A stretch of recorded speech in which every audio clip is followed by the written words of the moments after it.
baby. Baby. Baby. Chat, baby. My head. Aboba. Yo, do you guys like no echo? Like, it's actually not that bad. It's actually not that bad. No, I had a horrible time. I had a horrible fucking time on my stresscation. Chat, not gonna lie, it was actually kind of awful. I think I slept for like a total of like 16 hours after my 48-hour bender of like not sleeping because I was so schizo.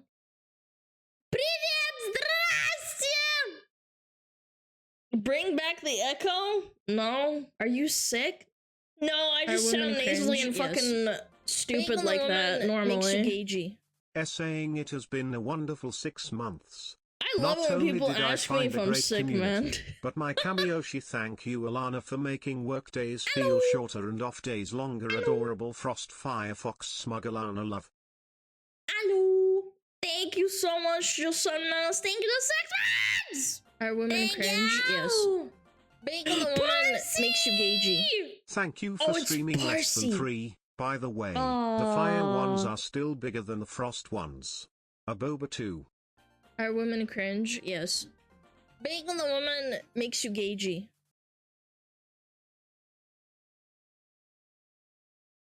I don't know about that. I don't know, man. Thanks, Parsi. Thank you to 10 months. Corby, thank you for the new sub. I like your accent. I'm gonna fucking throw a fit. Tungsten? Is that a metal? 36% more jiggly. Mods! Mods! Nice accent, Alana. Yes. It's very unique. I'm literally about to smack my unique balls across your face. Wow, streamer, your voice sounds very nasally and annoying. Are you sick today? Have you been sick since you started streaming? No, I'm just annoying like that normally. Yeah. Yeah, I'm just annoying like that normally. Ellie says you have a southern accent. I ain't got no southern accent. What's she talking about? I think Ellie is deaf as hell. I ain't got no accent. I ain't got no accent. Can't come on a clap. Hey, go weekend to begin. Ay. Yo, 8 months with Pwn the Sky. Thank you so much. Hold on, there's some more. Acheron Simp, thank you for the 5 months. Acme, glad to see you back. Hope you had a lovely stresscation from Twitch. I had a horrible time. I'm not even joking. It was actually one of the worst fucking weeks of my life. No joke. Girthy, never gonna give you up, never gonna let you down, never gonna turn around and desert you. You use the wrong form of dessert. You're supposed to say dessert as in like, I'm going to desert you, not dessert as in the food you eat. Anyway, Chief, thank you for the 10 gifted. You're insane for that. Thank you so much, gamer. You're crazy, Chief. Wakey, thank you so much for the 2 months. Solid, thank you for the 3 months. Horny the Hunter, thank you so much for the 3 months. And Ganondorf, thank you for the sub. I appreciate it, man. Thank you. Another weekend to begin. You're a snack. You don't know that.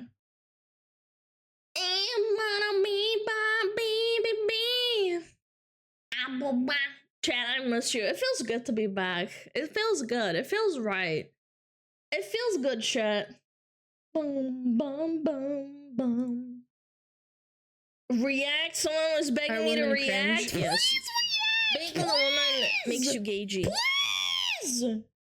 Please. Zara, she later did watch it. No, I'm not gonna watch your goddamn fucking react, man.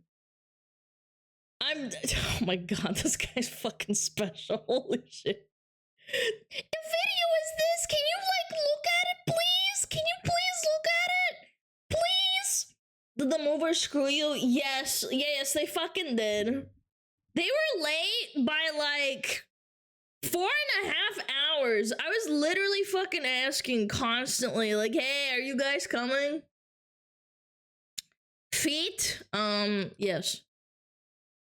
Young and feetful. React to my existence? Yes. Chat. Sniffer. If I don't see 10 sniffers, I'm banning everyone.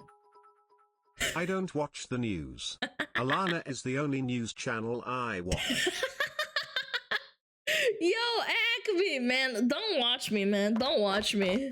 I'm a fucking schizo. I don't know what I'm talking about. I just yap. I'm a woman. I can't even formulate correct sentences.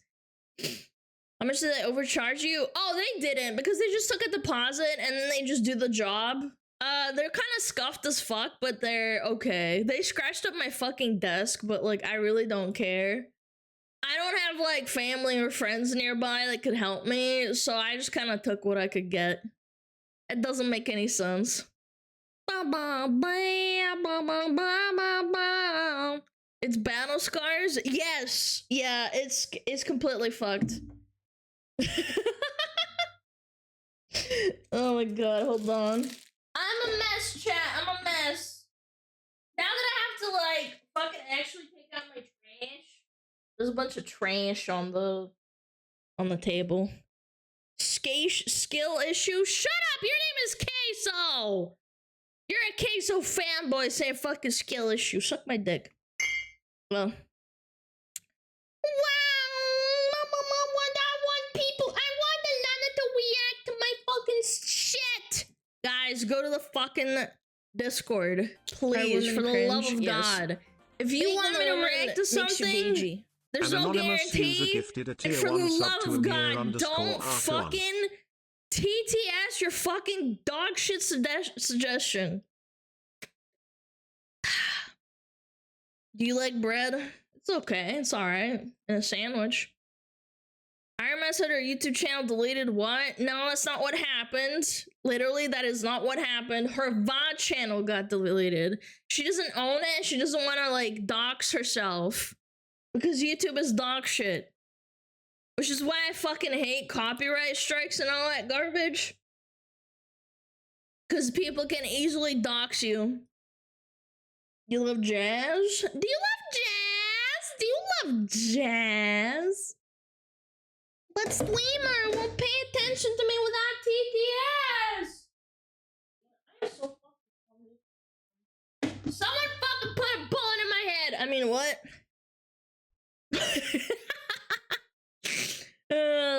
YouTube copyright is the worst. Oh, absolutely. Positively, absolutely. They're horrible. They instantly dox you as soon as you start fighting copyright claims. It's ridiculous. In game? Yeah, in game. Excuse me? Burps. Yup, YouTube deletes Iron Mouse channel. It's a VOD channel. It's not her actual channel.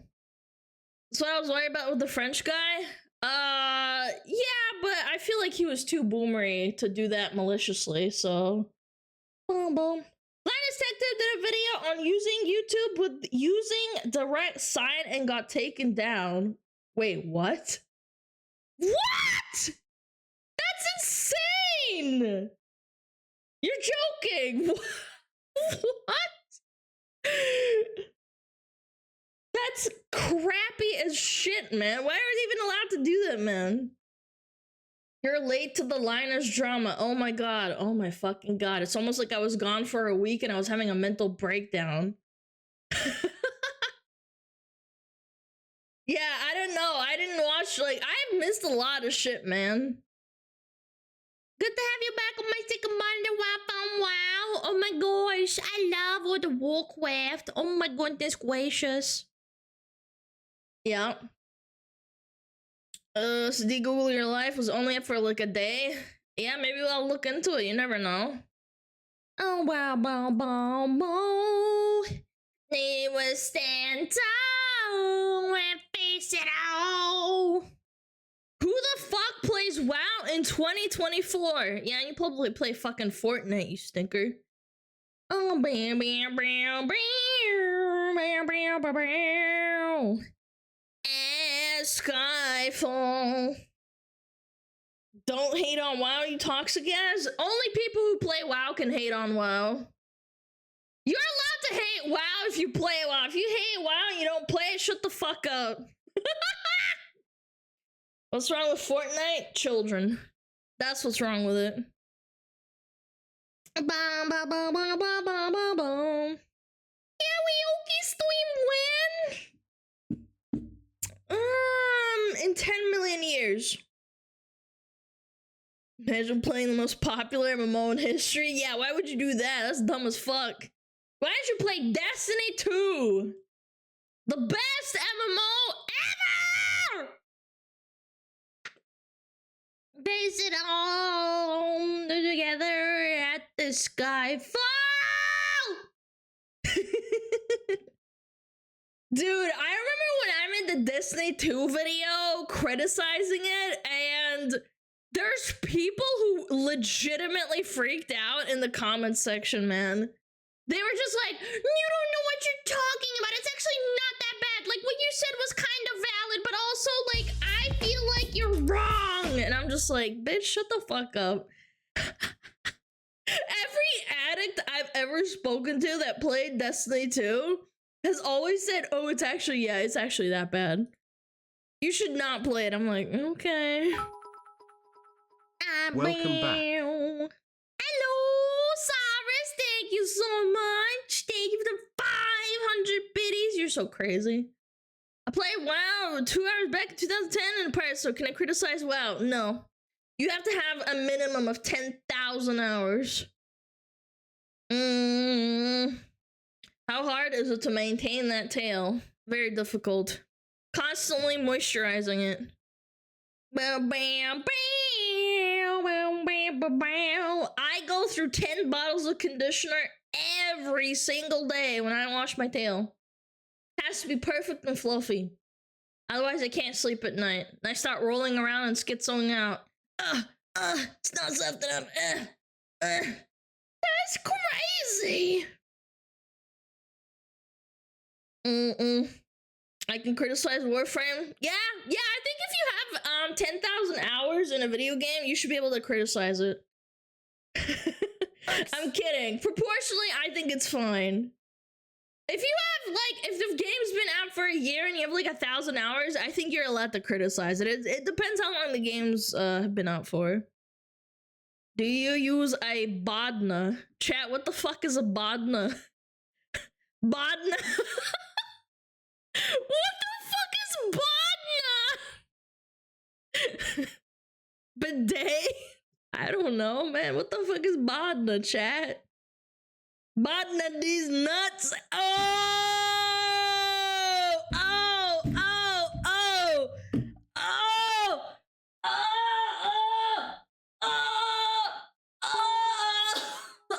Nah, just be a hater.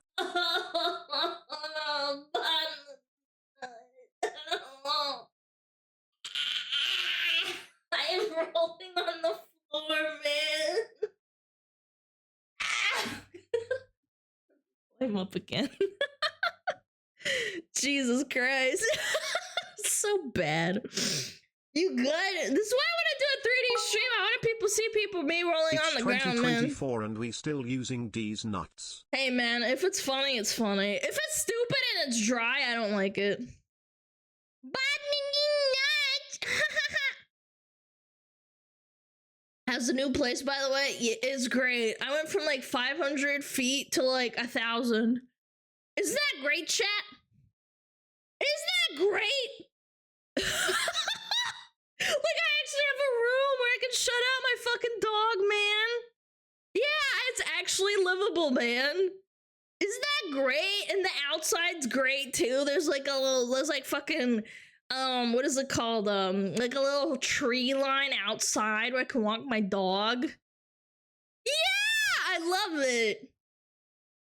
Yeah, maybe we can do 3D streams one day. Like, at least this room is like big enough.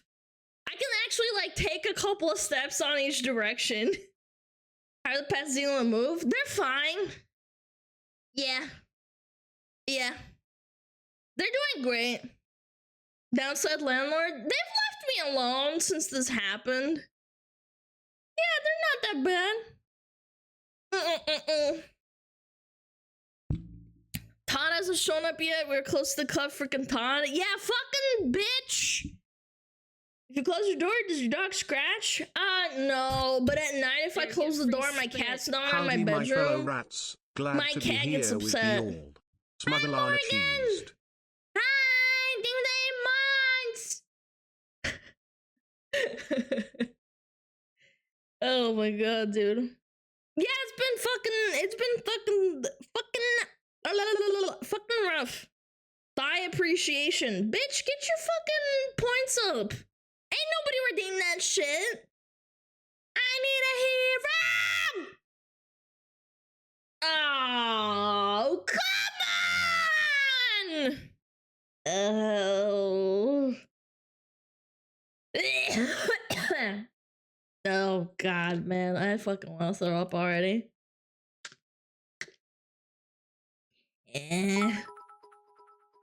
Nai hey.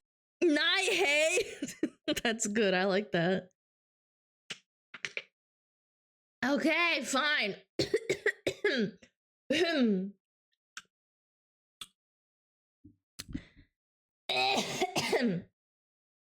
Hold on. I'm thinking. The air is off in the room. I don't like it.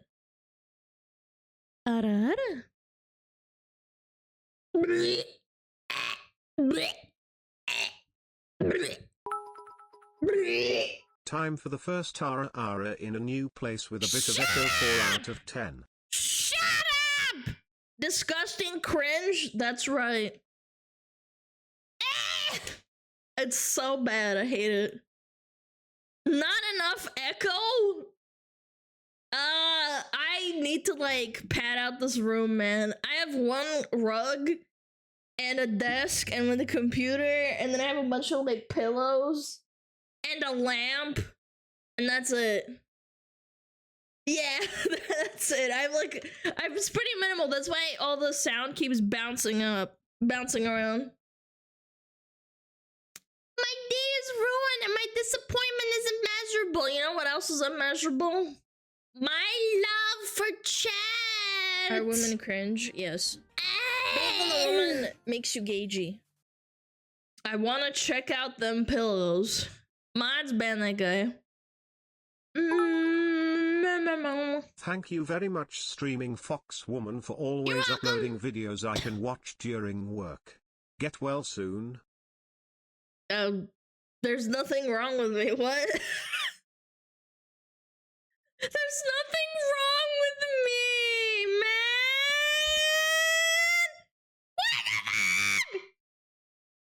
What the fuck, man? In other news, people tried so to get mean. Star Wars Theory deplatformed on YouTube only for YouTube to tell them it was not happening. The seethen coping that has been happening since Acolyte was cancelled has been hilarious. Yep, I know. I saw the Aspen video on it when I was not streaming because I was busy getting fucked by my fucking stupid property manager / landlord. I didn't catch your stream yesterday. I totally missed your yapping, funny accent voice.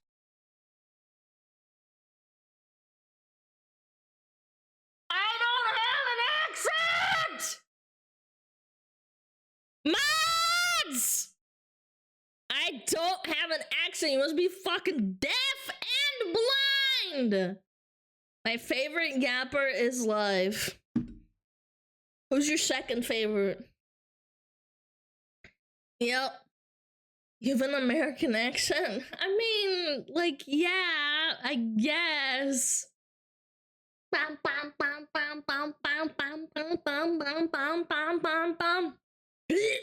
Excuse me. No, it's just, I haven't streamed in, like, over a week, so my voice is kind of, like, not used to, like, being strained again, because, like, you know, I don't talk. When I don't stream, I basically don't talk. I'm just talking to my dog and like my cat, like, you know, just like hanging out, talking to him. Oh man, did I scam him again? No, I was just really quiet, man. I think the bang was really quiet, man. It's not a scam. I heard it. It was really quiet though. German, Russian, Fox, you do have an accent. No, I fucking don't, you fucking ding dong, man. Get some friends? No. I'm good. What if I told you guys I went to a therapist briefly and I said like, oh yeah, I have no friends, and they're like, you know, you should get friends, and I'm like, no, I don't need to get friends, and they're like, yes you do, and I was like, why do I need friends? And yes. She's like, oh, it's healthy, and I'm like, what? I don't want to. Yo, Wolf, thank you the 4 months, man.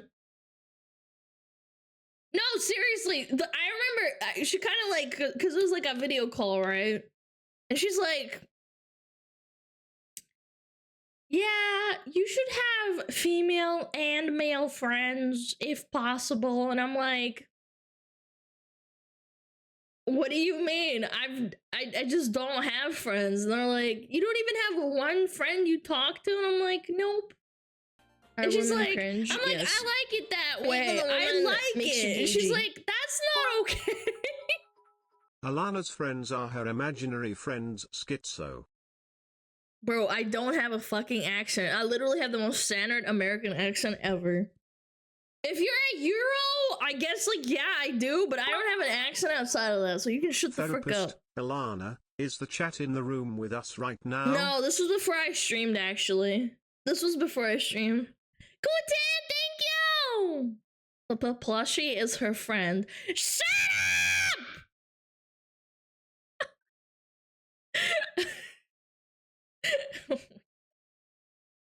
It's us. We're the chatters in the room. Yeah, imagine I pull out my phone and I have like Chatterino, and then I'm like, this is my friends. They're my friends in here. And then the therapist is like, so, a patient is a complete fucking schizo, needs medication ASAP. Imagine, dude. Chatini! Chatini! Get some friends or Paplusha gets it? But how do I make friends if I'm Fox like lady, of no accent, give us your best yeehaw. Yeehaw! Is that good enough? Is that good enough?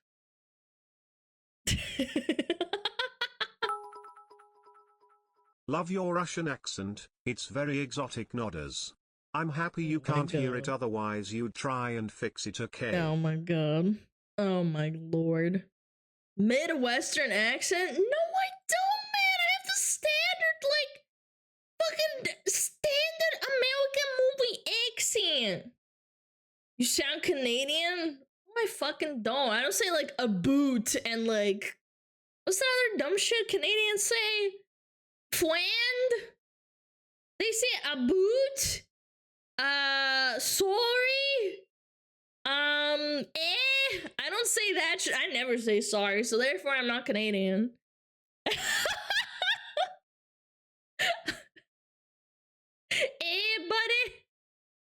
Buddy? War crimes, eh? It's pronounced A. Yeah, see, I'm not Canadian. Who's? Yeah, who's? Acceptable. Here is your Bucky's and Piggly Wiggly forever pass. Bucky's and Piggly Wiggly. I've never been to a Bucky's or a Piggly Wiggly. Piggly Wiggly, that sounds like a slur. Y'all wanna gang up? Go to the Piggly Wiggly, beat some people up. Alana, I'm drunk off my ass and been watching your clips channel for a while. Nice. You're adorable. A gal with 100% of her common sense hat on. That is such cap. Stay sane, stay cute, and keep going on how you're going. Thanks, man. I appreciate it, but I am definitely not fucking sane. I am very mentally ill. I just don't know what it is. Buckies and Piggly Wiggly. Chat, what's a Piggly Wiggly? Is that like when you grab someone's toe and like lick it or some shit? You're rolling out the big bucks for these paid chatters. No, that guy wasn't paid. I gave him some liquor. Bam, bam, bam. Some see. It's because you have no friends. So true, King. So true. Are women cringe? Yes. Making the woman makes you gagey. Welcome back, Ace Plea. Hi. Yo, Ace, thank you for the 2 months! Thank you, thank you, thank you! Bum, bum, bum, bum, bum. Piggly Wiggly sounds like an insult towards white women who look like Miss Piggy the Muppet. Yeah, I know, right? It does sound like... You see how overweight woman cross the street and you're like, yep, that's a Piggly Wiggly right there. And you're like, man, that's a slur, sir. I'm gonna have to take it, yo. Yo, Are Ray, women thank you, cringe? 3 Yes. months! Bacon the woman makes you gagey. I'm feeling flashbangy, chat. Flashbang! Should I flashbang, chat? Southern grocery chain. I literally don't. I didn't know that at all. What does that mean? It means this. Apple bop. Apple bop. Apple bop.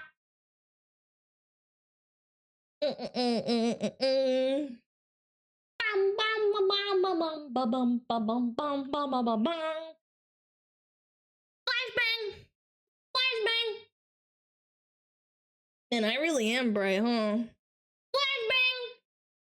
Give us the 36% back? Man, you guys fucking hate original OG Lana.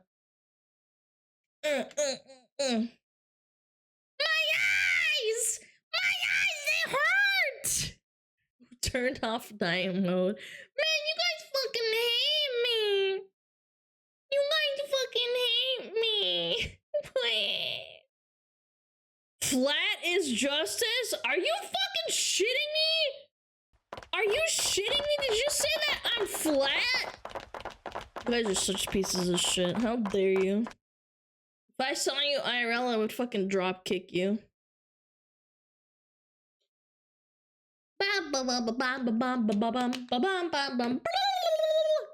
Oh shit! Yeah, I need to get a guitar at some point too. There, you get free spit. Oh Holy, my it's been god, it's 12 months of slumped. the year patented Haglana, and I wouldn't have asked for anything else. This community is amazing, but the streamer could use some work kecking. 1 year and I still have one question: what is What is indeed? I prefer code red Alana. Fuck you! I prefer pizza with mushrooms. Alana speaks Russian! What? Yes. Yes. Of course. When is Alana gonna be on the Hawk to a Girls podcast? Talk to her. I would rather go to McDonald's and commit a heinous crime and then go to jail for it than do that shit. No, thank you. Yeah, I would rather do that. I would rather go to jail for like shitting in the ice cream machine. Chat, just in case nobody's already told you today. Mm-hmm. You're doing great, by the way. And looking great too. Except you, Stinky.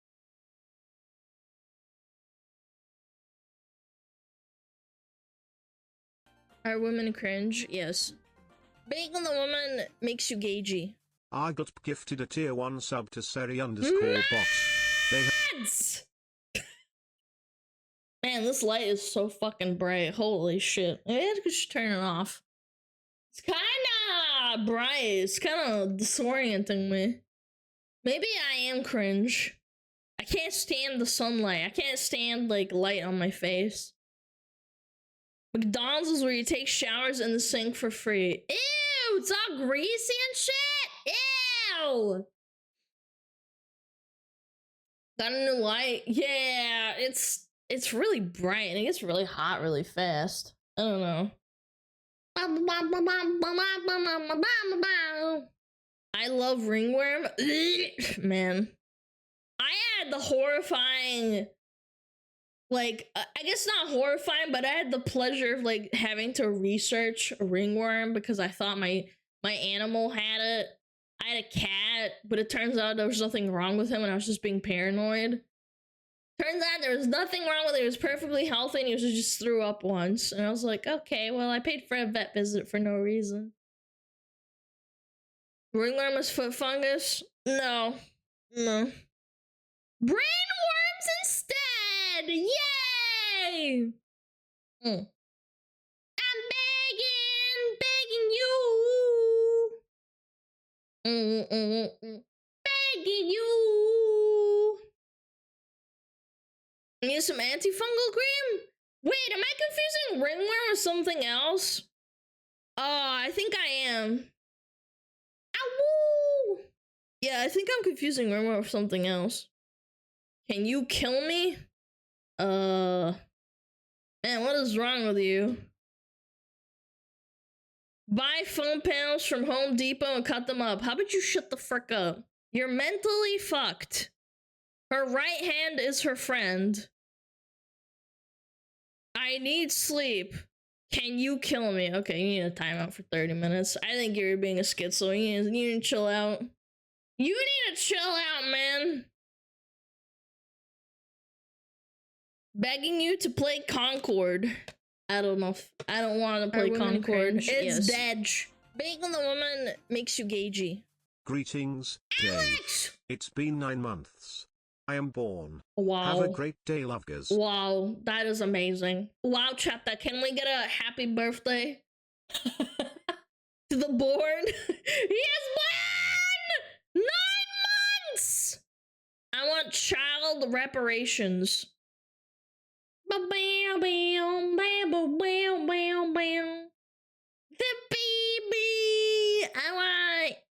I want another dog. I don't really want to justify it though. I feel like it's too much having too many animals. Happy birthday! Happy being born 9 months into stream. Ow. Ow. What the hell is that? Yeah. Ow. There's something on my foot. I think I stepped on something. Piercing my foot. I don't like that! Is your lower body synced like hand-leg movement? I mean, yeah. Like this? Babooey! Babooey! Whose birthday is it? It's no one's birthday. I was making a joke because they were born. Begging the woman makes you gagey. Yo, Penguin, thank you 7 months! Thank you! Hi, Timmy! Ba-da-bum, ba-da-bum. Begging you! Purple gang! Yo, that fucking Savix emote is so good. Holy shit. Now, baby! I'm begging. Did your slippers survive the move? Yes! The Pusheen slippers are fine! I fell down because I've never had, like, hardwood floors properly. Because I lived in a really small apartment. Being a woman makes you gagey. And I slipped and fell because I was chasing my dog. Yeah. It was really painful. Very annoying. Did you carry some luggage in your dent? I'm not powerful enough. You ate some shit? Yeah, I did. Oof, someone get her life alert. It was actually really painful. I'm not gonna lie. I was carrying a box and then I chased my dog. I was trying to like chase him into the room. And boom, I like fucking fell. Because in my other apartment, they did have hardwood floors, but there was like carpet that I had everywhere because it's really small. So yeah, I fucking ate shit. It really hurt, but I'm fine. I don't think I would have ate shit if I didn't have slippers on. Did you leave a crater in the floor like Kako? I wish. I don't have a big enough dong for that. Just like a like an imprint. Gotta be larger than life.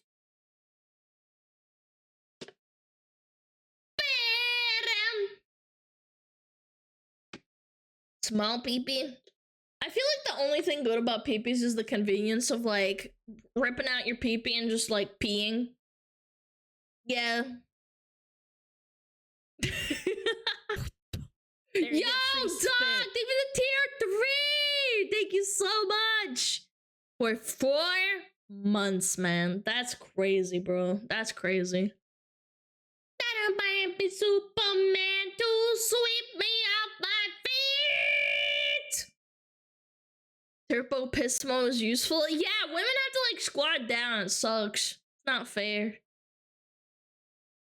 Are also great for intimidating people. Are they? I've never seen people like whipping out their dick to intimidate each other. I'm watching me.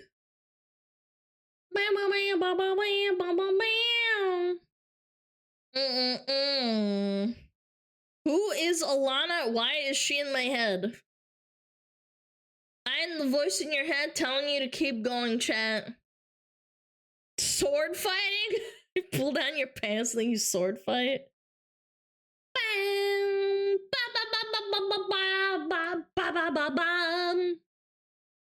If you whip out your dick and people aren't intimidated, I have bad news for you. You guys are concerning. Please don't whip out your penis in public. You might get arrested for indecency. That sounds like a bad idea.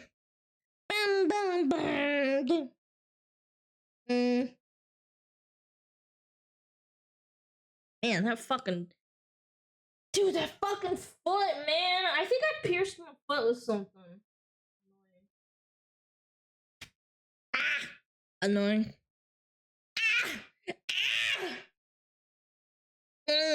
Pull out the 9mm, go bang! If it doesn't work, pull a gun. Oh, I get it. You're funny. Do you want to leave craters in the floor when you fall, chat? Then don't forget, GG equals big I should PP. ask them. And chat. You can help the fox unlock a waifu cup in the process, 90% of the way there. Use code SmugGiga. I'm gonna ask them. I typed them to it just now. I'm gonna ask them. Yeah. Due to the size, whipping mine out is considered a war crime. It's that big! Damn! Whipping out that PP. Code Smug Hype! For a week, it will be free shipping! Hold on, I have the wrong picture, actually. Where is it? What you gonna do with all that junk? All that shit inside your trunk? Where is it? Where is it? Shit! No, it's not here. Hold on. Earthquakes happen because Conman's dog is that big when he turns in bed. You know, if you really think about it, back in the day, like in the medieval times, they used to think that earthquakes happened because, like, God slammed his hand into, like, the earth. Why is that still not, like, a reality? What if someone's got a massive dong or a massive ass and then they start shaking their ass as they're earthquaking? You don't know. Queso causing tsunamis. Stop! He can't keep getting away with this! Scientists don't want you to know God is angry. They don't want you to know that queso is just the largest thing on the planet. Spending on a body on me.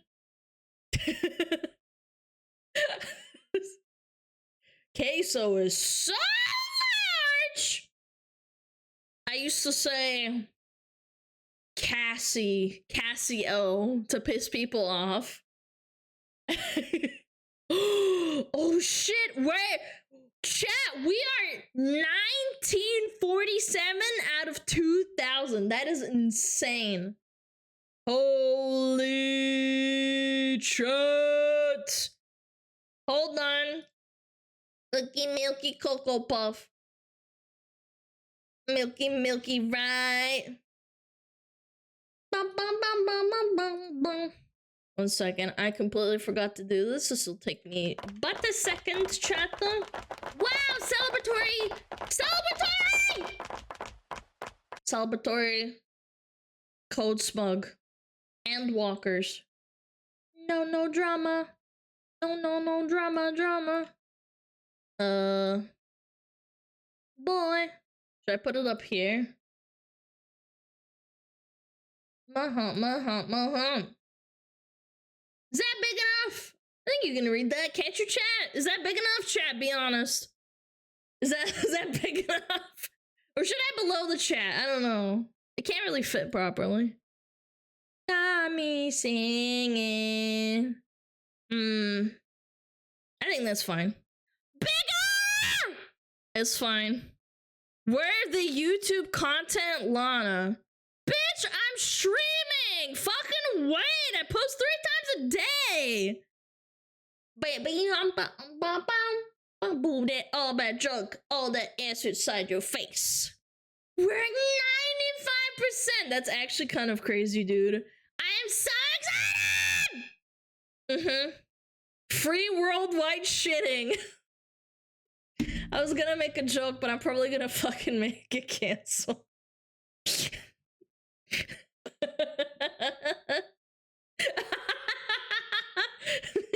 Worldwide shitting out my ass? Not on my watch.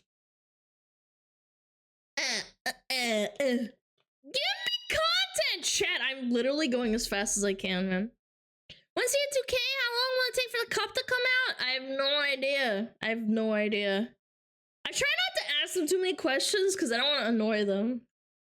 Pay me all your money on me. Come on, man. There we go. Perfect. Where's the content? You dumb bitch. Why aren't you churning out content constantly? You already got a design in mind? Probably, yeah. I asked Foxy, but, I think she's really busy and only works with people who are really, really big, which is fine. That's her prerogative. I asked her very politely, and she said, sorry, I'm busy. Maybe Akagi will do it. I don't know what kind of artist they are. Ooh, maybe I can ask, Nano or Yo Clash, because they became the artists for GG Sub, so maybe we can get them. But the idea is I'd want, like, both of the models. I don't know if they'll do a double-sided one, but we'll see. We'll see. Wait, you mean Alana's a regular person who uses Rest and can't churn out content all the time? Chat, I really wish I could do it, but it's hard. It's just the cup, chat. Flavor is, like, way down the line. I would imagine Flavor's in, like, 2 years, maybe. If I'm not dead by then yes. Absolutely. Ask some of the Concord artists. Oh my god, can you imagine? Can I get a free cup? No, bitch. No, bitch. No free cups. Oh.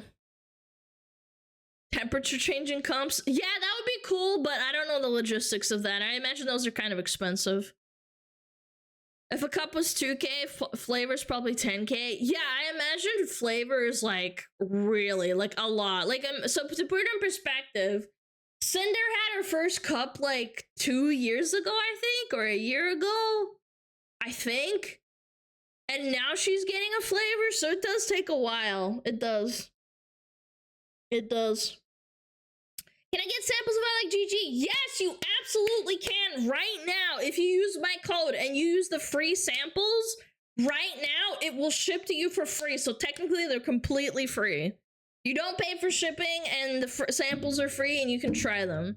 They give you like a bunch.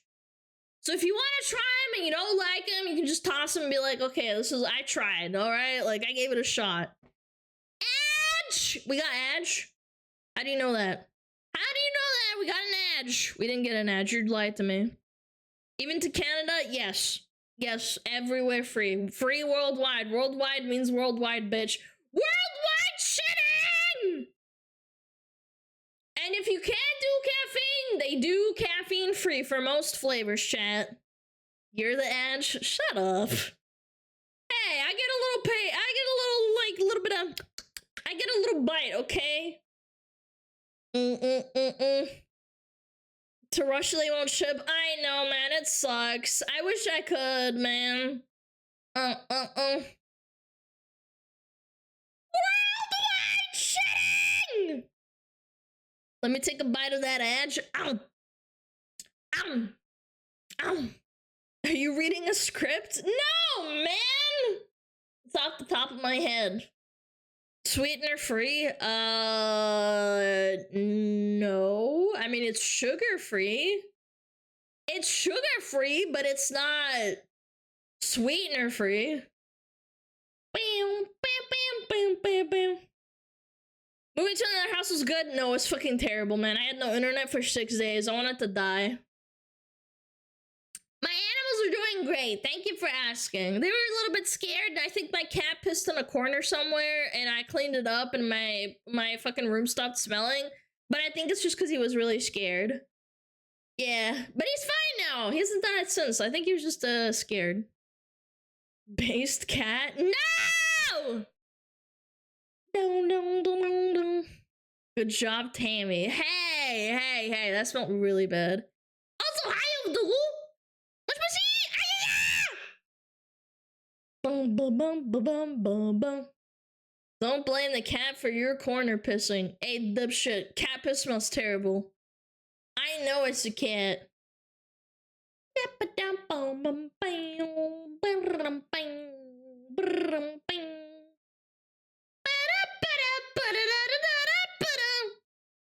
Yeah, he might have been marking his new territory. That's what I think. But he hasn't done it since. And he's been fine. He's going, like, around the place, you know? He's playing with the dog. This one time, I was just sitting editing. I was sitting and editing, and they both ran into the room, and then ran out, like... And then you could hear their little, like, feet, like, scratching the floor as they're trying to, like, turn around. It was so cute. They hadn't done that before. It was adorable. It was so cute. He's like, and then they were chasing after each other and going, rah, rah, rah, rah, and the dog goes, rah, rah, rah, rah. It's adorable. Love my animals. They're so freaking cute. How many animals? 2. A dog and a kitty cat, and they're both orange, and they're very cute.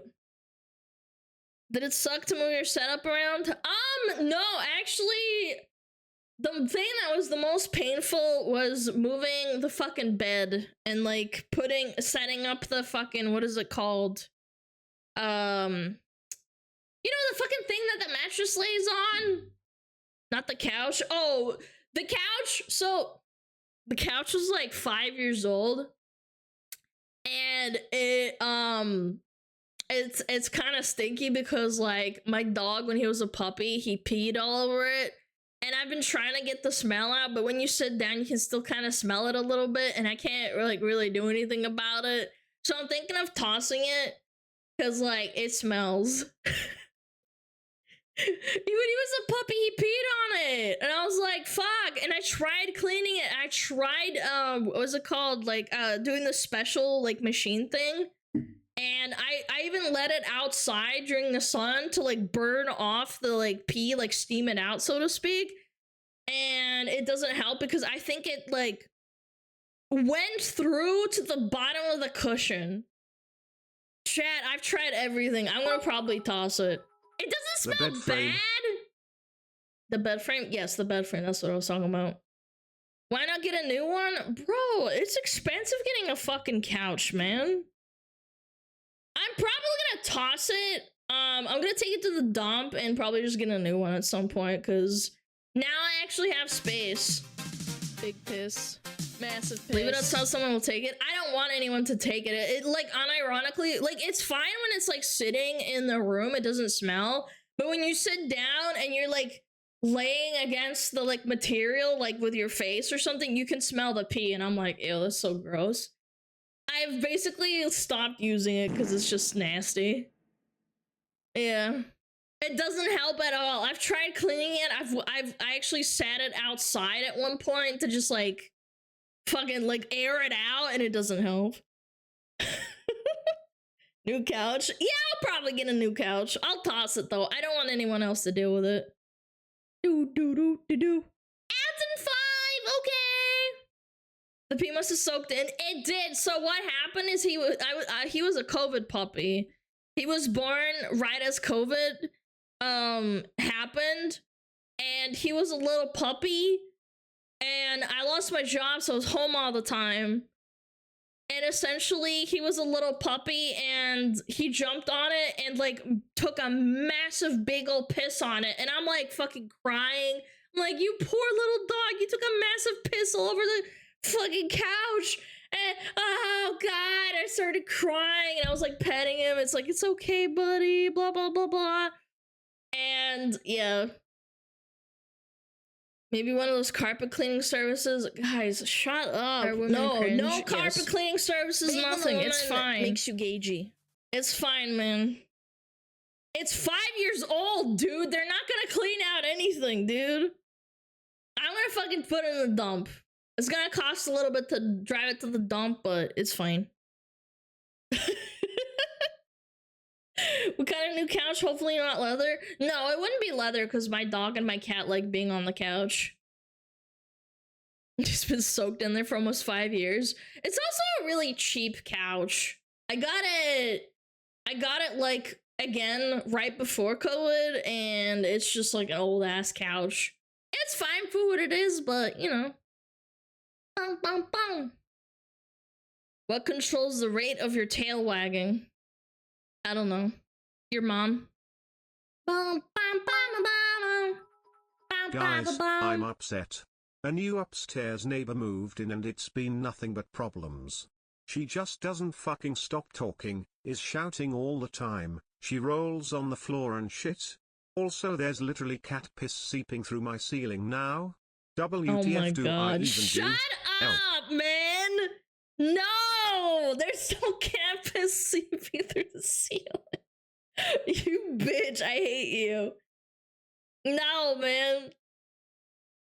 No, man. No, I cleaned up the cat pee as soon as I like saw it. It was in the corner of like a closet.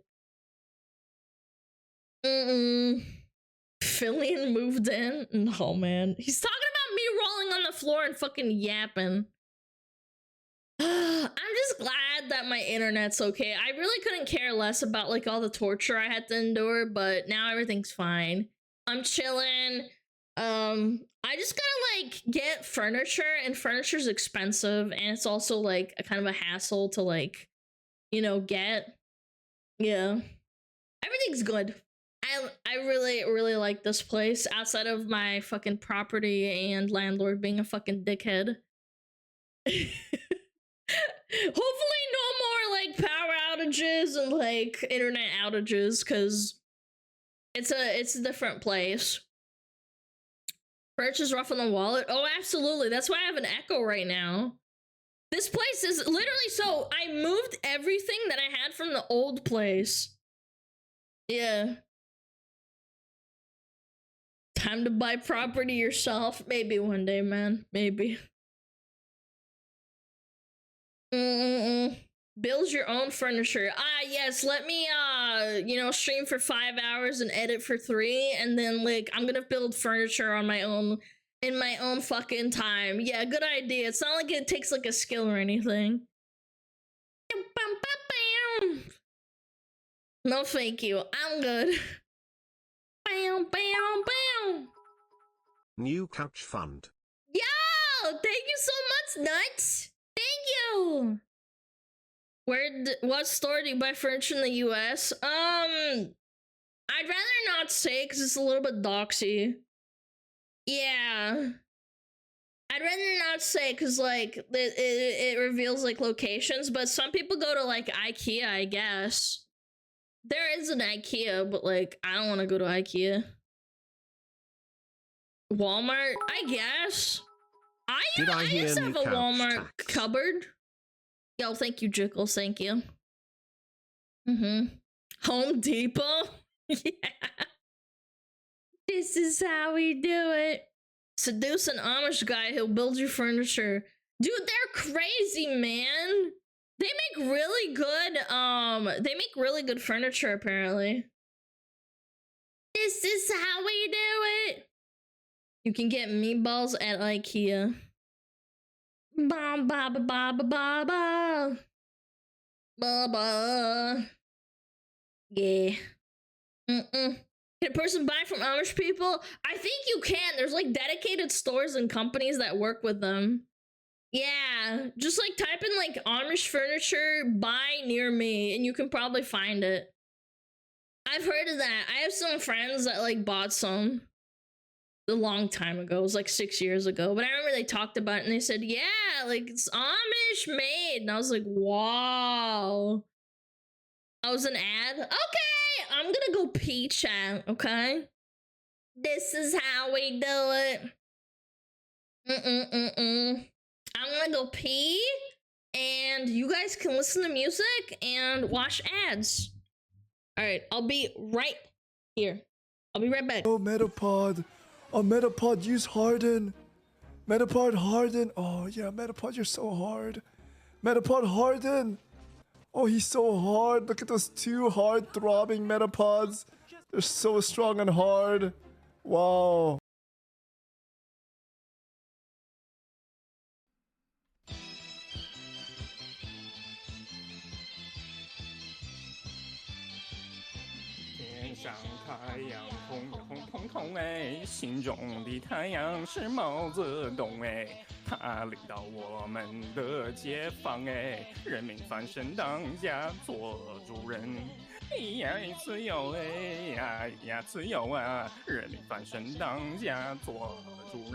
Why are you so good at this?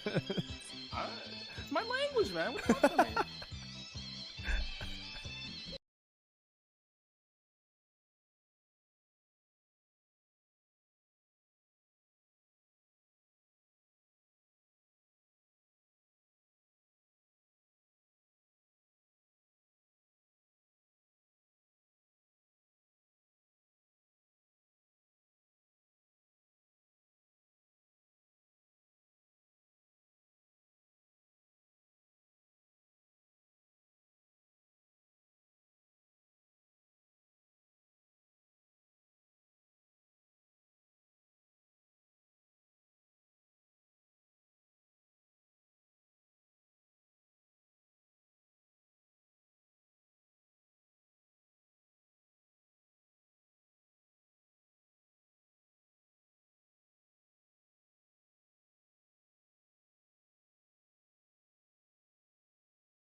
Abuba.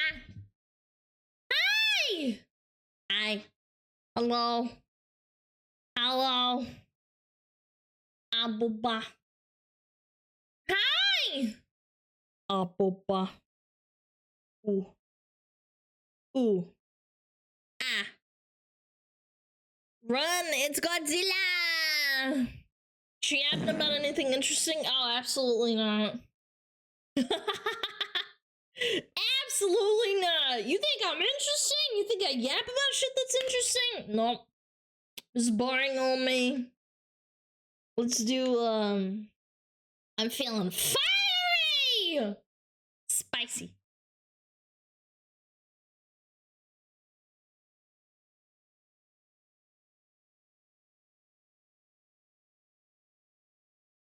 Oh, never mind, I'm glitching. I got scared. I knew it. It's always the second time where it glitches out. Hold on. Apple ba. There we go. Alright, we're chilling. Ba ba ba bum. Ba ba ba bum. Apple ba. Apple ba. Apple ba. Apple ba. No more flat. Okay. Mods, every single person who says 36% getting banned. Mm-mm.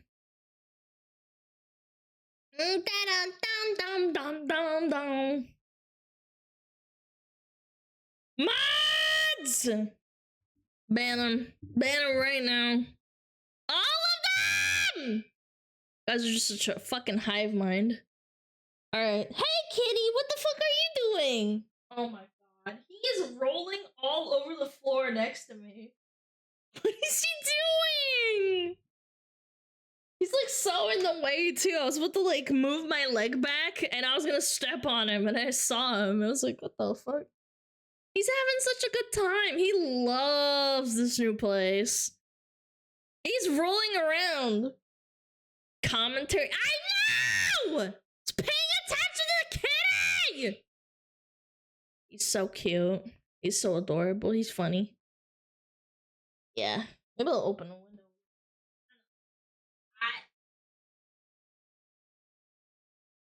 I don't feel so insecure.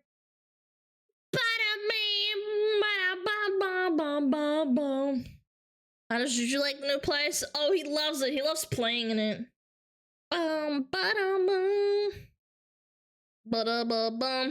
Have you changed the default password on the new router, or are you still using the same one as before? Why are you fucking asking, you fucking nerd? Jesus Christ, why are you asking such a question? Bam! Ah! Alright, let's find my playlist. Let's find the playlist, chat. It's time. Oh, shit. He's asking so you can steal your internet? Yeah, well, I'm gonna fucking steal your balls. Oh, Jesus, it's loud. Bum, bum, bum, bum, bum. Ah. There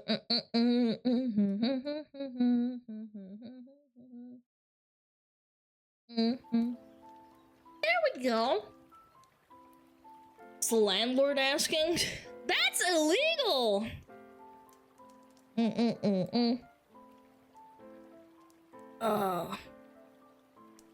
I'm ready. Commentary.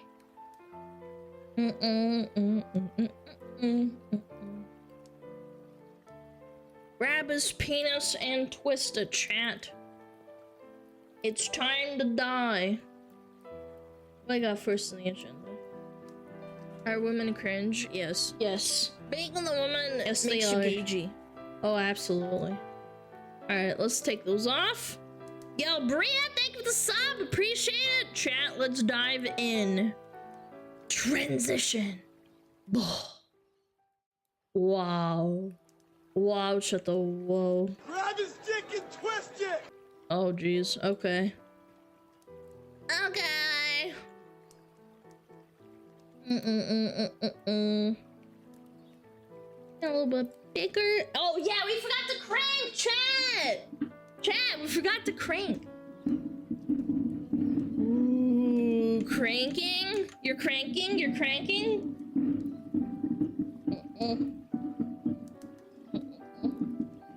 I'm cranking that hog, just like Mari Ian taught me.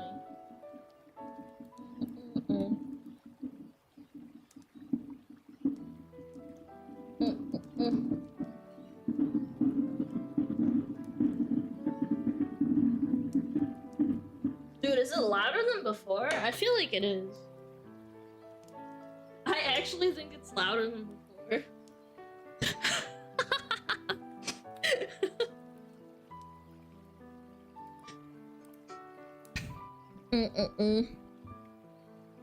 Cranking, I'm cranking, I'm cranking. Someone has any left? Yes. Alright. There we go. Boom, boom, boom, boom, boom. Let me simmer down. Woo!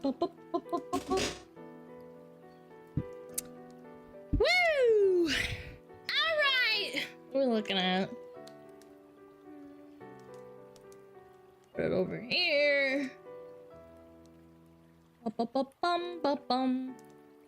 Alright, Alan Wake 2. Apparently that game was alright. It wasn't bad. It wasn't bad, it just didn't make a lot of money. It's a niche game. Yeah, it is very niche, but it was an okay game. Apparently it was alright.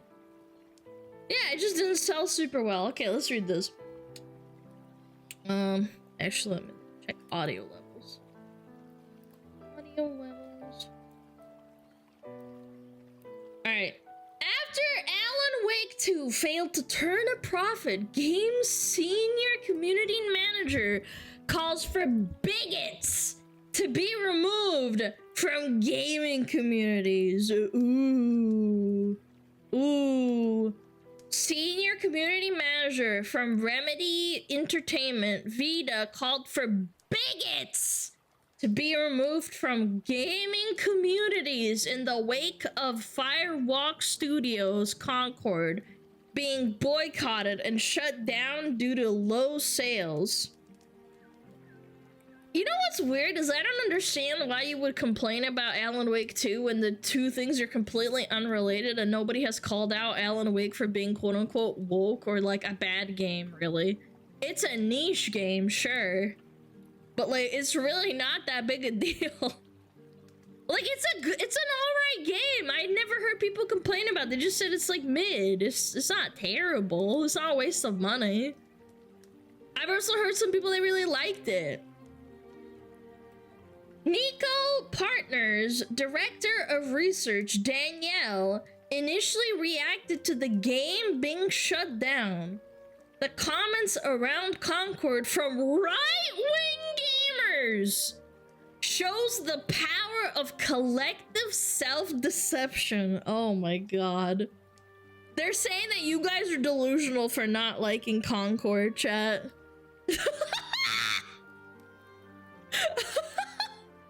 What? Holy shit! Yes, we got the bingo card of being called right wing for not liking video games. Oh my god, man! Holy shit! That's good. I like that. That's funny.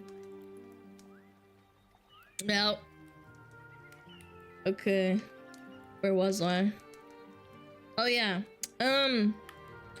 If you say delusional stuff about DEI enough times and build a conspiracy-focused narrative, they start seeing that false narrative everywhere. I guess we have to live with this now. Okay, so a game being bad is a narrative, chat. Apparently you can't just call it out. Didn't even hear about Concord until its release looked bad, didn't care, and I'm delusional. Wow, okay. Yeah, apparently you are. You're also right-wing. No. It's self-cancelable, man. We canceled it, therefore we have all the power, but also every opinion that we have is self-inflicted and self-decepting. He added in a follow-up, of course, the underlying emotional response is just standard bigotry and nothing new. Except now there are grifters putting on a 4-act stage play about how capital owners have gone woke and therefore no longer care about the profit motive for some reason. No, I think this is a very incorrect statement. This is a very incorrect statement. They have gone woke because DEI never used to be a thing. It just used to be like, make game good, and if you want, you can do whatever you want. Like, it didn't matter. Now, they're trying to cater to an audience that doesn't exist and they're not making enough money. That's why. They think that this makes money, but it doesn't. They thought it makes money, but it does not make money because the people crying on Twitter about how nobody plays the game and how the modern audience needs, you know, fucking every fucking type under the sun in every game. That's what happens. They don't actually buy your game. The actual gamers buy the game. No, stop being right-wing. It's so delusional. There's so many people who are like, they either don't vote, they're on the fence, or they're left, and they play video games and they don't put that in the game.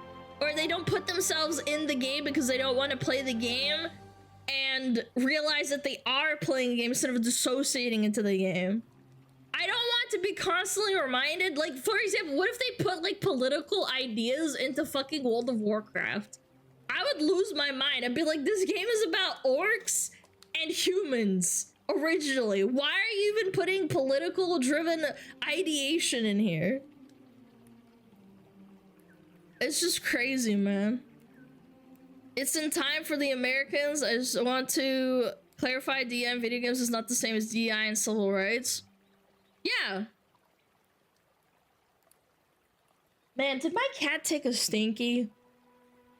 I think my cat took a stinky and it's wafting into my room. I took a stinky shit somewhere, man. He took a stinky shit in his fucking box. Dude, he's so stinky. He's so smelly. Oh my god, sorry. Anyway, what was I saying? Sorry, it's just... the litter box is right across from the stream room and it smells really bad. Oh my god, okay, I'm gonna have to clean that up later or something. Anyway, the comments around Concord from right-wing gamers shows the power of collective self-deception. If you say delusional stuff about DEI enough times and build a conspiracy-focused narrative, they start seeing that false narrative everywhere. I guess we have to live with this now. So where there's smoke, there's fire, man. But for some reason, it's self-delusional. Like, imagine seeing a fire and then the firefighter comes over and he's like, yeah, this isn't a fire. No, there's no fire. You're like being a schizo, chat. Like, you see smoke and there's like smoke over here, smoke over there, and there's like kindling that's on fire. But no, it's clearly like delusional. And of course, the underlying emotional response is just standard bigotry and nothing new. Except now that there are grifters putting on a 4-act stage play about how capital owners have gone woke and therefore no longer care about the profit motive for some reason. Bro, I hate the word grifters. Like, these people don't even understand what the word grifting is.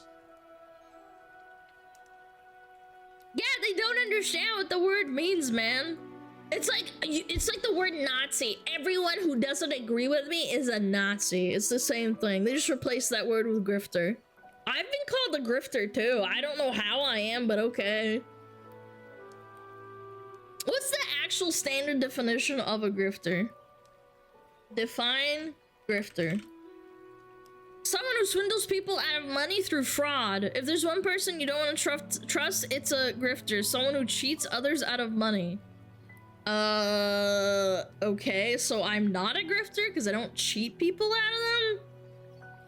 Like, I don't cheat people out of money. Someone using deception to sell an idea or product. Pick me, grifter Alana. Oh, I love that.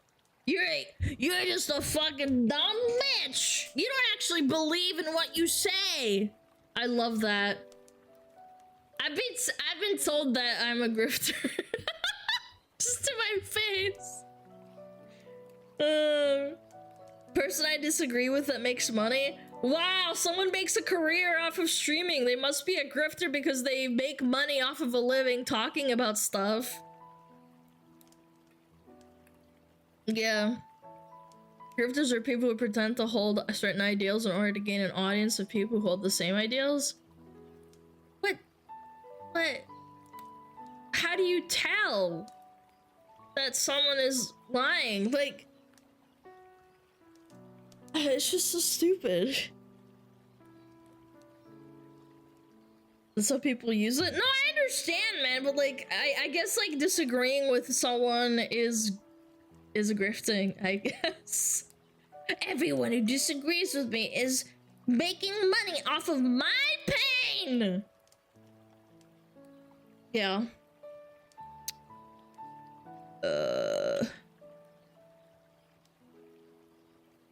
La la la la la, blah blah blah blah blah. Ah. Who's this? Podcaster. Oh, here we go. Chat. Podcaster alert. Here we go.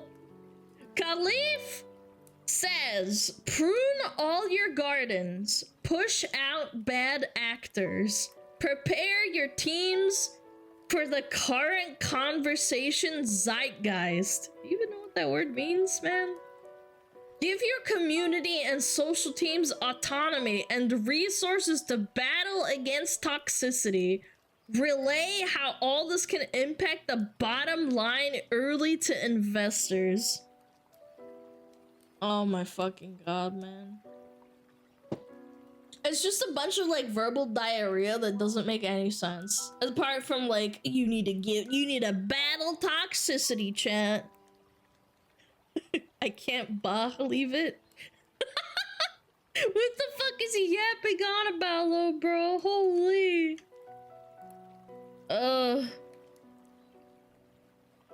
Prepare for war. Yeah, they putting on like tribal paint. They're putting on the paint before war. They put it on their face and then they're like, it's time.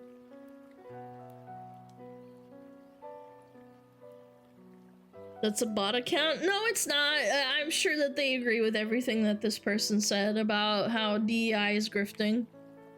Being disagreeable with DEI is grifting. Full game plan of Sweet Baby Inc. to get employees to scare their bosses and investors into following through. Yes, exactly.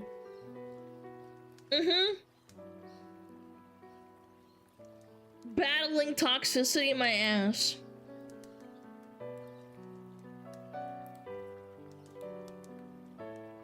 What Kyle said, but also uplift the good eggs. Oh my god. Why do we use this verbiage? Like, we're fucking 12, man. Protect and support those who need it. Twitter has never been this full of accounts who are peddling hate 24/7. But it's still where a lot of the good parts of the games community happen.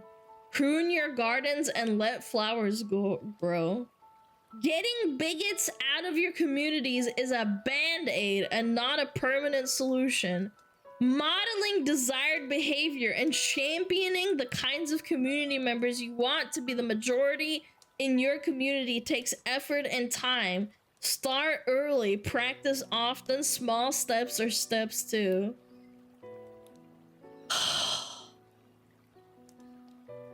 These are the same people who are like, we tolerate straight white men in our community because we need money, but also you're a bigot.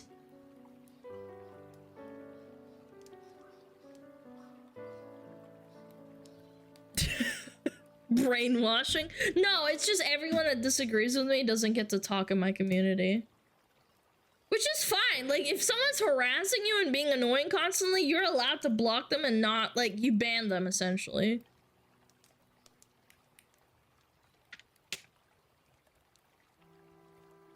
The only reason they're including, like, the quote-unquote straight white male is because they need money. Because the vast majority of gamers are straight white men. We need to cultivate a community with only the right people.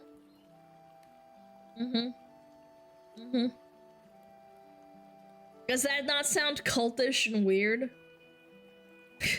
We're living in a South Park parody. I'm just so sick of it.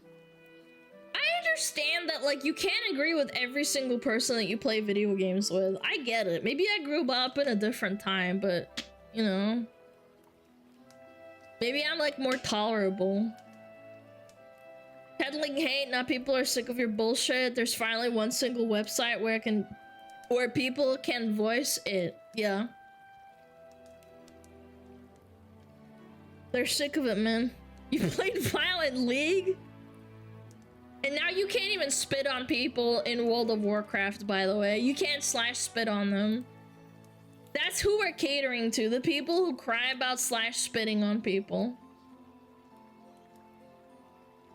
Not even white, honestly, just straight guys. I mean, I'm just saying demographically speaking. Because I'm quoting a tweet from, like, a game that was crying about how people are negative reviewing it because it's not a very good game, and they're like, well, we tolerate straight white men. It's like, yeah, because probably those people give you money, so you have to tolerate them. Because you are alienating a vast majority of your audience and then only saying that you're tolerating them. Yeah, tolerate.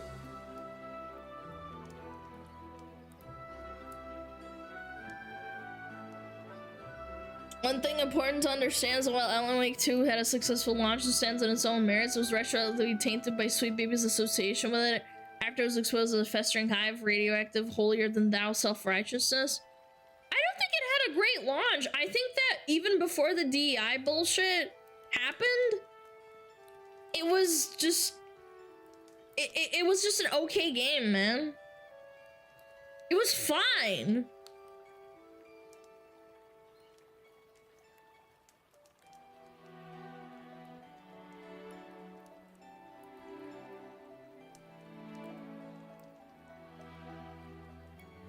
The fuck is this guy talking about? Anyway, Pingo! Thank you for the 2 gifted, man. Alanan YT is critically acclaimed, but it sold terribly. Yeah, I think it sold 80,000 copies? Which is, by the way, a lot. I'm just saying. But it didn't break even on, like, costs. Yo, what's up, Xan? And yo, what up, Debuff? They removed Spit from the game because during the Classic TPC launch, they added an in-game store with a mount which Classic was not supposed to have. By the way, they promised they wouldn't do that, and they did it anyway.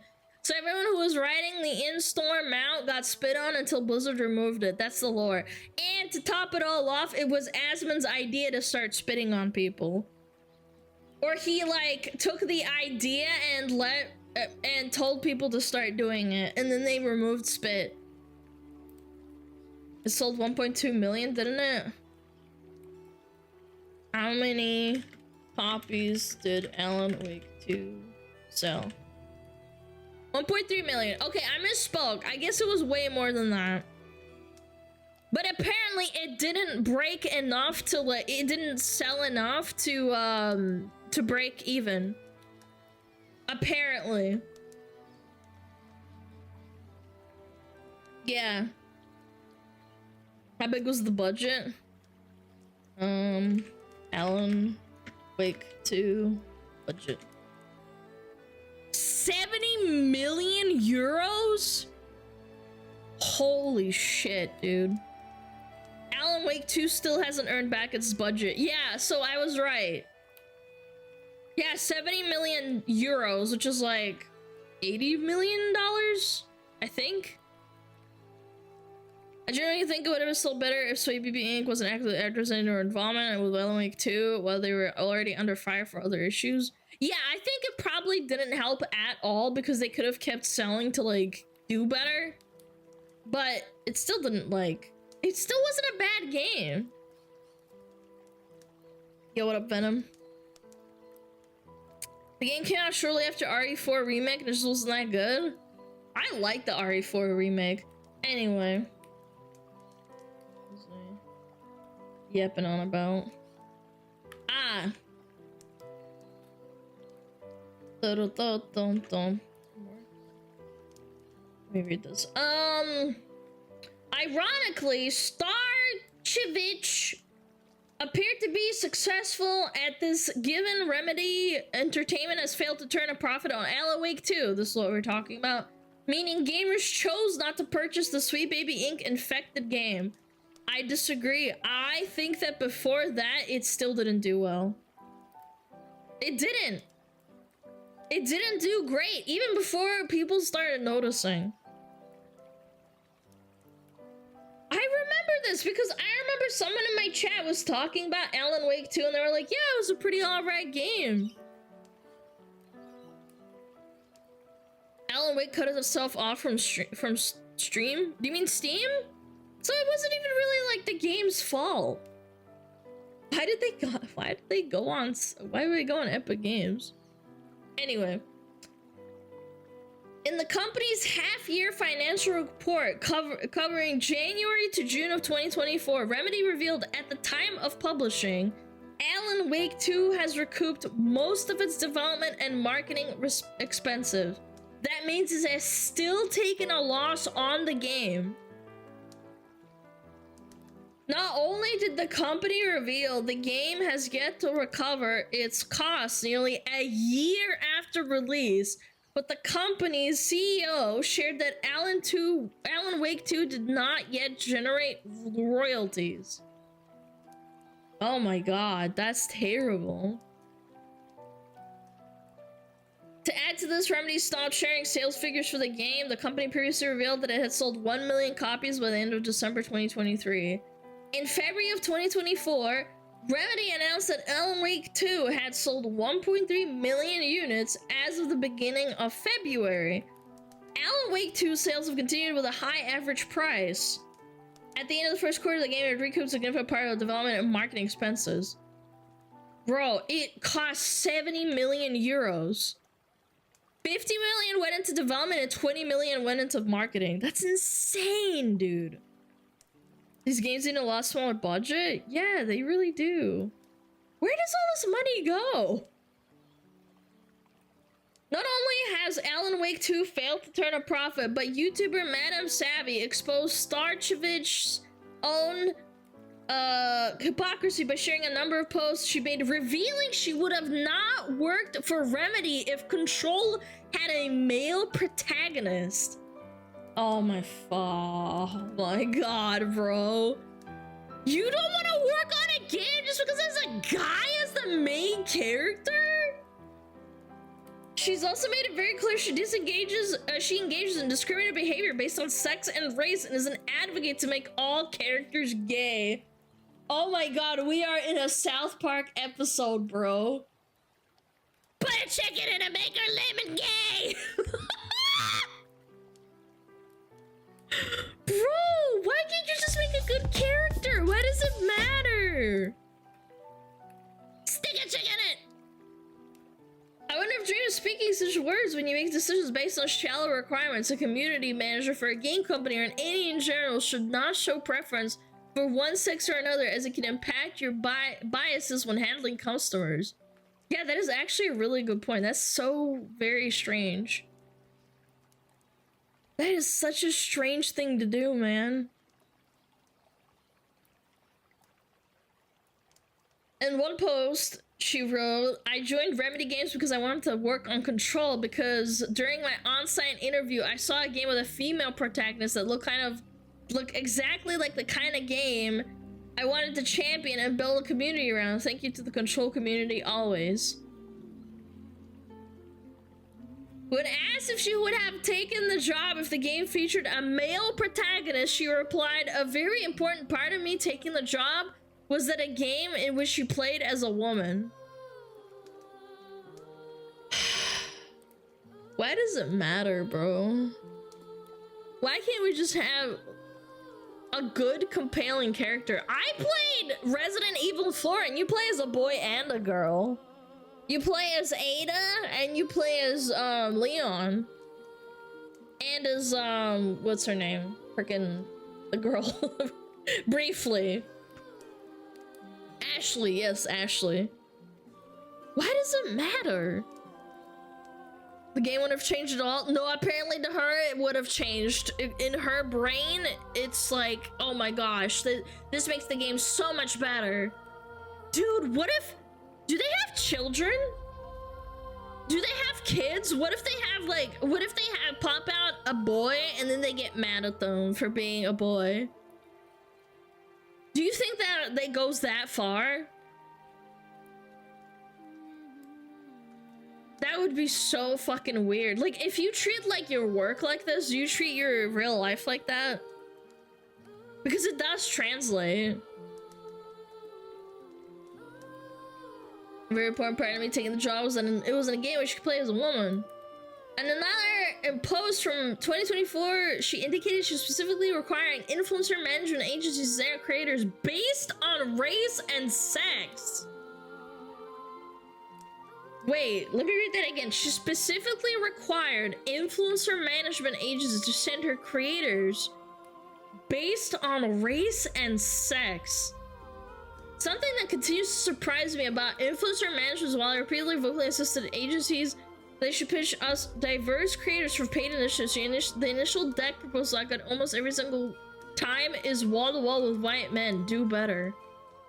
Isn't that like discriminatory, chat? I'm sorry, I had to read that like to make sure I wasn't misunderstanding it.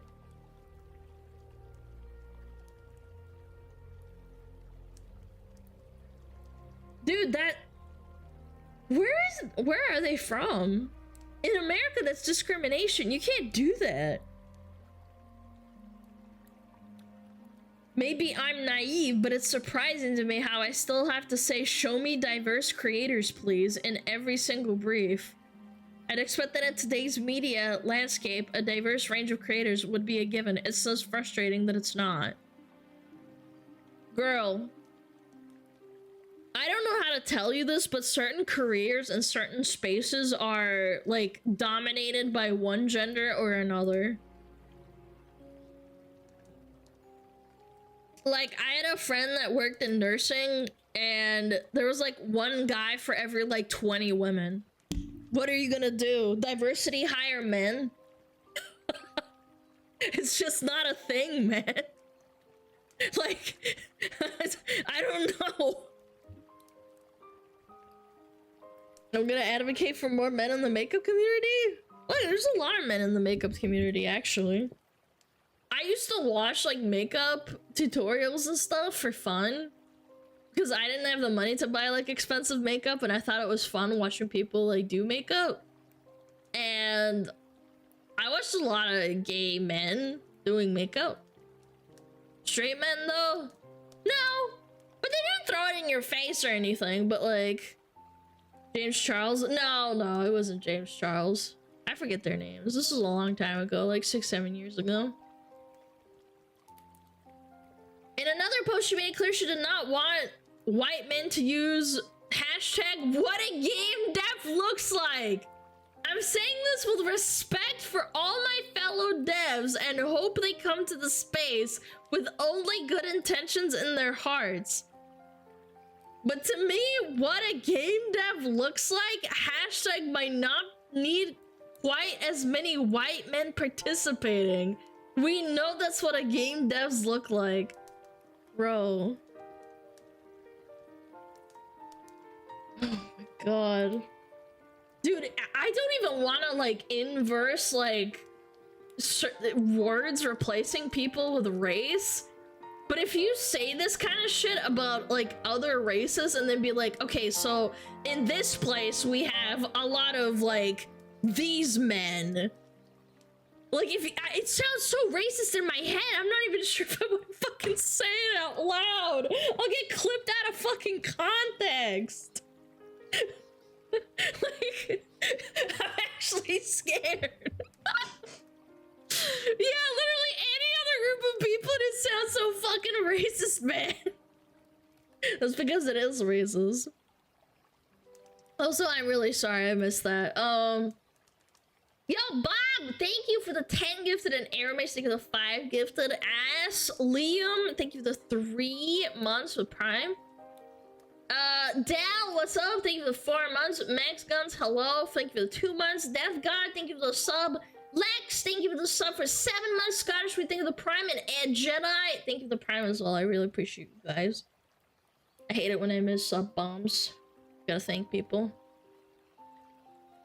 Everyone knows game devs are white. What if they're not, man? What if they're not? In June 2023, she demanded that corporations give money to gay people! The first Pride was a riot. The companies aren't your allies. Capitalism isn't your friend.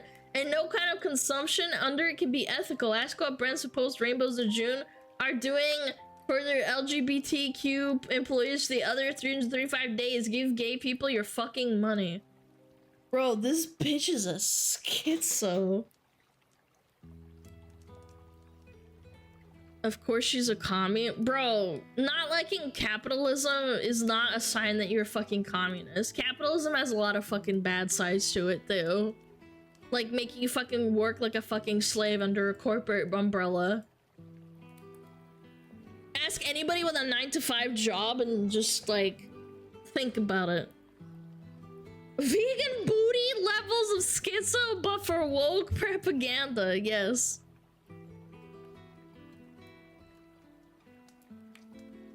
Yeah. No ethical consumption. She's a commie.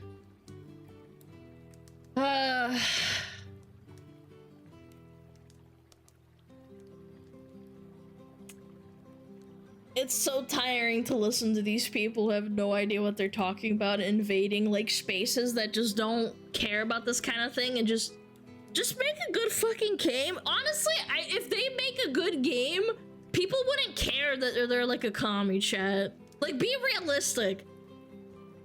Be realistic. Think about it. Wukong was made by quote-unquote the CCP. It was like okayed by them, and people love that game. People don't fucking care. It's an 8 out of 10 game. People love that game. They thought it was awesome. Yeah. People love CCP produced gacha too. Yeah, because it's fun and people love to consume.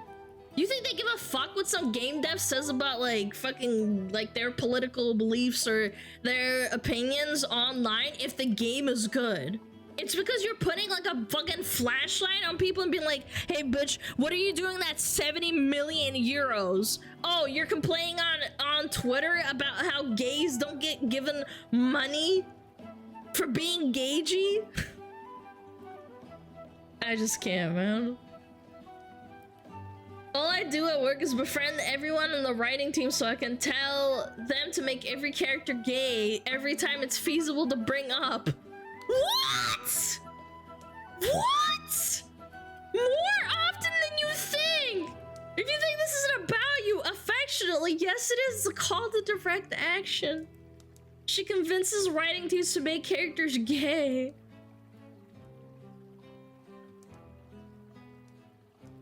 Bro. Why do we treat gay people like they're like a Pokemon? They're just people, man. Like if it fits the character, why? Okay, like cool, whatever. But every character gay every time? A fetishist? Yeah, I think it could be like fetishism. It could absolutely be that way. Yeah. Yeah, it's like you're using gay people to write a story. Like, why can't the character just be gay and that's it? If it's a cool character, nobody gives a fuck if they're gay, straight, trans, like, bro. Yeah, we gotta meet our quota, chat. We gotta meet our gay quota. I'm not gay enough. I gotta start kissing ghouls on stream. Hot take: gaming culture went into the shitter when millennials entered into the workforce. Millennials brought a lot of fucking problems to the table, man. Yeah. Being shit at your job, man. Tokenizing minorities? Absolutely. They don't see them as people, they just see them as like I said, like Pokemon cards that you gotta play on the table, otherwise your fucking brain explodes. A checklist, that's another like really good way to put it. Yeah, like you tick, the story has 10 games in it, therefore it's gonna be shipped. It's like, or you could write a really good story and just make it compelling, and then you can do whatever you want. I love being a selling point. Yes, chat, we need a quota of gays in the chat. Please identify yourself, otherwise we will get banned off of Twitch. Can you imagine? Please, more gay in the chat. Have we met our quota, please? Alright, gather up. Yeah, that's crazy. This bitch is crazy! Alan Wake could have just been a fine game, and it maybe would have turned a profit on Alan Wake 3, but it didn't. I can be gay for $20. Alright, sign them up. Alright, enough talking about Alan Wake. What's going on over here? Revolver shotgun. Oh, Jesus. Oh, jeez. Whoa. Holy. Dude. This is so ridiculous. What?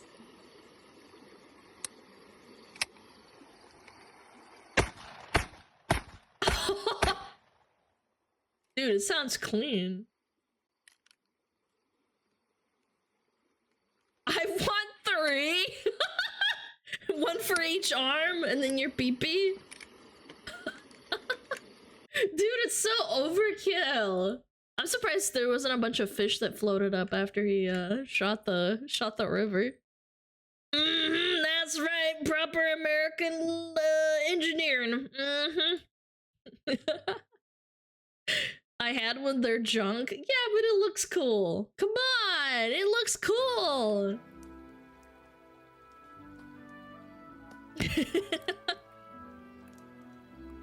Gotta defend yourself from the wildlife. Yeah.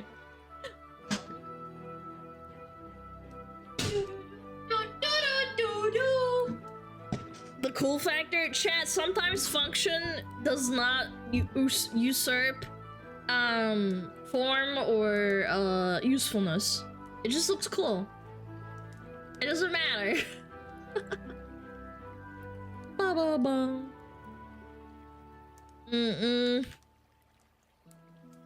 More.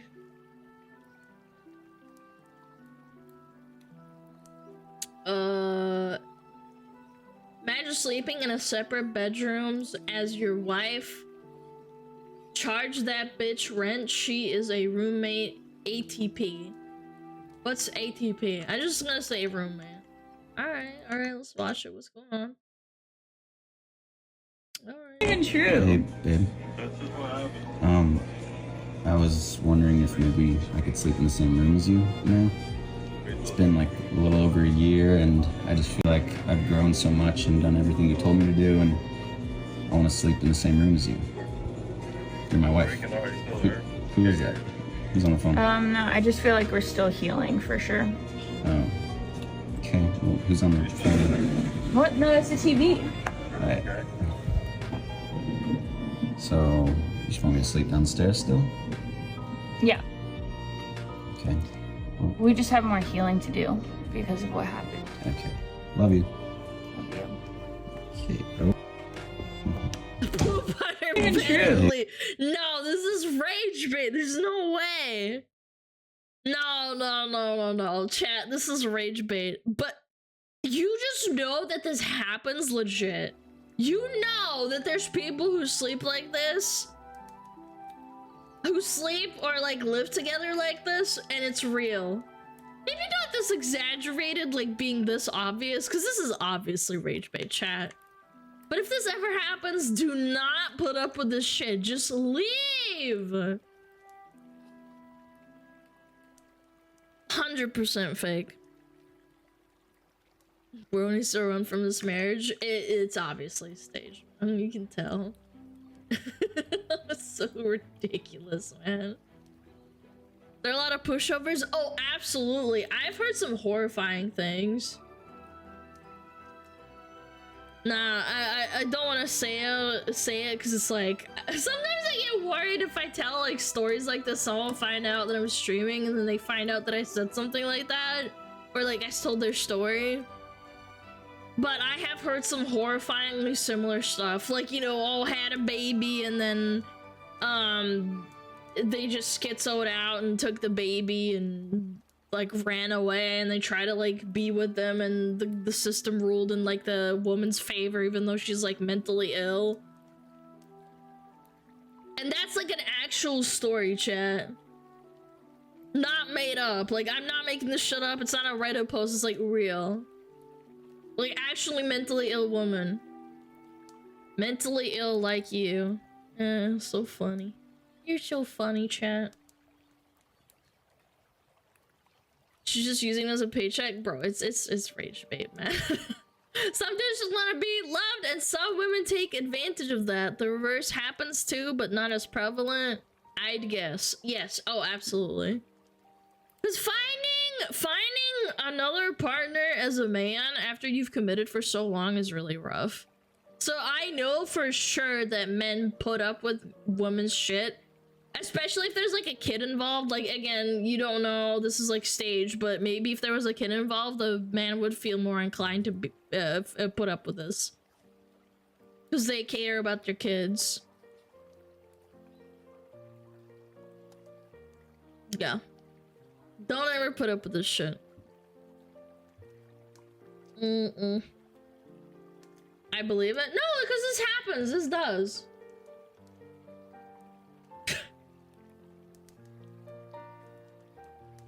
Sekai! Thank you for the 12 line! Thank you! Hi, Sekai! Hi, furry. Yo, bitch, what the fuck, man? You fucking scaly.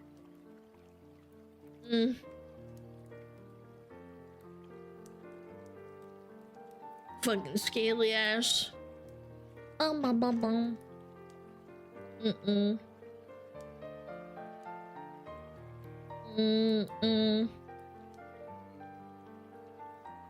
Okay, what is this?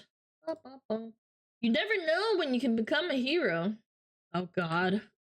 I used to ski a lot when I was a kid. This is like one of my worst nightmares. Going down a really steep slope like this. I'm fucking scared. I fell down a steep slope, like maybe like at a little bit more of a normal angle, but this is way too steep for me. Oh hell no. Oh hell no, this is way too deep. This is so steep, man. And look at the snow. Nah, I'm good.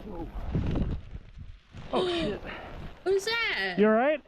Oh, it's a snowboarder! Oh my god! This is why I ski down like the really like soft slopes. Yeah, he's stuck upside down. Help! Help! Help! Man, I hate doing this with the skis too. You have to like dismount it with your stick. And it's so deep too. Look at him wading through it. Fuck. Yeah, he's gonna lose his skis. I hate this shit. I hate deep snow like this. Yeah, he's gonna lose his ski.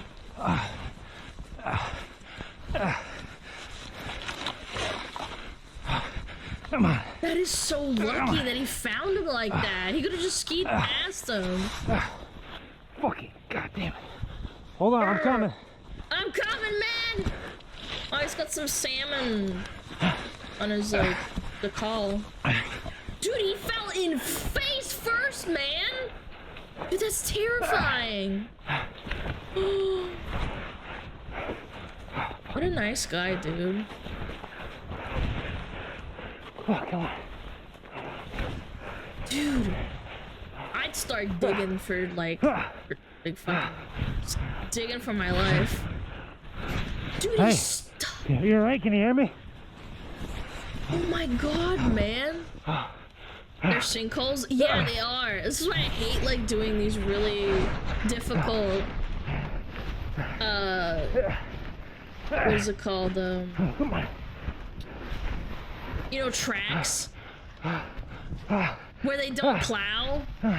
This is, like, out unplowed, so all the snow is, like, all like, condensed, and if you fall in, it's kind of over. Dude, he is so deep in there. That's just his arm. Come on, help me out. Help me out here. Oh my god, look at his face. You okay? You alright? Oh my god. Okay, you're good. You're good, I got you. Dude, You look at okay? his Can you mouth. breathe? Oh, yeah. Okay. Alright. Oh my god. We're both gonna catch our breath for a sec. I'm gonna If help you dig can you out, breathe, okay? it's okay. Yeah. Yeah, no problem, man. You're good. Oh. Alright. Get a little more snow with my mouth. Dude, that's so scary. Yeah, catch your breath, man. Okay. They gotta be so careful too. He's probably tired AF. Okay, you alright? I'm good. Okay, okay. I'm gonna back up for a second, get my shovel out, okay? Thank you. You're good, man. I'm gonna tell you from personal experience, wading through this shit with your snow boots is so difficult. It is hard. Good. Holy Dude, fuck. look how he fell. Jesus Christ. Oh. Dude, look at him. He's literally like a fucking 180 degrees, like, slammed in there. Oh. This is my worst nightmare, man.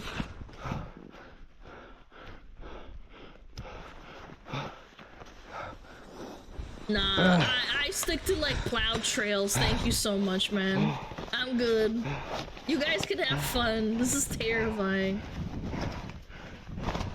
What's he doing, I wonder? Is he getting out, like, a little flare or something, maybe? Oh, a shovel! Dude, he's so prepared! Dude, this guy's a hero!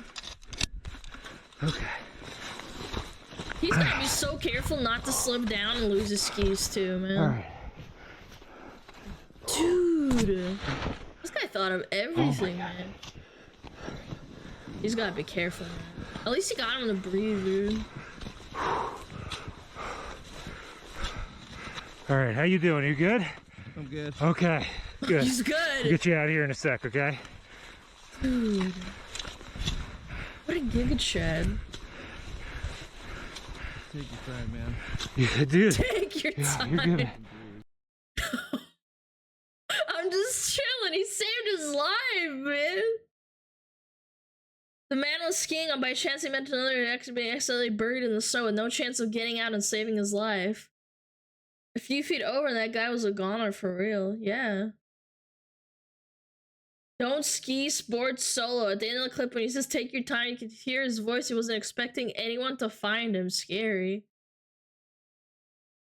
There's a follow-up interview about these guys. They're very close to this day. The man who saved him feels he owes an incredible debt to the guy who saved him. Yeah, no kidding, man.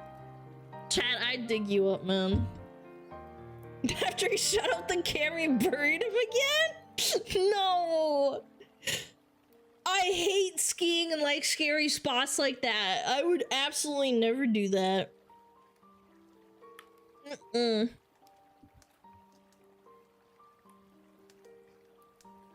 I dig you guys out. This is so terrifying. This is so scary. Like, I think he probably accepted his fate. So fucking scary. Snowboarding is also really dangerous to those that say, oh, like, just get your fucking, your boots off. You can't. You have to reach down with your feet, with your hands and, like, clip them off. Yeah. Dude was almost upside down, yeah. Ads! Ads! Ads! We got ads! Chat ads. Did you know we have ads? Stay on marked paths? Yeah, I once tumbled on a really steep slope. It was marked. It was like a marked path, but I never went to do something really risky with skiing ever again. Because I tumbled. I tumbled really far, and I remember I really hurt myself. And I was like 12 years old, and I had snot running down my face. I was crying. I was so upset. But I was fine. I lost a ski too. I had to like dig it out of the snow.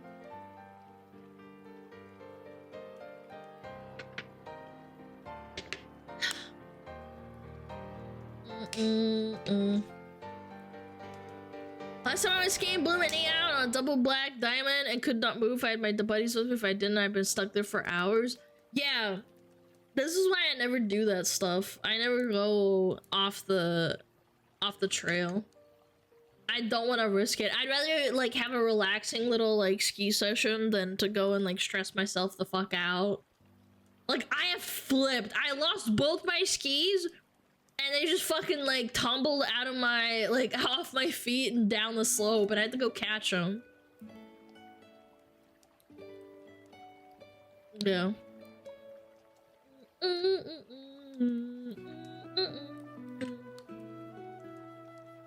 Ba, ba, ba, ba, ba, ba. James Earl Jones died. Aw, that's so sad. Aw, he's a really great actor, man. That is so sad, man.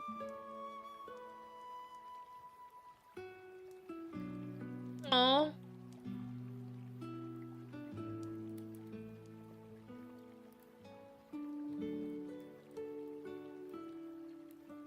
I didn't realize he was this old. 1931. Age 93? That's a long life, chat. Yeah, he played Mufasa and Darth Vader.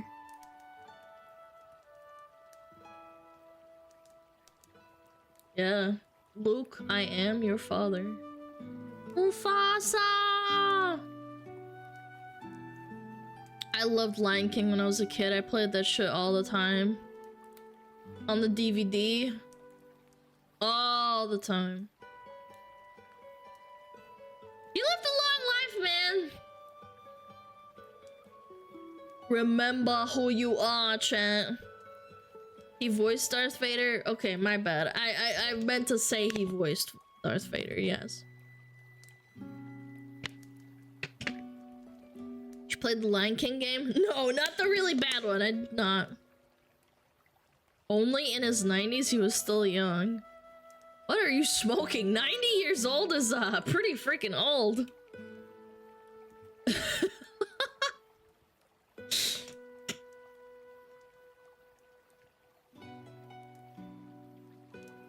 Yeah, 90s is like damn, he had a good long life. Bum bum bum bum bum. 07's in the chat.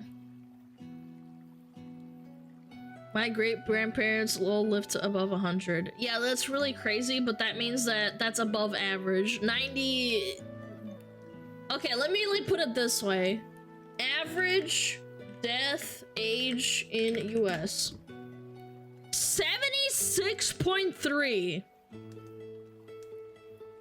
So yeah, you're wrong. It's way above average. Just because you have an anecdotal experience and be like, I'm killing my great grandparents lived to 100, it's like, it's still really above average. Yeah, the global average is like 80 to 85, man.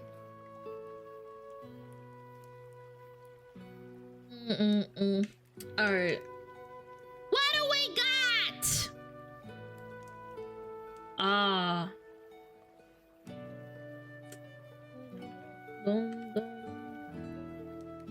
What's this? Oh, I love Rowan Atkinson, man. He's awesome. Dude, I love Rowan Atkinson. He's cool as fuck. Alright, what do we got? When people say no one is being arrested in the UK for posting a meme and people are only being arrested for inciting violence, Mr. Bean on free speech in UK.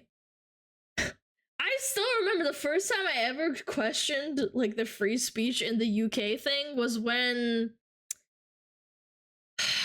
freaking what's his name? God damn it.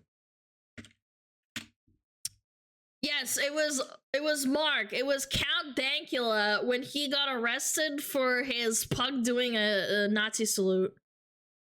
That was the first time I ever heard of people being arrested for that shit. And that was years ago. Yeah, that was so crazy. Yeah, the pug meme. Long time ago. I think it happened in 2012 or 14. I can't remember. It was a long time ago. Anyway. Let's do it. Point when it comes to the consideration of any issue relating to free speech is my passionate belief that the second most precious thing in life is the right to express yourself freely. The most precious thing in life, I think, is food in your mouth. And the third most precious is a roof over your head. But a fixture for me in the number 2 slot is free expression just below the need to sustain life itself.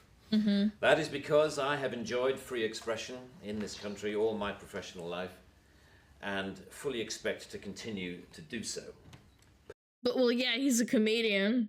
I would be very worried about free speech if I was a comedian. I can't make certain jokes. Personally, I suspect highly unlikely to be arrested for whatever laws exist to contain free expression because of the undoubtedly privileged position that is afforded to those of a high public profile.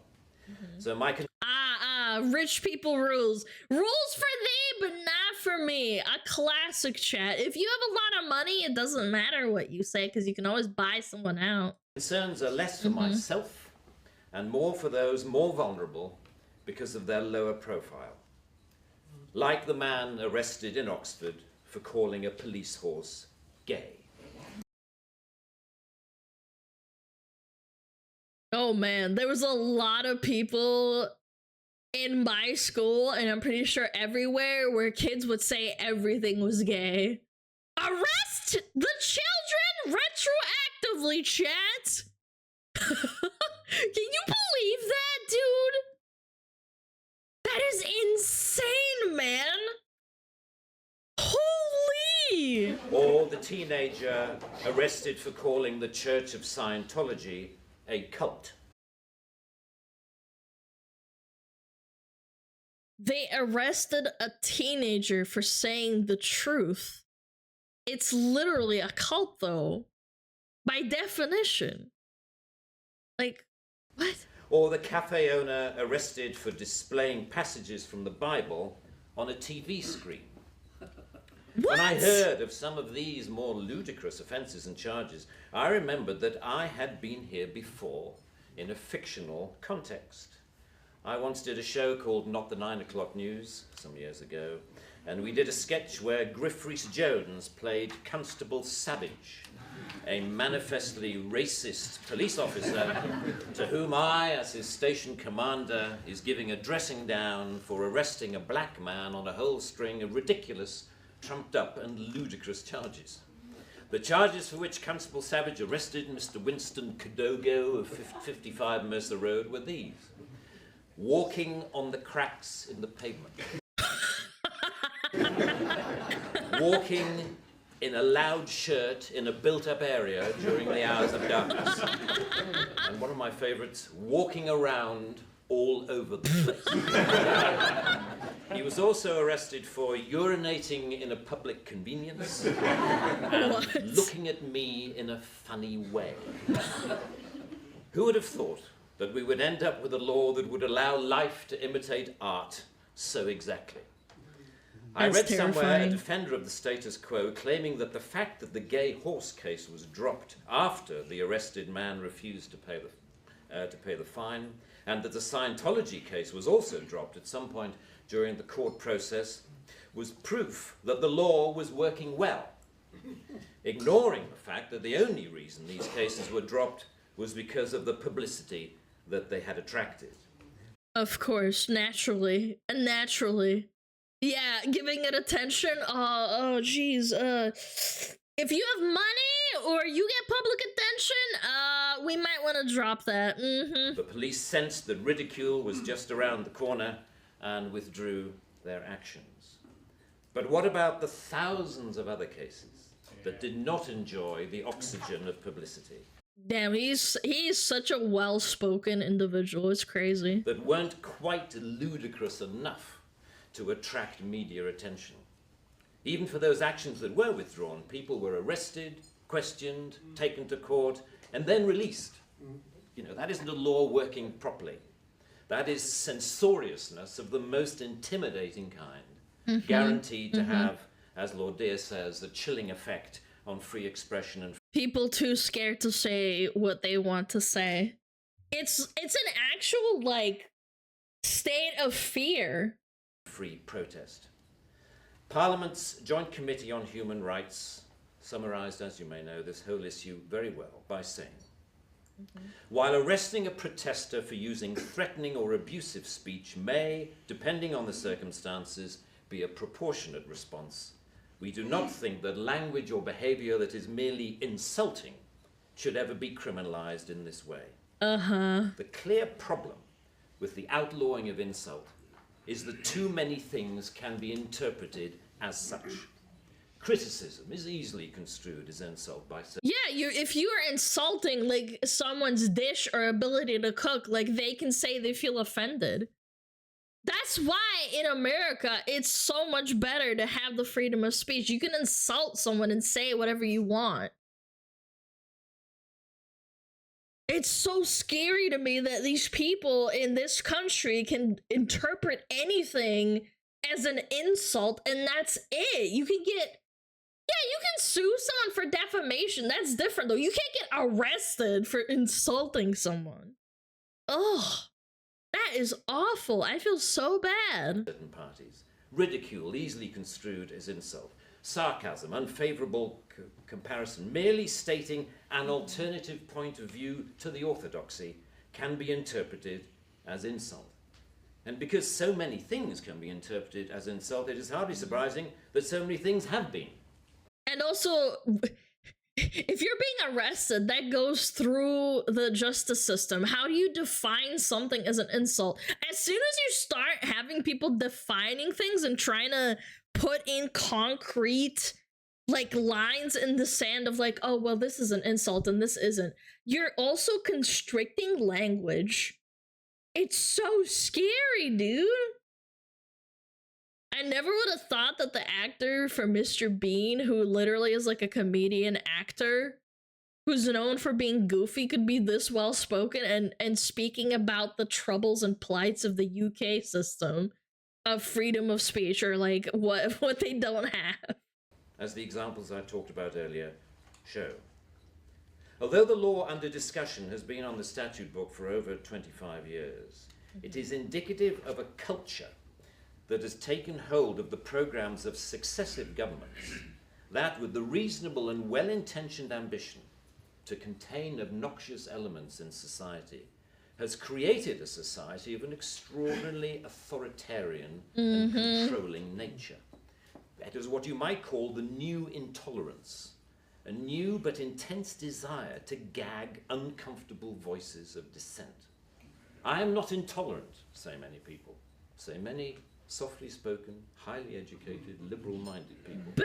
I I'm only intolerant of intolerance. Ah. And people tend to nod sagely and say, oh yes, wise words, wise words. And yet if you think about this supposedly inarguable statement for longer than 5 seconds, you realize that all it is advocating is the replacement of one kind of intolerance with another, which to me doesn't represent any kind of progress at all. Underlying prejudices, injustices, or resentments are not addressed by arresting people. They are addressed by the issues being aired, argued, and dealt with, preferably outside the... This is such a problem, man. I can't believe we went from a pug doing a salute with his paw to this, man. What if they arrest him for insulting and having an opinion on this? Can you imagine? Wasn't this guy knighted by the Queen of England? Yeah, your crime being unfathomably based and real. This is crazy to me. What world am I living in, man? Legal process. For me, the best way to increase society's resistance to insulting or offensive speech is to allow a lot more of it. As with childhood diseases, you can better resist those germs to which you have been exposed. We need to build our immunity to taking offense so that we can deal with the issues that perfectly justified criticism can raise. Our priority should be to deal with the message, not the messenger. Oh, this is 10 years old. This is President Obama. I was like, oh, this is 10 years old, huh? Unfathomably based, man. As President Obama said in an address to the United Nations only a month or so ago, laudable efforts to restrict speech can become a tool to silence critics or oppress minorities. The strongest weapon against hateful speech is not repression, it is more speech. Exactly, exactly. You bring forth ideas to fight against those ideas, and you just have both opinions on the table. If you silence one side, then it becomes an echo chamber and the other side gets more and more upset. What happened with Twitter when they released the floodgates of being able to say basically whatever you want, as long as it's not like death threats or something? I'm pretty sure that was like the line in the sand that they put down. People went fucking bananas. I saw some shit when Elon took over and he said, okay, everyone can say whatever they want, and the people just went fucking crazy. Obviously, because they've been repressed and pushed down and told to shut the fuck up for like years. If not like a decade, I'm pretty sure. I don't remember how long Twitter's been around for, but yeah. It is... You can't do this. And that's the essence of my thesis, more speech. If we want a robust society, we need more robust dialogue, and that must include the right to insult or to offend. And even if, as Lord Deere says, you know, the freedom to be inoffensive is no freedom at all. The repeal of this word in this clause will be only a small step, but it will, I hope, be a critical one in what should be a longer-term project to pause and slowly rewind a creeping culture of censoriousness. And considering this speech is from 10 years ago, chat, I don't think we've reversed this at all. It's gotten worse, chat. That's actually scary. The pendulum always swings the other way. It usually swings harder. People were banned or deplatformed from the better part of a decade from every social forum and social media until Elon bought Twitter and they're making for lost time. Yes, and that's why it's so extreme. That's the problem. Yeah. We did not heed his warning. Yep. We did not. 10 years ago, the speech was made. President Obama said. It is a small skirmish in the battle, in my opinion, to deal with what Sir Salman Rushdie refers to as the outrage industry. Self-appointed arbiters of the public good, encouraging media-stoked outrage to which the police feel under terrible pressure to react. A newspaper rings up Scotland Yard. Someone has said something slightly insulting on Twitter about someone who we think a national treasure. You know what's funny? This has come to the point where police tried to say that they're going to extradite Americans to the UK for saying stupid shit online. Yeah. This happened. Like, I remember we talked about it, like, not even like a month or two ago. They said, yeah, we're gonna start extraditing people, not just Americans, like other people to the UK. Which is stupid, but my point still stands is that they even thought about trying to do that. Imagine what they do to their own people. What are you going to do about it? And the police panic and they scrabble around and then grasp the most inappropriate lifeline of all, Section 5 of the Public Order Act, that thing where you can arrest anybody for saying anything that might be construed by anyone else as insulting. What? You know, they don't seem to need a real victim. So if I'm in the UK and I stream and someone says something insulting, I can, like, find out where they live, and if they're in the UK, I can get them arrested? Isn't that kind of crazy? Imagine if America had this shit, dude! Most of my audience is American, man! Hey, governor? I need to find out who, Dingle Bob 123 is. If I called you fat, you could have me arrested? Yes, if I live in the UK and you live in the UK, I can call and have you arrested by Scotland Yard for insulting me personally. Need only to make the judgment that somebody could have been offended if they had heard or read what has been said. The most ludicrous degree of latitude. The storms that surround Twitter and Facebook comment have raised some fascinating issues about free speech, which we haven't really yet come to terms with. We're coming to terms with it now!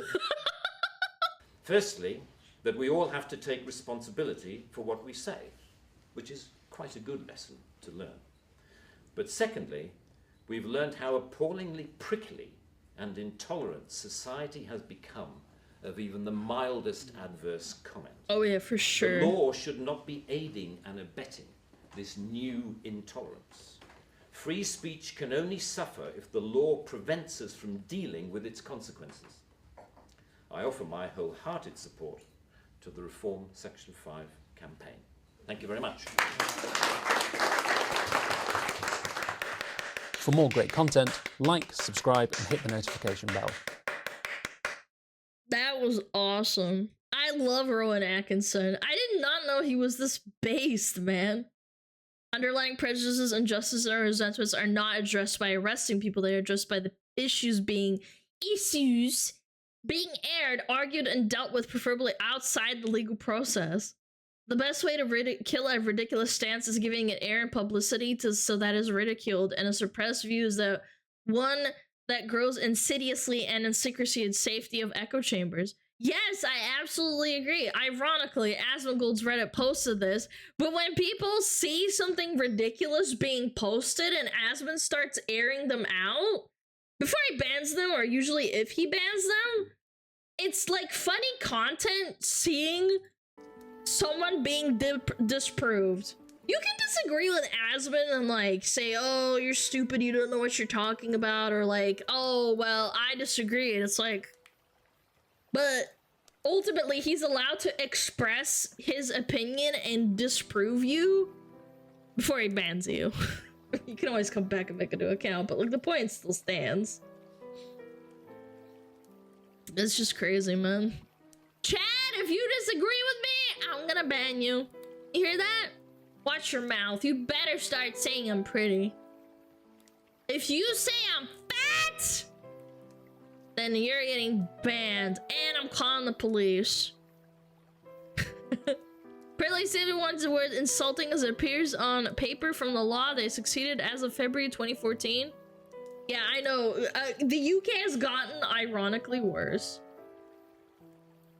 After this speech. Which was when... what was it called? Reform Section... Let me look it up. Reform Section 5, Rowan Atkinson.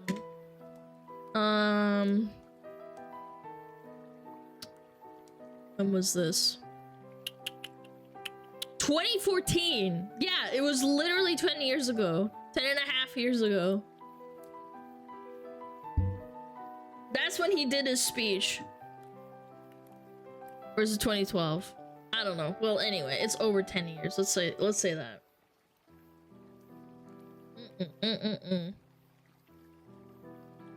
Chat. Watch your mouth. I use this rule of thumb, generally speaking.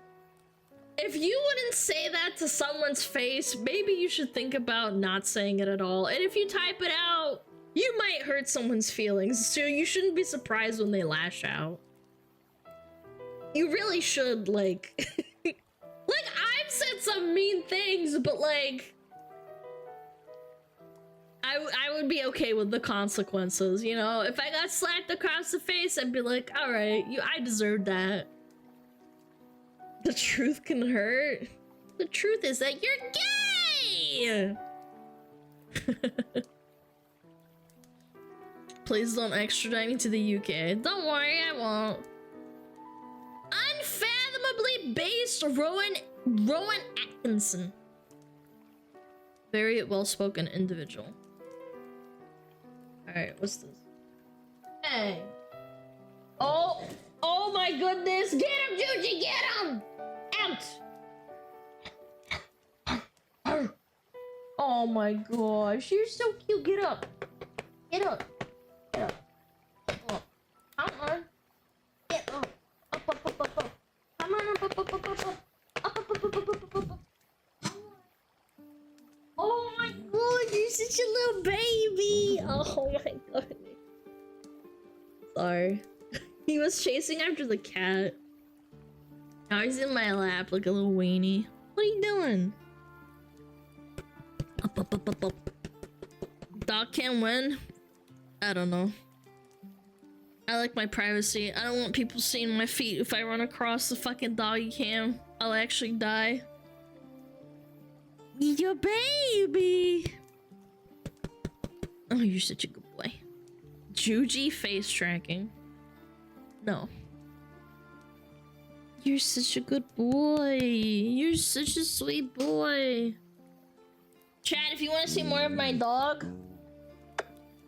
join the Discord. This is what I do to chat every day.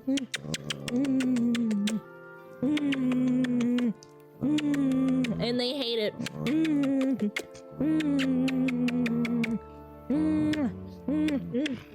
You hate kisses. Okay. Oh. He's so cute. Anyway. How's the move? It was fucking awful. He's gonna kill you? No, he's not. He's a sweet boy. Anyway. What's this about, innit? What's this about? 3/4 odds is crazy statistics. Alright, let him cook. Someone posted divorce rates, right? The first one between men and women is 42%. Women and women is 72%. And men is 28%. And the person making the post asked the question, I'm curious, ladies, how are men the problem?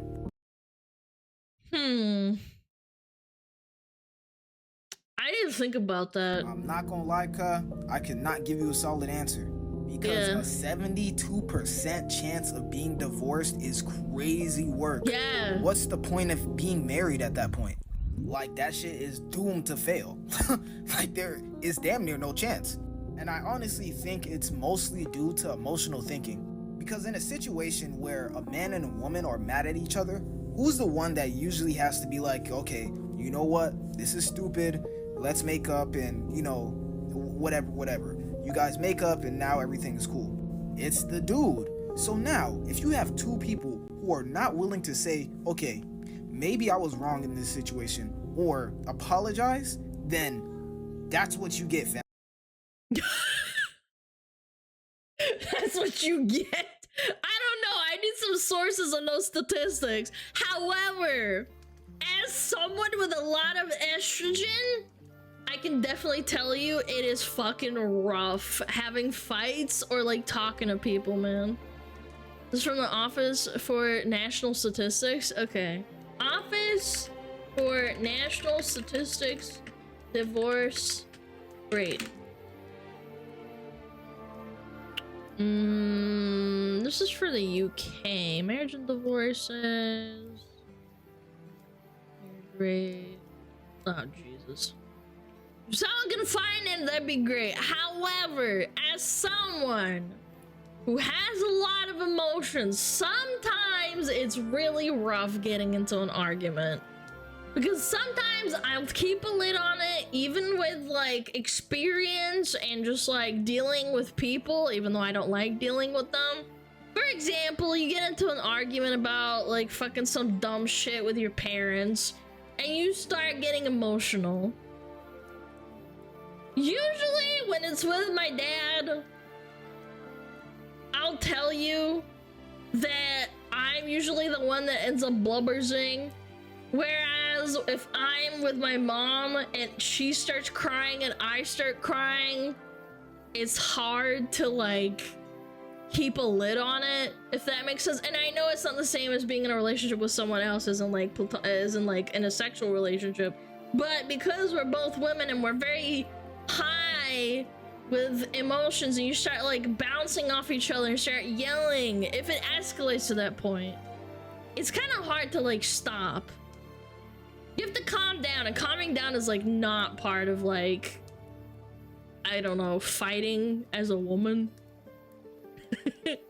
That's why women get told to calm down all the time, even if it's really irritating. Metro Weekly, lesbians much more likely to divorce than gay men. Okay. What's this? 2020. Female couples account for 3 times as many divorces, counting year-on-year trend. According to the Office for National Statistics. Ooh, okay.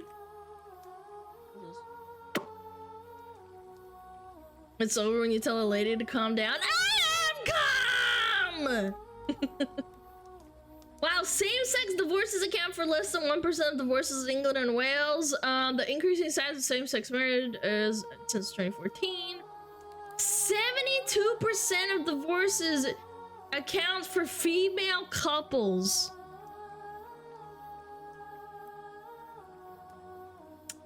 Again, I can't imagine the sample size is very big either. That is crazy work, man. 72%. That's almost 75, Chad. That's 3/4. I can believe it. You know what? Us guys gonna stick together? Yeah, I don't know. I'd love to know why gay men don't get divorced as often, according to this. Even women hate women. I think when you start bashing heads and like two emotional beings being together is so much more to handle. Men are usually the ones that are kind of cold, or at least like not as, I guess, responsive. What men are problem solvers. That's why also, just chat, just so you know. That's why, if you ever get a partner, chat, sometimes a woman just doesn't want to have a problem solved. They just want you to listen to them. I know this is kind of like off topic, but yeah, sometimes women just want someone to listen to them and like cry, like unironically just make them feel better. What's this? Forbes Advisor's little article as well doesn't show same-sex divorce rates, but does show rate of divorces being initiated by men versus women. Oh, Forbes. Oh boy.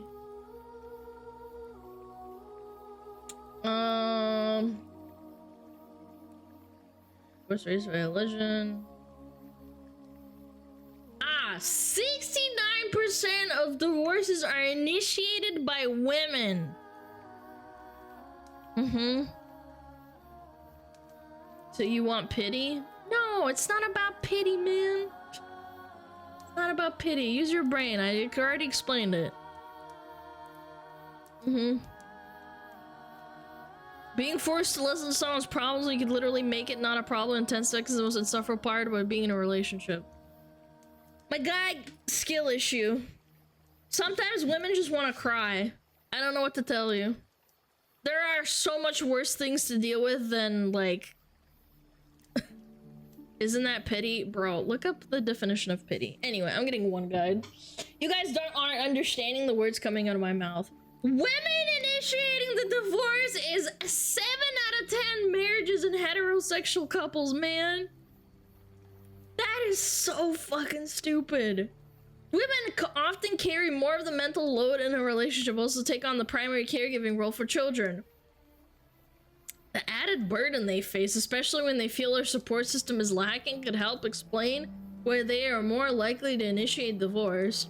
Oh, so men, when they come home from their 9 to 5 and their woman isn't doing their job of like taking care of the kids, that load is okay. But when women, you know, they don't have a support system, I feel like this article's a little bit fucking redacted, man. I've heard so many stories of women complaining that their man is tired after work, after their 9 to 5, and they don't have like a support system when they're the ones like going out into the world and they're just sitting at home taking care of the kids. By the way, no dissing to women who take care of kids and are housewives. Absolutely no diss to that, by the way. Just so we're clear. It is hard taking care of kids. It really is. I'm just saying that men have it hard too. Going into a 9 to 5 and getting told by your boss that you're not getting a raise or you can't go on vacation, then coming home to your wife fucking saying, oh, I can't handle the babies. Also, you need the car payment is fucking due. Blah, blah, blah. Like, that shit's stressful too. It's fucking both. It just sucks for both, man.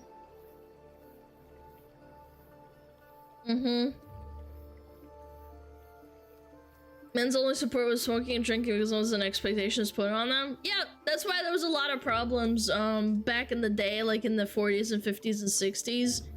Especially, I know this is completely off topic. Sorry. After World War I and II, all those men that came from war, they were really fricked up and they didn't want to talk about it because it's obviously really hard to talk about, but they just resorted to smoking and drinking because they didn't want to talk about their fucked up problems in their head. Yeah. It was traumatic, exactly. But this makes absolute sense. Women initiating makes perfect sense. What do you want, buddy? Is the cat in your bed? Oh my god, the cat is in the dog bed and the dog is mad at him. Oh my goodness. Sorry. He was like telling me to get the cat out of the bed. Anyway.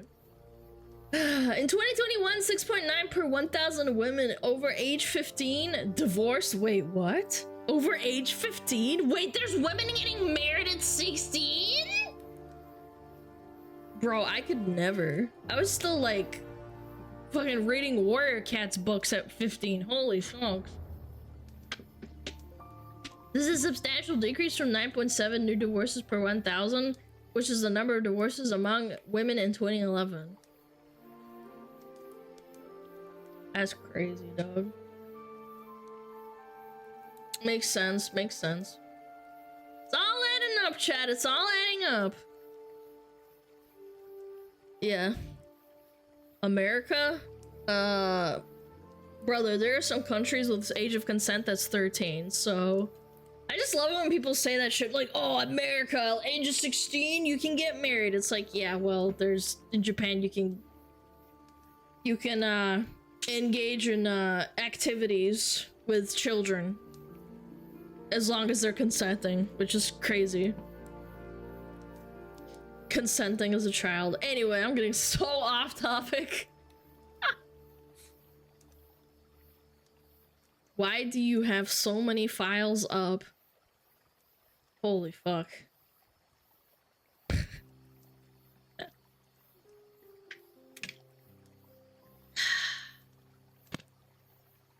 Mm-mm-mm-mm-mm. 9 files.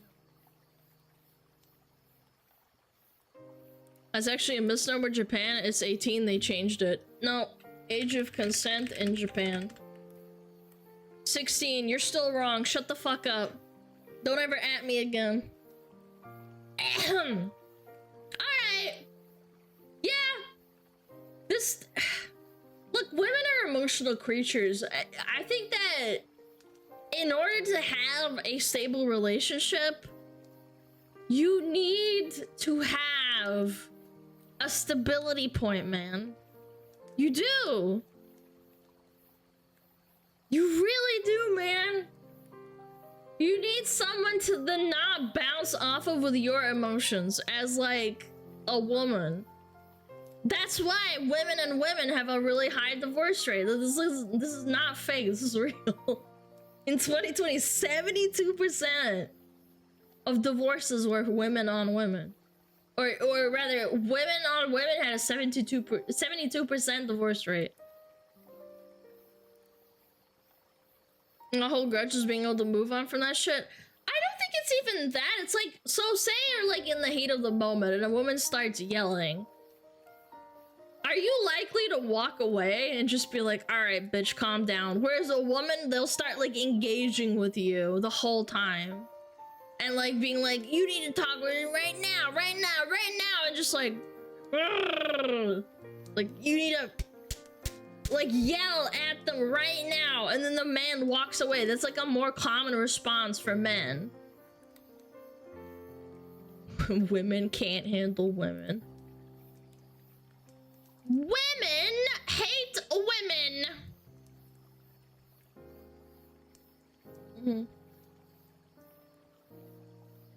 Guy wants it to finish? I don't know about that. I think they just don't want to deal with like an emotional breakdown.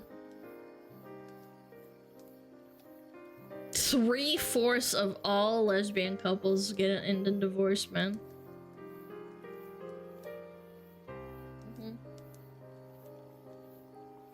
42%. I'd say 42% with men and women is still really high, though.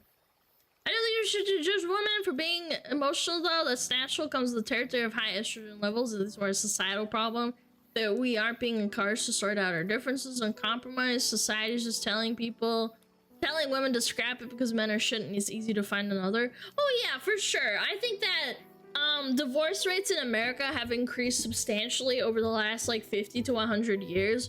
Not only because like society has changed, but because it's easy to like say, oh, I'm divorcing you. Okay, I'm gonna go find another man. Instead of talking it out. I think people want instant gratification.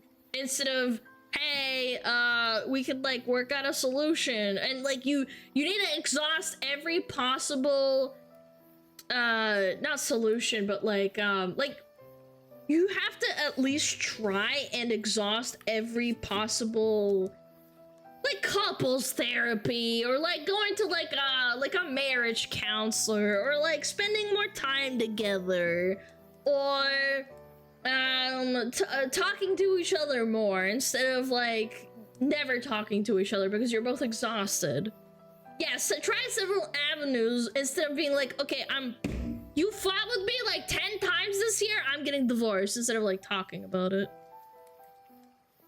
I think that's really, really, like, since divorce became like a thing that was more and more common, it's escalated because it's like, oh, well, your man doesn't talk to you, so maybe you should think about a divorce.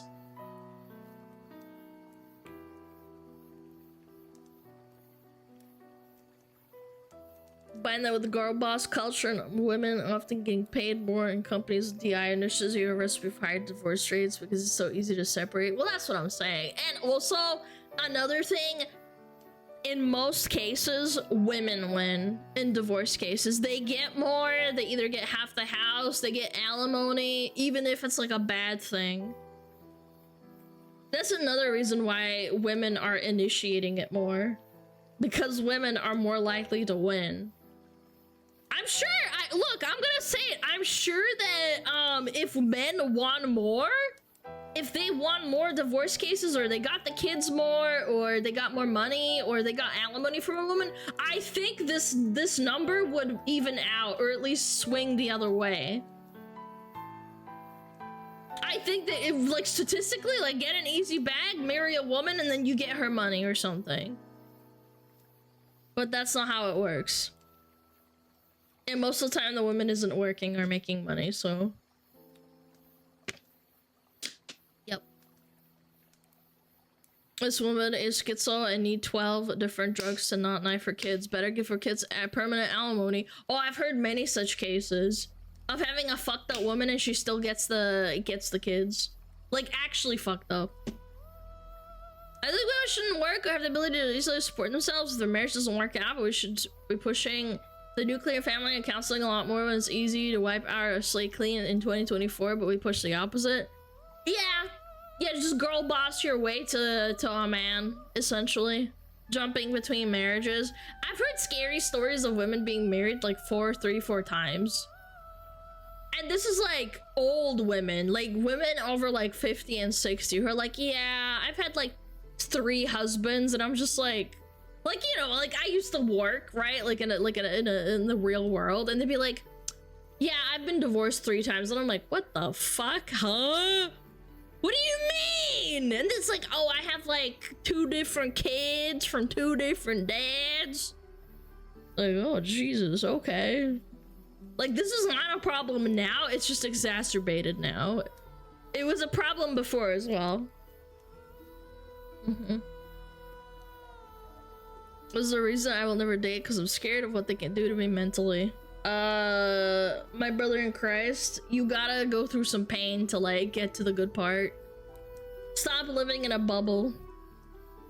You gotta push yourself to do uncomfortable things. 99% of the time you're gonna be fine. I didn't want to stream because I was scared of talking to people, so look at me. Get divorced a single time, your odds of getting divorced again skyrockets, and serial divorces that push up the average. That's still really bad. Like, even if it pushes up the average a lot, that's still really bad. What was the divorce rate like 50 years ago? Divorce rate USA last 100 years.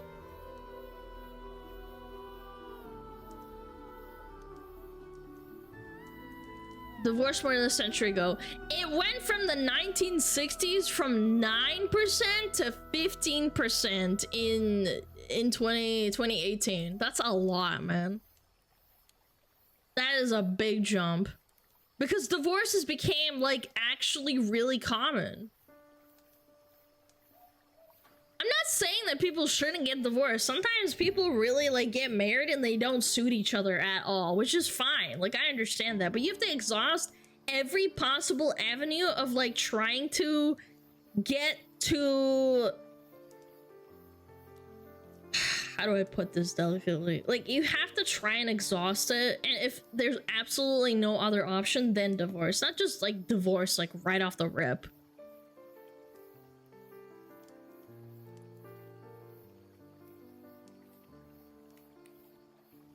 I also think others have to realize it's a global world now. It's no longer single village matchmaking. Yeah, that too.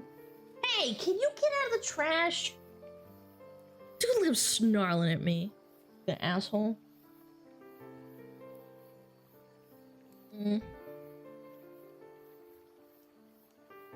Household of 2 adults and 3 kids could exist on 1 salary. Oh yeah, I mean, we're getting into like the nitty gritty of like how divorces are. How 1 salary could like support 3 kids and a wife. We're getting way into the deep end. Looks like divorce rates have overall been decreasing since 1960, but marriage rates have been too. Yeah.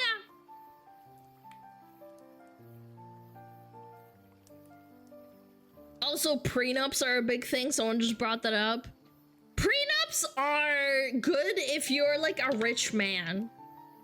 Yeah, I think that prenups are really smart in that case, but usually there's literally no reason for it. It's just a waste of money. Yeah. Marriage rates plummeted. Yeah, people aren't getting married. They're not having kids. Gee, I wonder why. Yeah. I forget, honestly, someone is dating is the best because, you know, getting hurt so bad they give up on it, like in my case, there's always that one person confiding easily who just hurt so bad that you don't want to be with anyone anymore, you know what I mean? Yeah, I understand that, man. I really do. But, as someone, I'm not gonna get into personal anecdotes, but as someone with an older brother who had a really sad breakup with a like 6 or 8 year long relationship, I saw that guy, my brother, being so sad and basically resigning to like living alone, and now he's married. So like, you should never give up, man. And he is a short king, so you should never say, oh well, he's probably a Giga Chad. And I'm like, well, actually he's like 5'7", so even someone like my brother can find someone, okay?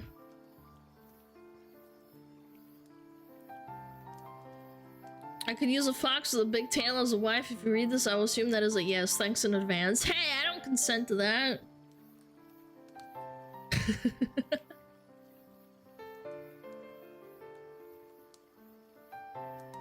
I'm taking if it happens, it happens. Approach makes life easier. Yeah, that's how I do it, you know? If it happens, it happens. If I don't, then I die alone with a dog and a cat. I don't give a frick! Because if you care, then it starts eating at you, like, internally, so who cares? It's not my problem. Well, I mean, it is my problem, but, like, it doesn't matter. If I'm happy, I'm cool. Alright, is there anything else? Ah! Ooh! I know about this, chat. Do you know about the shopping cart theory, chat? This is like an old ass 4chan post, man. It's been reposted like a million times. I love this, by the way. I'll read it out loud and then I'll tell you guys my personal experience.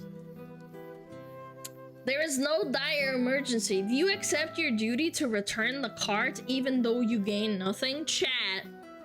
Do you return the shopping cart no matter what? Or do you just leave it like next to your car or like in the other like spot? Yes, yes, yes. I always return it, of course. I always do. Yes, yes, yes. Every time. Return it. If it's next to me, yeah. Okay, hold on. If it's far away, do you still return it? Because I do. Even if it's far away from the little, like, whatever, like the little thingy.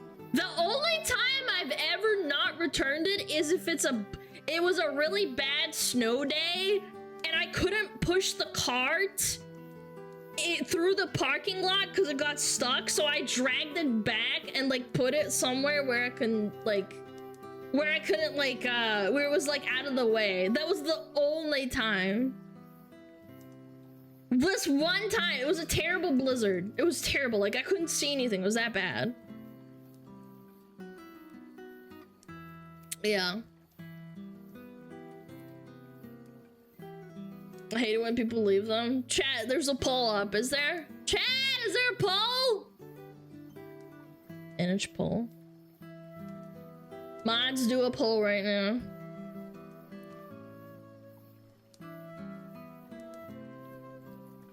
No poll. Lazy mods. Mods, do your job! I need to know if chat is normal or not. Hello! Can I please have a poll? It's bugged, I think. Ah. No, I'm a degenerate! I like that! So most people, yeah, 95%, and then maybe let's just say like 2% are just being trolls. Okay, let me read it. This is so crunchy, chat. Look at this crunchy ass little copy pasta. I've seen this reposted like at least 10 times, like over 10 years. The shopping cart is the ultimate litmus test for whether a person is capable of self-governing. To return the shopping cart is an easy, convenient task, and one which we all recognize as the correct and appropriate thing to do. To return the shopping cart is objectively right, chat? There are no situations other than dire emergencies in which a person is not able to return their cart, like mine with the snow. I literally got stuck. I couldn't do anything. Therefore, the shopping cart presents itself as the apex example of whether a person will do what is right without being forced to do it. No one will punish you for not returning the shopping cart. No one will fine you or kill you for not returning the shopping cart. You gain nothing by returning the shopping cart. You must return the shopping cart out of the goodness of your own heart. You must return the shopping cart because it is the right thing to do, because it is correct. A person who is unable to do so is no better than an animal, an absolute savage, who can only be made what to do is right by threatening them with the law and the force that stands behind it. The shopping cart is what determines whether a person is a good or bad member of society. I think this is very real. I've returned shopping carts that were next to my car or like around it because I get so mad. And I always grumble to myself, I'm like, you fucking degenerate, man. I get so mad. I return other people's trolley carts if I can help it. Yeah. Wanna bet a few employees did attack someone not returning the cart? Nah, I don't think so, man. I've never seen that happen in my life. People that leave them in the middle of a parking space? Bro, I can't stand it, man. It just makes me upset. I see someone driving away and their cart is there. That's their cart. I've seen people driving away and it's not their cart. Like, whatever. But it just makes me upset. Like, no, but these are the kinds of people that are like, I wouldn't kill someone because there's a law against killing people. It's like, well, but killing people is wrong. It's like, well, if I could get away with it, I'd still kill him. It's like, okay, schizo. Yeah, like you're actually just an animal. The bigger question is, do you scoff and disgust when you go to a park? When you go to park and you see an unreturned shopping cart, or worse, a pile of unreturned shopping carts. Oh, that shit drives me insane. I scoff and just like roll my eyes. Sometimes if it's really close, I'll try and drag like one or two with me while I'm going to the store, if that makes sense. Like, you're going to the store, so you have no shopping cart with you. I will drag them, one or two, if I'm able, into the thing and like return them, even though they're not mine. Yeah, I know. I'm a kind of a giga chad.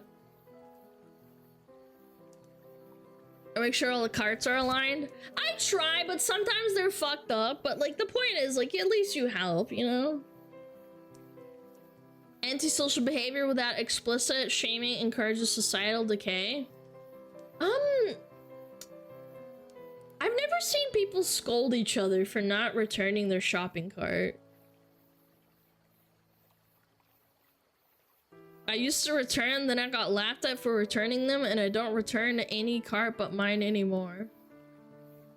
That's ridiculous, man. What the hell? When I saw this one time, this lady that looked at me, she was like smiling when she saw me returning someone else's cart that wasn't mine, because I went and put my grocery cart and then I went back and moved it out of my car's way and put it back.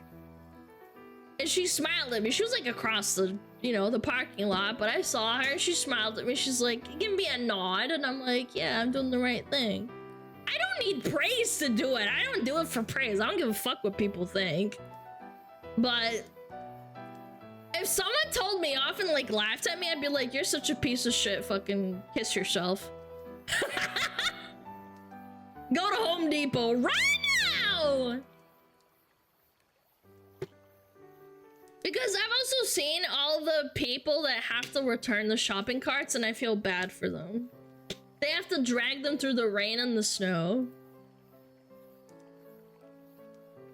A good man needs no law, and an evil man honors no law. So what is the point of a law? The evil in denial will obey the obvious laws, and there are far more people in the last category than any of us are comfortable thinking about. I don't know. Threat of, like, being put in prison or ruining your life, I guess. If you get caught, then yeah.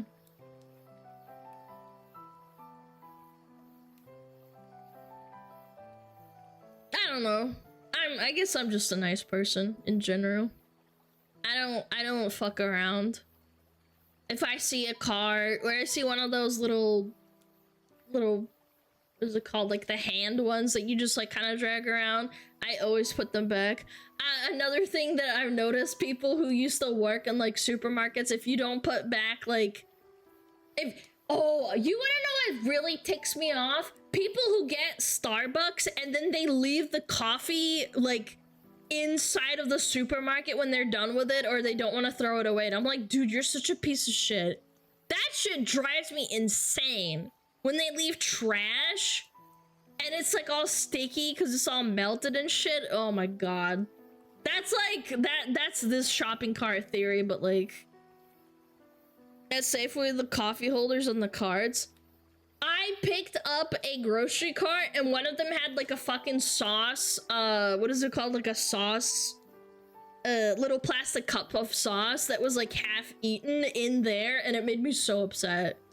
Like, you're such a rat, dude. Just take, like, I'm one of those people that has a little bit of trash in their car because I don't want to leave it outside. Am I a bad person for that? Like, yeah, people will think I'm kind of dirty, but like, I gather up my trash in the car and then like I throw it away because I don't want to leave it outside. I hate it more when people throw out trash out of their car. That's disgusting. I find that so nasty when people like just kick their trash out of the car.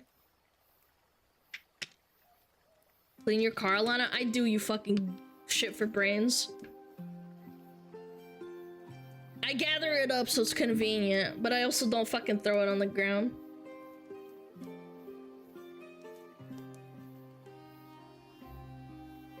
I hate that shit. Throw it. I also have trash bags in my car. Yeah. But chat's normal for the most part. 95% of you do the correct thing. Alright, last thing.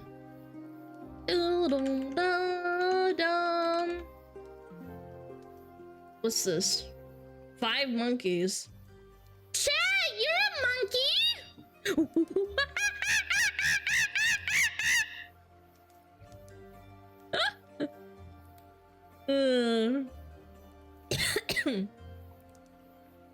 Monkey time, monkey time, monkey time.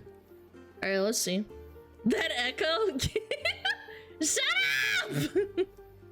Alright, let's watch the video. What is this?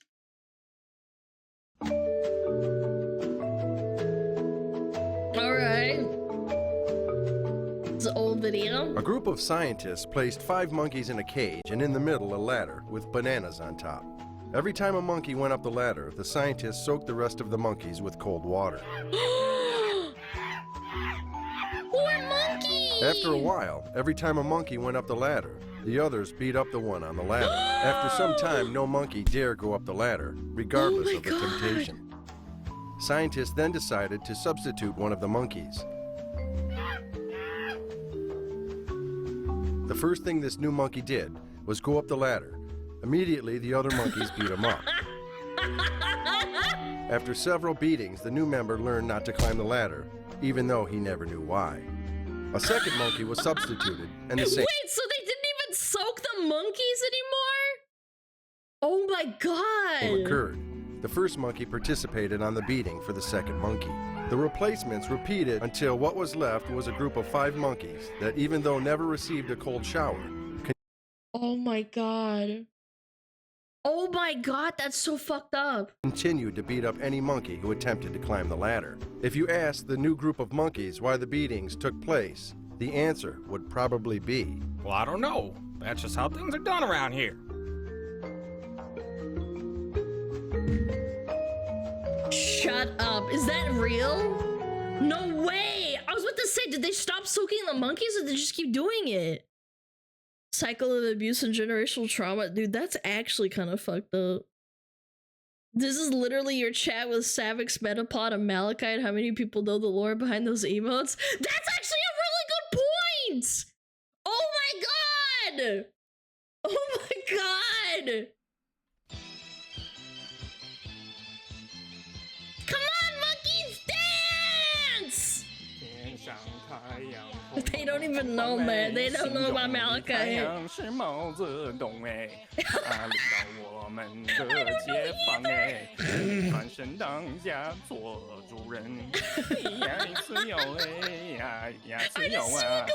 else does it. Yep, that's right. Why are you so good at? Oh, Metapod. Oh, Metapod, use Harden. Metapod Harden. Oh yes! yeah, Metapod, you're so hard. Oh my Metapod god. Harden. Oh, he's so hard. Look at those two hard throbbing Metapods. They're so strong and hard. Wow. Yeah, I've taught you monkeys to dance no matter what. Chat. For those that don't know, the first one was Malachite singing Red Sun with Savix, and they thought it was funny, and I clipped it and put it into a soundbite. And the Savix Metapod one is obviously Savix saying Metapod Harden. The poll? What about it? What about the poll? And that's about it. Do you know the lore behind Metapod and Malachite? No, but I spam it anyways. No! You guys actually don't know the lore? Dude! I freaking hate Grayson. Oh, we should have asked about Grayson too. Like, what if they don't know who Grayson is?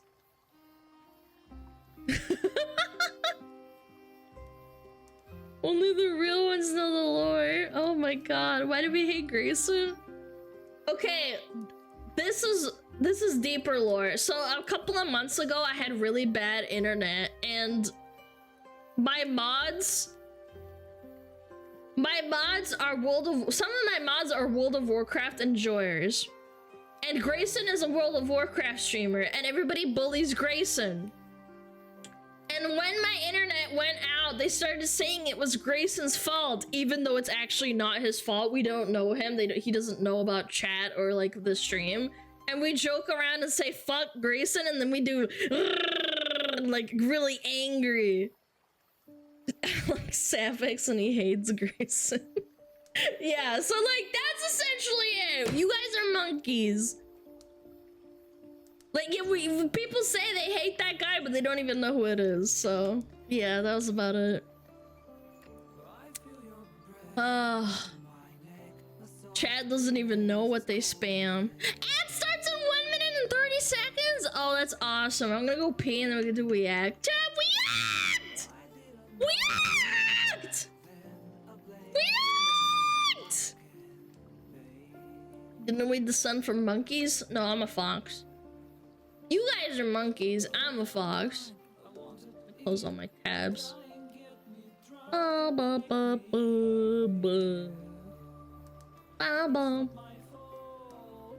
me find the video. React! React! Ooh.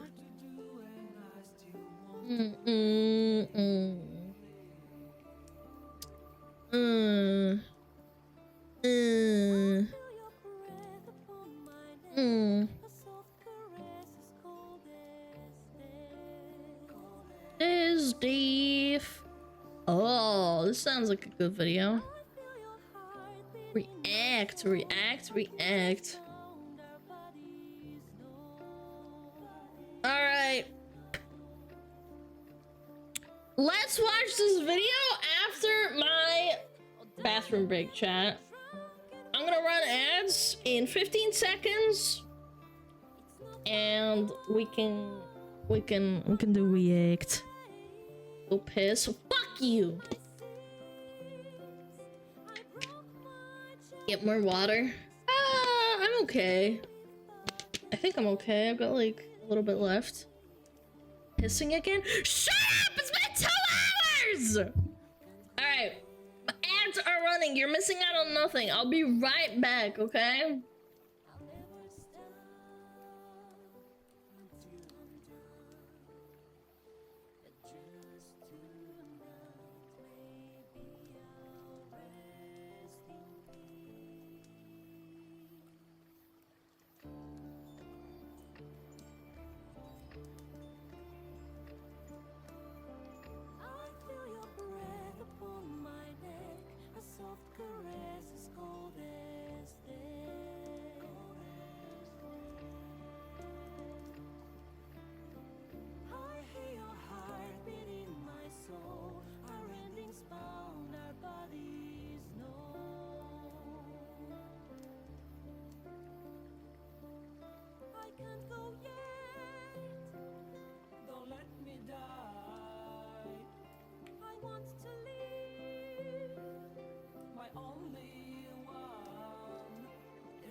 Hello. Hi. Hello. Clog the toilet, of course.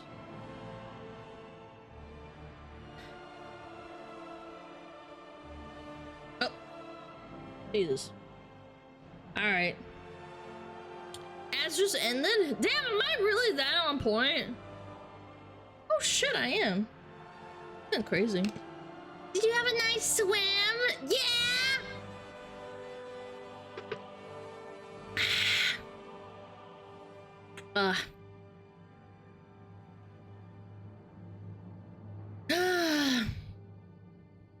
Why do we scatter? Because I'm gonna kill you. I'm a woman, obviously. The sound alerts don't load. I'm pretty sure they're muted during we act. Oh no, actually sound alerts is bugged. They're on, they're just bugged. Sorry, chat. Yeah, I was frying some good chicken. You're a woman! I would hope so. Otherwise, I am a penisless man. Also full of emotion, rage, anxiety, wrath, and self-doubt. And low self-esteem, don't forget that. And boobies? I mean, I do have boobies, yeah, I do. Just stop being emotional! Can you sing? No. I can't hear you. Am I loud enough for you, bitch? Turn up your volume! Alright. This should be good. I have a really soft spot for, Avatar: The Last Airbender. It was one of the cartoons that my brother and I watched back when it came out, and the last episode was amazing.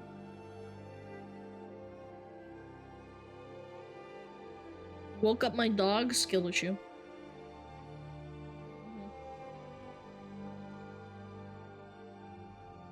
Are you secretly like that one Russian bodybuilder? What the fuck are you waffling on about, blood?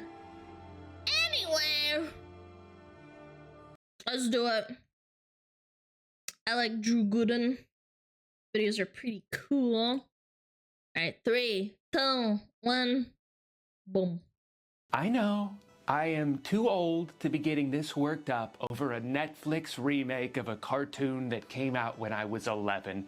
But this is not just any It was an amazing cartoon. It had really good character development. Cartoon. It's not like they're rebooting Jimmy Neutron and I'm pissed off about it. Avatar is a nearly perfect series. It's one I enjoyed a lot when I saw it as a kid, but rediscovering it as an adult actually blew my mind. It's a show that moved me to tears multiple times. It's something that the creators clearly put so much thought and care into getting every detail right, from the world building to the music. Now, for a long time, I thought it would be impossible to translate this world into live action, partly because of how intricate and beautiful the animation is, and partly because the last time they tried to do it, it was a fucking disaster.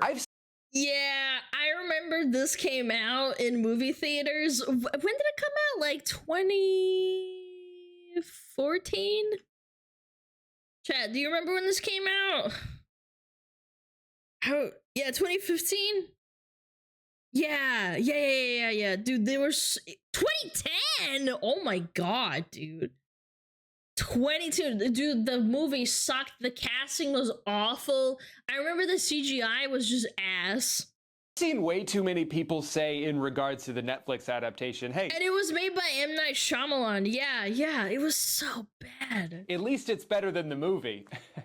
Yeah, I would hope it's better than one of the worst films ever made. You don't get points for that. Because of how goofy and awkward this movie looked, I assumed it just couldn't be done. That this world was simply unadaptable to live action. And in a lot of ways, Netflix proved me wrong. This show looks probably as good as a live-action Avatar could. I mean, nothing will ever truly compare to vibrant and fluid 2D animation, but the VFX team that worked on this did a really good job of making something that very easily could have looked dumb as shit look pretty realistic. Except for the airbending. I don't know what happened there. Yeah, a lot of the scenes are directed a little jarringly, and it's way too dark sometimes, but with what they were Oh, I hate that, man. I hate it when movies are too dark. Do you guys remember Game of Thrones? The final battle?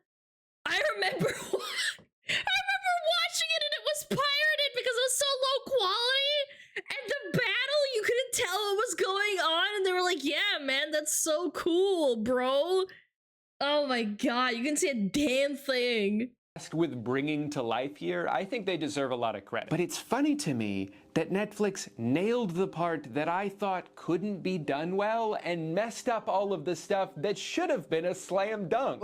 the casting is not it. Let's start with the pilot, because I started writing this video 10 minutes into the first episode. The pilot condenses the first 3 episodes of the animated series into one premiere, which on paper works really well. The end of episode 3 really is where the prologue ends. We've established the world, we've introduced the characters and a little bit of their backstories, and they're literally flying away from their past as they venture forth onto their journey. And while the very beginning of the show doesn't quite reach the heights that it eventually will, I think this is all paced really well and does a good job of doling out enough information to explain what's going on while still having the restraint to hold on to some things that can be revealed when the time is right. We open on I also think the most beautiful part about Avatar is that it caters to an adult and a kid audience. It's not dumb enough, but like it's basic enough for a child to understand, at least at like the age of 10 to 12, to be easy to follow, but an adult watching it. So my brother's like older than me, right? And we watched this together and he found it enjoyable and didn't think it was like a stupid cartoon or something. He was like, yeah, this is actually pretty good. There's like fight scenes, the story's not boring, it's a little goofy, it has like some childish jokes that like a kid can understand. It's really like for all ages, honestly. 2 of the 3 main characters, Sokka and Katara. We learn that they're siblings who live in the Southern Water Tribe. Katara is a waterbender, Sokka is not. He belittles her ability, they bicker for a bit, it escalates, and then Katara waterbends so hard that a 12-year-old bald kid falls out of an iceberg. Wait, that's not just any bald kid, that's the Avatar. It's the no one's seen him in Avatar. 100 years, what the hell? No time to stop and explain everything though, because they have inadvertently alerted a nearby Fire Nation ship of their presence. This is Prince Zuko and his uncle Iroh. They've been banished from their home and sent on a now 3-year quest to find the Avatar, a quest that may just be about to end. Some chaos ensues, a fight breaks out, but ultimately with the help of his new friends, Aang is able to escape Zuko, and the 3 of them fly into the sunset. Now that brings us to episode 3, and there is still a crucial piece of information that the showrunners have not yet revealed to Aang because they're waiting until the right moment. The gang heads to the air temple that Aang grew up in, a place where Sokka and Katara know is probably filled with dead airbenders, but they don't have the heart to break it to him. He's so cheerful and excited to just show them where he used to play with his friends. How do we tell this kid that everyone he knew and loved was murdered by the Fire Nation? Instead, they try to cheer him up and keep him distracted. We see a flashback of Aang's former life. He's talking to his friend and mentor Gyatso, someone who we can tell he clearly cared a lot about. Aang talks about how overwhelmed he is at the thought of being the Avatar, and Gyatso assures him that everything will be alright. We cut back. And again, this is insane character development for a kids show in the first 3 episodes, bro. Yeah, so yeah. No, like for me, when I was a kid and I watched it, it was surprisingly deep. You don't really expect this from like a kids show from Nickelodeon at all. And it's broken up into books, and those books, the chapters, right? The seasons or whatever, they all had like different important things they had to learn, and you can kind of like parallel that. It was so good. They keep exploring for a bit. They find Momo, a little pet to go with their big pet. Things are going great until... Oh, shit. Oh, God. Firebenders? They were here? Gyatso. Oh, Yeah. man. Come on, Aang. Everything will be alright. Let's get out of here. Oh, he's pissed. Yep. This is a really important scene for the beginning of a Nickelodeon show that up until this point has been pretty lighthearted. Seeing your main character, who's just a kid, find out about the death of his entire people and then freak out and have to be calmed down by his friends. It's a really powerful moment that can only happen because the writers held on to this reveal until the time was right to reveal it. So now let's talk about how Netflix handled the pilot. Instead of I saw the pilot when it came out. Oh, when Netflix Airbender release date. When did this come out again? It came out, I thought it came out last year, but it was this year. Yeah, it was I'm just gonna let him cook, I guess. Starting the show on our main characters, we open on an epic chase. This is streaming, baby. We gotta put a fight scene within the first 10 seconds or people are gonna turn it off and go watch Love is Blind. If you don't brutally murder someone right now, I'm taking my ass to free feed. But you know what? I'm fine with this cold open. I understand you're just trying to grab people's attention, and a quick little action sequence that shows how ruthless the Fire Nation can be is not the worst way to do it. But it should have ended here. You say this line. This isn't about the airbenders. This is about one who lives among them. But the Avatar is yet to be revealed. Which is why we have to kill them all.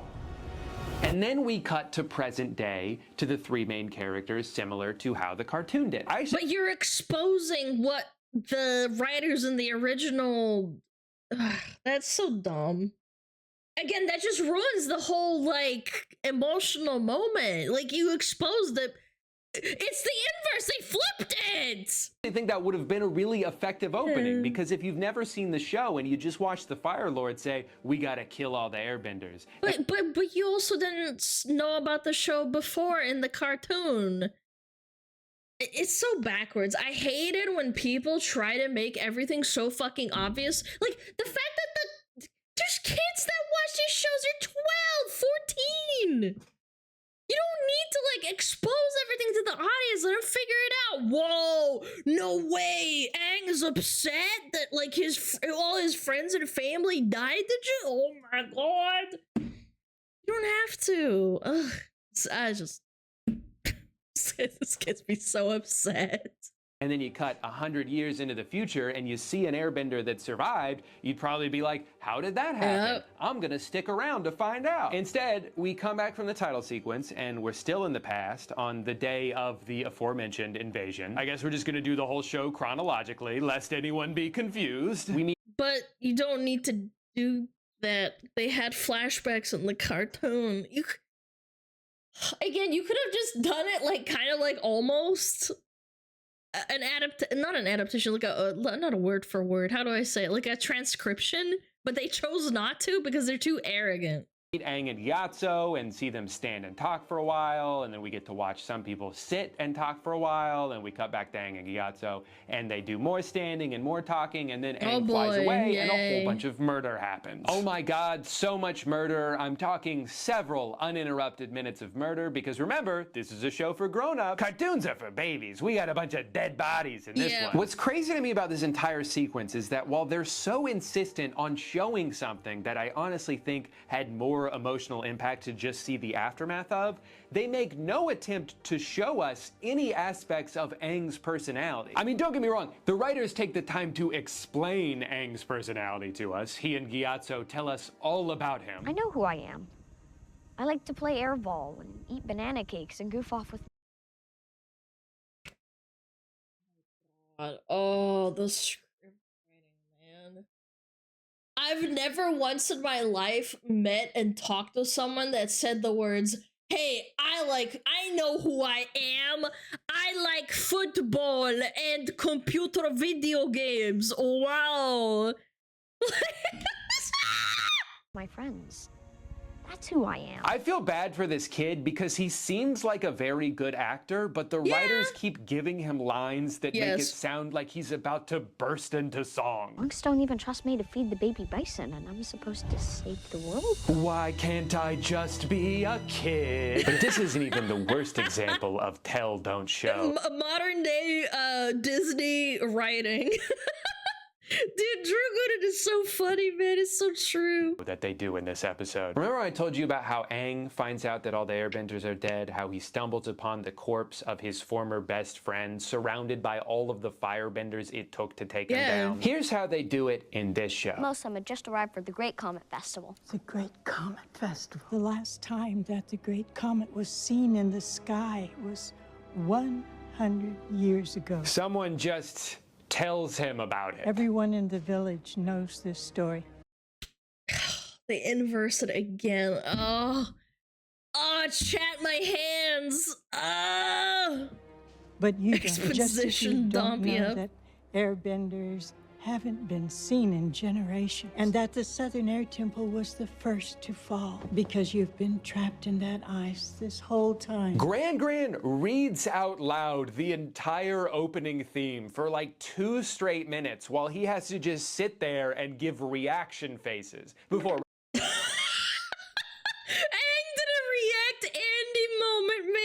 running out of the room crying. And then he's sad for like 10 seconds and then everything is fine. No time to mope, buddy. You gotta do another walk and talk. This is infuriatingly bad writing. You took one of Aang's most impactful he didn't even get angry and destroy the place. moments from the beginning of the show and turned it into someone else's monologue. It's so weird to me when shows are clearly in a rush to establish as much information as possible, I guess because they think people will get confused and turn it off if they don't have their hand held through every interaction. But it feels counterintuitive. I think what gets people to continue watching something is mystery. You don't need to answer every question I have within seconds of me having it. You can reveal information in small doses and slowly add to it piece by piece. I love when games and shows do that. I really do. That's why I think the Game of Thrones, I know I go back to it, but Game of Thrones adaptation seasons 1 through 5 and maybe 6 was actually really good. Even if you are not engaged in Game of Thrones, you don't know the characters and you don't know what the hell they're talking about, you're still engaged enough because you understand what the substance of or the vibe of the characters are without even actually knowing them. Because in a book you're like you also have their thoughts, you have their feelings, you're reading what the expression on their faces, which you might miss in like a visual perspective. But like, this is just such ass writing, man. I hate it. I hate it when they just like throw it at you. That's what's gonna compel me to keep watching something, not paragraphs of expository dialogue whenever you feel like you've got some lore blanks to fill. It's also weird to me that they still try to recreate the air temple moment in this episode, even though it's not new information for Aang. He goes and sees dead Gyatso, who was evidently much easier to kill this time around, and still goes bananas and still has to be calmed down, but it doesn't really make sense because he already knows about this. All my friends, they're all gone. Wait, they didn't even do it before they're all dead. She's like, my friends are all dead. I'm gonna get really mad. What the fuck? You find your mom in a car wreck and then you're like, ah shit, she's dead. And then like you see her body again and then you're like, now I'm really mad. It actually feels like kind of an overreaction considering he barely gave a shit about it earlier. Also in the original, Katara is the one to calm Aang down while he's in this state. She tells him that she knows what it's like to lose someone you love, but the world needs him and they're here to help no matter what. It's a great moment for the three of them because it gives closure to Aang's past while bridging the gap into this present journey they're about to go on. In this version, Katara just watches while we see a bunch of flashbacks from earlier in the episode, in case you were looking at your phone during that part. Oh, people love to watch Netflix on their freaking phone. It's so great.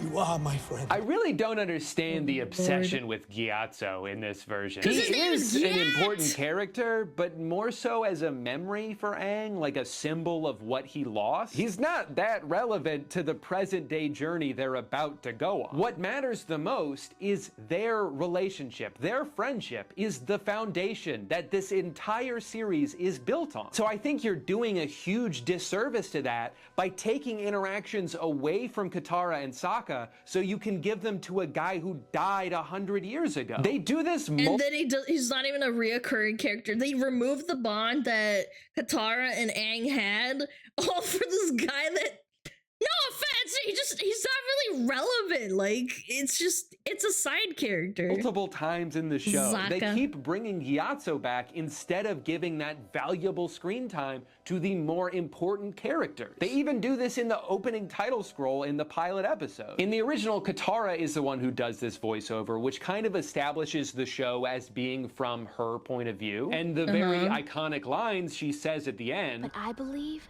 Aang can save the world. Actually tell us something about her. They tell us that she's optimistic and believes in her friends no matter what. So they actually managed to add characterization into a sequence that is at its core exposition. It's a very efficient use of dialogue. In the remake, they take this away from Katara so they can, again, give it to a character who died 100 years ago. And that's not even mentioning the fact that everything that's said in this version of the title sequence— They gave it to the other Avatar? Bro, like, what are we doing, man? They hate Katara? Yeah, they hate women. Like, what? gets repeated multiple times throughout the episode. It's a very inefficient use of dialogue. The Avatar, the one person with the ability to master all 4 elements. The Avatar, the next master of all 4 elements. Only the Avatar, the one person who can master all 4 elements. Only the Avatar, master of all 4 elements. But when the world needed him most, he vanished. When the world needed the Avatar the most, he vanished. Episode 1 should he vanished, he vanished, he vanished, he vanished. Didn't feel as rushed at the end as it does. It's roughly the same runtime as the 3 episodes it's adapting. So it's not that they didn't have the time to tell the story, it's that they— Oh my god, it's actually the same runtime. Someone earlier said, yeah, of course it's shitty writing because they had to condense it. It's like, I mean, they could have tried. They could have tried, man. They misused the time they had. They add in all this stuff that probably would have been better if it was just kept a mystery. They waste so much time repeating the same information just from different sources, and they replace interesting character development moments with vague mumbo jumbo. Bending is about energy and balance. By feeling the energy around you, you can find balance. By finding balance, you can feel the energy. Aang, who the freak asked, by the way? Chat, streaming is about balance. If you feel balance, you can stream! What the fuck are you talking about? Remember, energy is balance, which is energy, which is balance. Whoa, thanks, Aang. I'm water bending now. And I'm internet bending. Ooh. Sorry about that. This portion of the video is sponsored by Opera, the faster, safer, and smarter way to browse the web. If you've ever wondered why it takes me so long to make videos, it's because most of my job is writing. And while I'm writing, I like to have 97 different tabs open for every thought that pops. Here, she should use Opera, I guess. Pops into my head. A really cool thing I can do on Opera is sort my tabs into islands. So when I want to shift gears away from my 25-minute Amazon journey and back into working, I can just click one button, hide all of that, and now I'm not thinking about it anymore. It's a super helpful tool for visually organizing my time online. Opera has a free ad blocker built into the browser that you can toggle on and off with one click, which is great for those websites that yell at you when you have one and you need to quickly pretend that you don't. There's a built-in music player on the sidebar that works with all the big streaming services like Spotify and Apple Music. And it's great for when I'm working on my laptop and don't have a second monitor. I don't need to open a separate window just to change a song. You can also use a sidebar to go on Messenger apps or scroll through social media. And I think it's really cool that when I'm watching a YouTube video, it'll automatically move it to the corner of the screen when I open up a new tab. If I'm not multitasking at all times, then what is even the point of having internet access? Upgrade the way you browse the web. Download Opera for free using my link in the description. Thank you to Opera for sponsoring today's video. Now, before I continue just getting mad about every single aspect of this show, I do want to answer a more general question of like, what should we expect out of an adaptation? Because it may sound like I'm trying to say that this should have been a one-to-one recreation of the original show, when that is not the case. You can and should be able to change things. Why even bother spending all this money to make something that looks worse if it's going to be exactly the same? But those changes need to enhance the story. They can't be at odds with the spirit of the show or fundamentally change a character. So that brings me to episode 2. In the months leading up to this show's release, I kept seeing aggregated quotes about it from cast members, from the creators, and every time I did, it made me— Algorithms is their live-action Avatar. Less Airbender series couldn't just appeal to kids, but must appeal to the people who are big fans of Game of Thrones. Oh my god, but the writing is so bad! You could even transcribe a fucking visual thing. So, let me just say, transcribing a book into a movie or like a visual thing is a lot more difficult than transcribing a cartoon into a real life series. Like, what are we smoking, man? You had the golden ticket and you just decided to wipe your ass with the golden ticket instead of just leaving it alone. It's so crazy, man. Yeah, like Avatar has mature themes. It doesn't have like boobies and sex, but like it's about like people dying. It's about war. There's like genocide. Like, what are we smoking? A little bit less optimistic about what we were going to get. One of those quotes was how the creators of the show I actually talked about this on stream months ago. Yeah, the Sokka sexism. Oh, okay, I'm gonna let him cook. very nobly got rid of the sexism that Sokka had a little bit of at the beginning of the cartoon. Because that, even though he grows out of it, chat, he's a kid that had a moment in the cartoon that led to him being like, oh, well, girls can't fight, and then he got proven wrong, and he was reformed. He had a character development. Why even like have...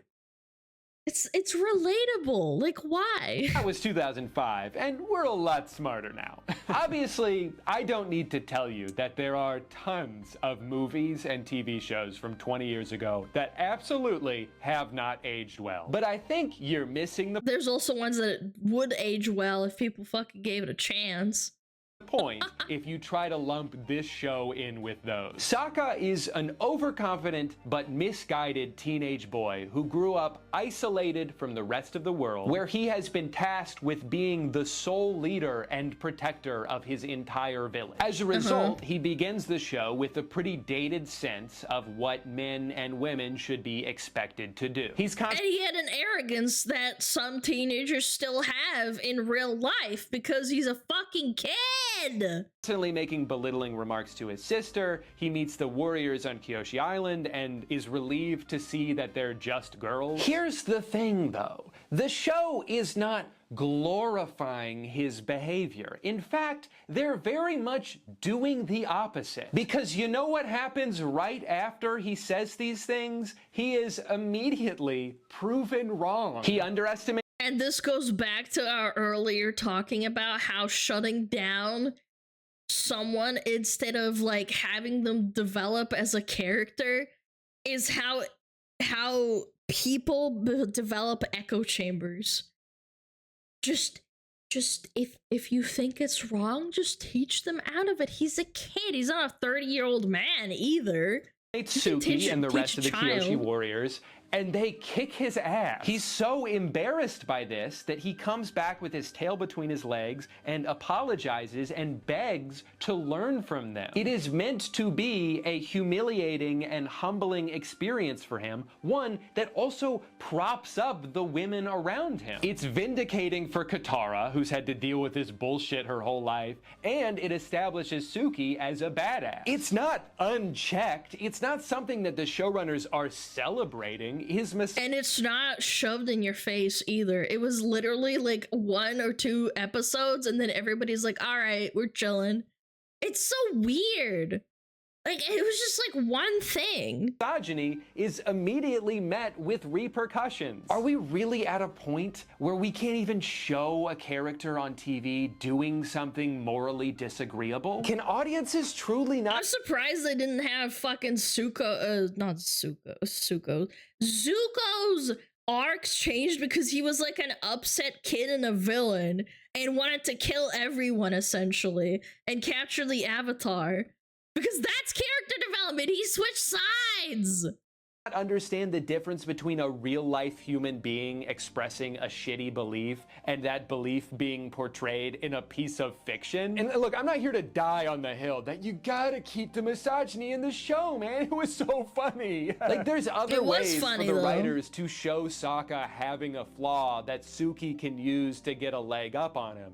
So what do they do instead? She walks in on him taking a bath and just fucking stands there staring at him.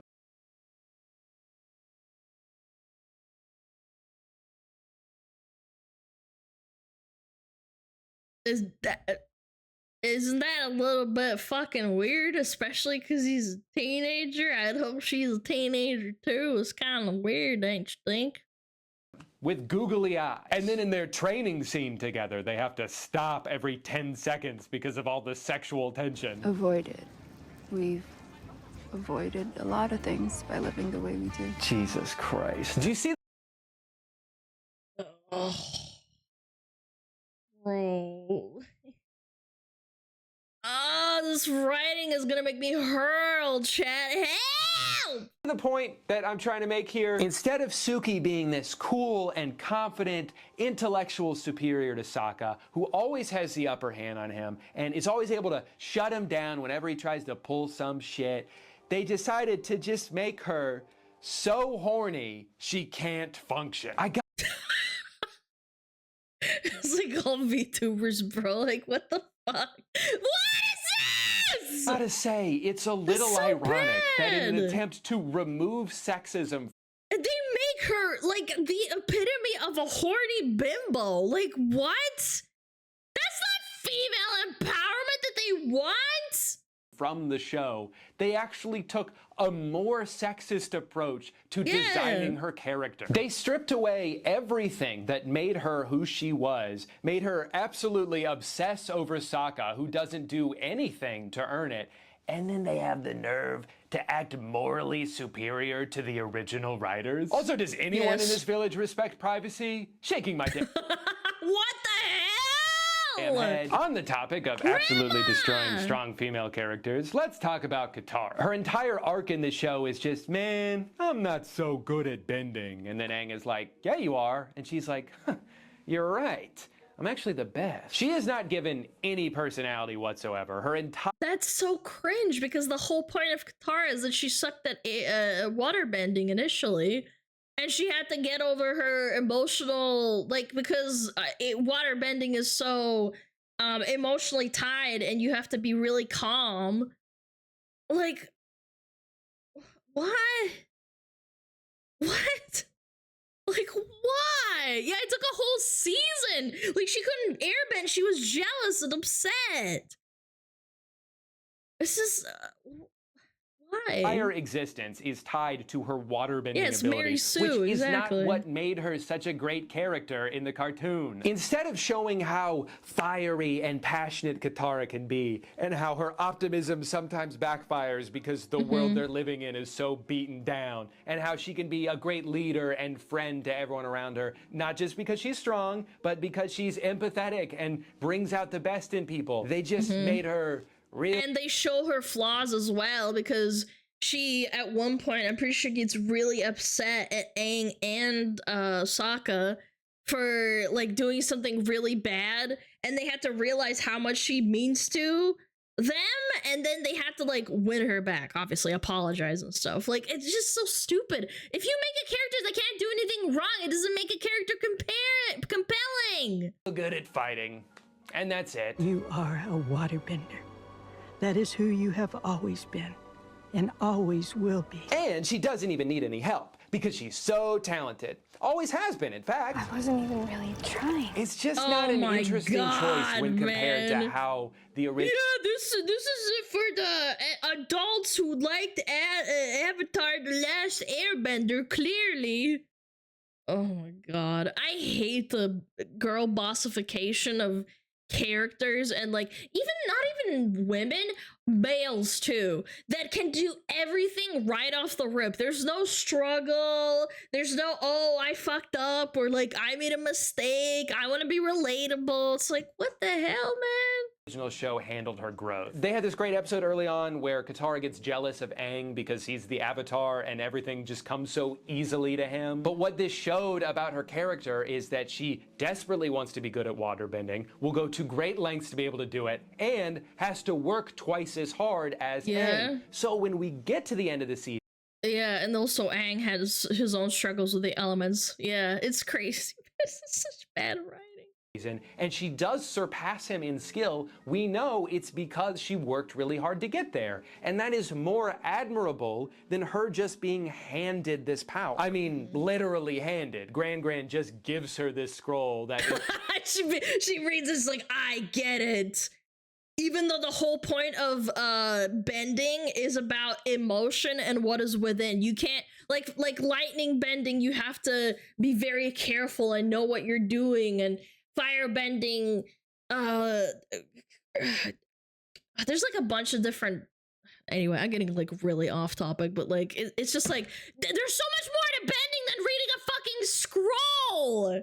In the original show, she went to great lengths to steal. For Katara, her main motivation in season 1 is to get to the Northern Water Tribe so she can find someone to teach her waterbending, something she's always wanted but has never had access to because she's always been the only waterbender in her tribe. And then they finally get to the North Pole, and I guess she doesn't actually need that because instead of asking Paku to train them, she begs him to let her fight. First of all, why are you asking permission? He's not gonna stop you. Just go do it. What is he gonna follow you around and tie your hands behind your back because you're trying to fight the fire? Just go fucking do it. But the point they're trying to make is that she's so powerful, she doesn't even need someone to teach her.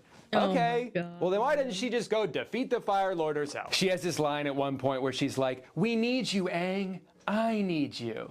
No, you don't. You don't seem... Yeah, no, you don't.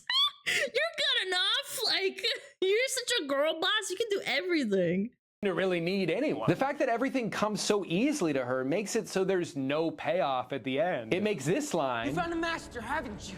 You're looking at her. Kinda dumb, actually. All you did was read one scroll that your grandma gave you, and now you're a waterbending master.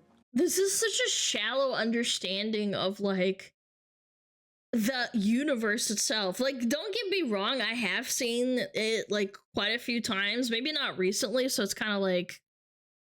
How do I say it? It's all coming back to me how the arcs worked, but it's like someone ran a Wikipedia page and was like, yes, so they have superpowers, and then like you can read a scroll and like they have specific movements. Like, no, it comes from within, you dipshit. Watch the show! The entire arc where Aang has to learn how to earthbend is extremely difficult for him because he's so light and he can't understand that you have to listen to the earth and like do all this fucking shit. Or Zuko, how he's so angry that it's too much for the firebending for him to control and he can't firebend anymore. It's like, bro. She'll spend an entire episode getting taught waterbending by Paco. Yeah, and it's all thrown out the window because she's just amazing to girl boss. What a journey, huh? This story will be told for generations. They gave her zero depth in this show, and it's really frustrating. You may notice while watching this show that Netflix seems to have a fear of giving any of the main characters an unlikable trait. God forbid any of these children ever make a mistake or... But then you also alienate people that want a flawed character. Everybody has flaws. Like, there's nothing wrong with, like, being arrogant and then learning not to be arrogant. As long as, like, there's, like, a purpose to it at the end. Even an arrogant villain has their place. Because they are the arrogant villain that needs to be defeated. Like, what? Have a redemption arc. They need to start the show already perfect. That is such a boring way to write your characters. It's also a huge disservice to your actors by giving them nothing to work with. One of the foremost characteristics of Aang early on in the show is that he's still just a kid. He's a 12-year-old boy who has been given this overwhelming responsibility of saving the world. It's something that understandably scares the shit out of him, so much so that he runs away. That's how he... And he makes mistakes. He ends up in the iceberg for 100 years. It's the inciting incident of the entire show. That guilt follows him, and it's a really important part of his growth. But Netflix seemed to be so concerned with having their main character make an incorrect decision that they changed the reason for him flying out into the middle of a storm to him just going for a stroll. You're right. Just needs to go up where things always make more sense. Why are we so scared, man? I gotta go up where things make more sense. And break it out the into ground song. ain't so good for thinking. Don't worry, guys, it was just an accident. He wasn't avoiding responsibility because he's a child who wasn't ready for it yet. He was just getting some fresh air. In the middle of a lightning storm. Okay, great. So instead of him showing signs of immaturity, he's actually just an idiot. Another thing about Aang still being a kid is that he's not always focused on the task at hand. That's something he has to grow into. This is his very first line in the original show. Will you go penguin sledding with me? He's constantly getting distracted and wanting to go on side quests because he's a little boy. Of course, it's not like that the whole show, but it gives him a starting point, so by the end, you can see how much he's matured. Netflix Aang don't got a whimsical bone in his body. He is extremely serious and solely focused on getting from point A to point B. And it's not even the actor's fault, man. The actor's actually pretty decent. It's just that he has to act like this because because they told him to. He's not written like a child. He's already the season 3 version of Aang. Netflix, if you want your characters to be able to grow, they need to have a place to grow from. Yeah, he takes the time. Wasn't there also like an episode where Aang did something over like his responsibilities and it like fucked over the group and everybody's messed up? Like it's all coming back to me, and again, like I might have had to look it up, but it's the whole point of the character. They could have included one sequence where he fucked up instead of including all this crap and writing and reading and dialogue between characters or monologues or flashbacks instead. Time to deliver his little soliloquies about how much he yearns to goof. But those are just words. We never actually see him do those things. It also makes it so his whole interaction with Boomy makes no sense. Boomy's like, there's no time for fun, Aang. You've got to go save the world. It's like, yeah, he knows that. He's already very good at not having any fun. This is one of the worst written arcs in the entire show because why even have the character if you're not going to show him, man? Everything they say contradicts what they're doing. Boomy tells him to quit playing games and go do your job as the Avatar. Meanwhile, he's the one holding him hostage, giving him games to play. Aang wants to leave the entire time. Just let him go and he'll do the things you're asking him to. Aang's immaturity also lends really well to the narrative shift that happens in the first season, because for a long time he's like, yeah, I gotta save the world eventually, but first let's go here. And what about Toph as well? Like him and Toph had a relationship through being goofy together, and that's how they bonded, even though they were complete opposites. Like, it just completely ruins the entire show. Bug around here for a little bit. And then we get to episode 8 and the former Avatar is like, no dude, you actually have to defeat the Fire Lord by the end of the summer because this comet is going to come, and if you don't do it before that, he's going to be invincible. Mastering the elements takes years of discipline and practice. But if the world is to survive, you must do it by summer's end. It's this. And this was the serious shit. As soon as this happened, oh my god, you knew it was actually pivoting to being a lot more serious. 100%. Even though there's like a little bit of like goofiness and stuff, and it's still a cartoon. But like by summer, you're like, no way, is he gonna be able to do it? Great shift in momentum that adds even more stakes to the equation. It puts a timer on everything. They kind of do that in this one. They give him a vision of the North Pole being attacked, but that doesn't do anything to address the overarching goal of having to learn and master all 3 of the elements. Something that, small note here, he doesn't do any of the entire season. They set that up as one of the main goals in the original first season, and we see a bunch of examples of Aang learning waterbending and before having it pay off in the finale. Aang doesn't waterbend once in this version. He's so behind, it's actually stressing me out. It would have been wise to have focused on your training during your journey. I swear to God, if they start season 2 and Aang is already very good at waterbending, implying that there was a bunch of progress that happened off screen, I'm gonna lose my mind. And don't try to tell me that I already have. This is me on a good day. As you watch more of the show, it That's the whole point of being an Avatar, man. makes a lot of the additions more frustrating because everything has a cost. If you have to cut out character development moments so you have the space to show a bunch of airbenders getting set on fire, you might want to take a step back. Oh, but they don't have character development because Aang is a stoic motherfucker who doesn't fuck around, and Sokka is just Sokka without the sexism. Like, yeah, I mean, obviously. and reconsider your priorities. It starts to become a little obvious why the creators of the original show left this project almost 4 years ago over creative. And this happened to The Witcher as well, chat. They deviated. What is with Netflix and touching everything and just like exploding it? They had such a good thing with The Witcher 2 and they just took a big fat shit over it to the point where the fucking main actor was like, all right, I'm out of here. I can't do this anymore. Differences. According to them, they were promised that they would be given the job of guiding the show in the right direction, and they were lied to. Dude, I'm so tired of these I love corpos. dumbass executives who make $2 million every second getting involved in things that they have no knowledge in. Why even hire the original creators of the show if you're just gonna ignore their input and act like you know their story better than they do? Why the concern over— Because you're not catering to modern audiences. They don't want to see character development. They just want to consume and jerk off to Sokka and Kiyoshi making out and stuff. That's why.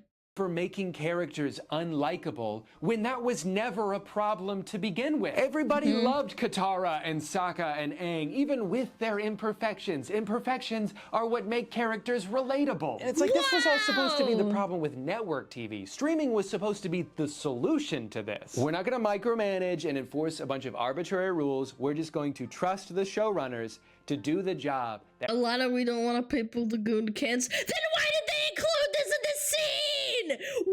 If they don't want this, why did they have an entire section with Sokka and Suki making out and then Grand walks in and peeps in? That's what I'm reading from this.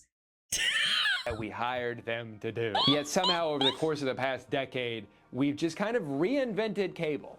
So, good job, everyone. I honestly wouldn't be surprised to learn that most of the issues with this version of Avatar are the result of meddling from people who should have just stayed the hell away, because there is potential here. Underneath all of the baffling decisions are the bones of what could have and could still be a much better series. For starters, I think they did a fantastic job with the casting. I imagine it's way harder to cast for live action than animated, because not only do they have to have the perfect voice, but they also need to look the part and be the right age, and in this case, be able to do martial arts. The fact that they're able to check so many boxes with these kids is impressive. I just hope that going forward, they get better material to work with. The only character they consistently write well for is Zuko. This guy's got it. He totally nails the intimidating on the outside, but a little sensitive on the inside. And between him, Iroh, Zhao— Yeah, I remember people were writing that the Fire book was actually not that bad, man.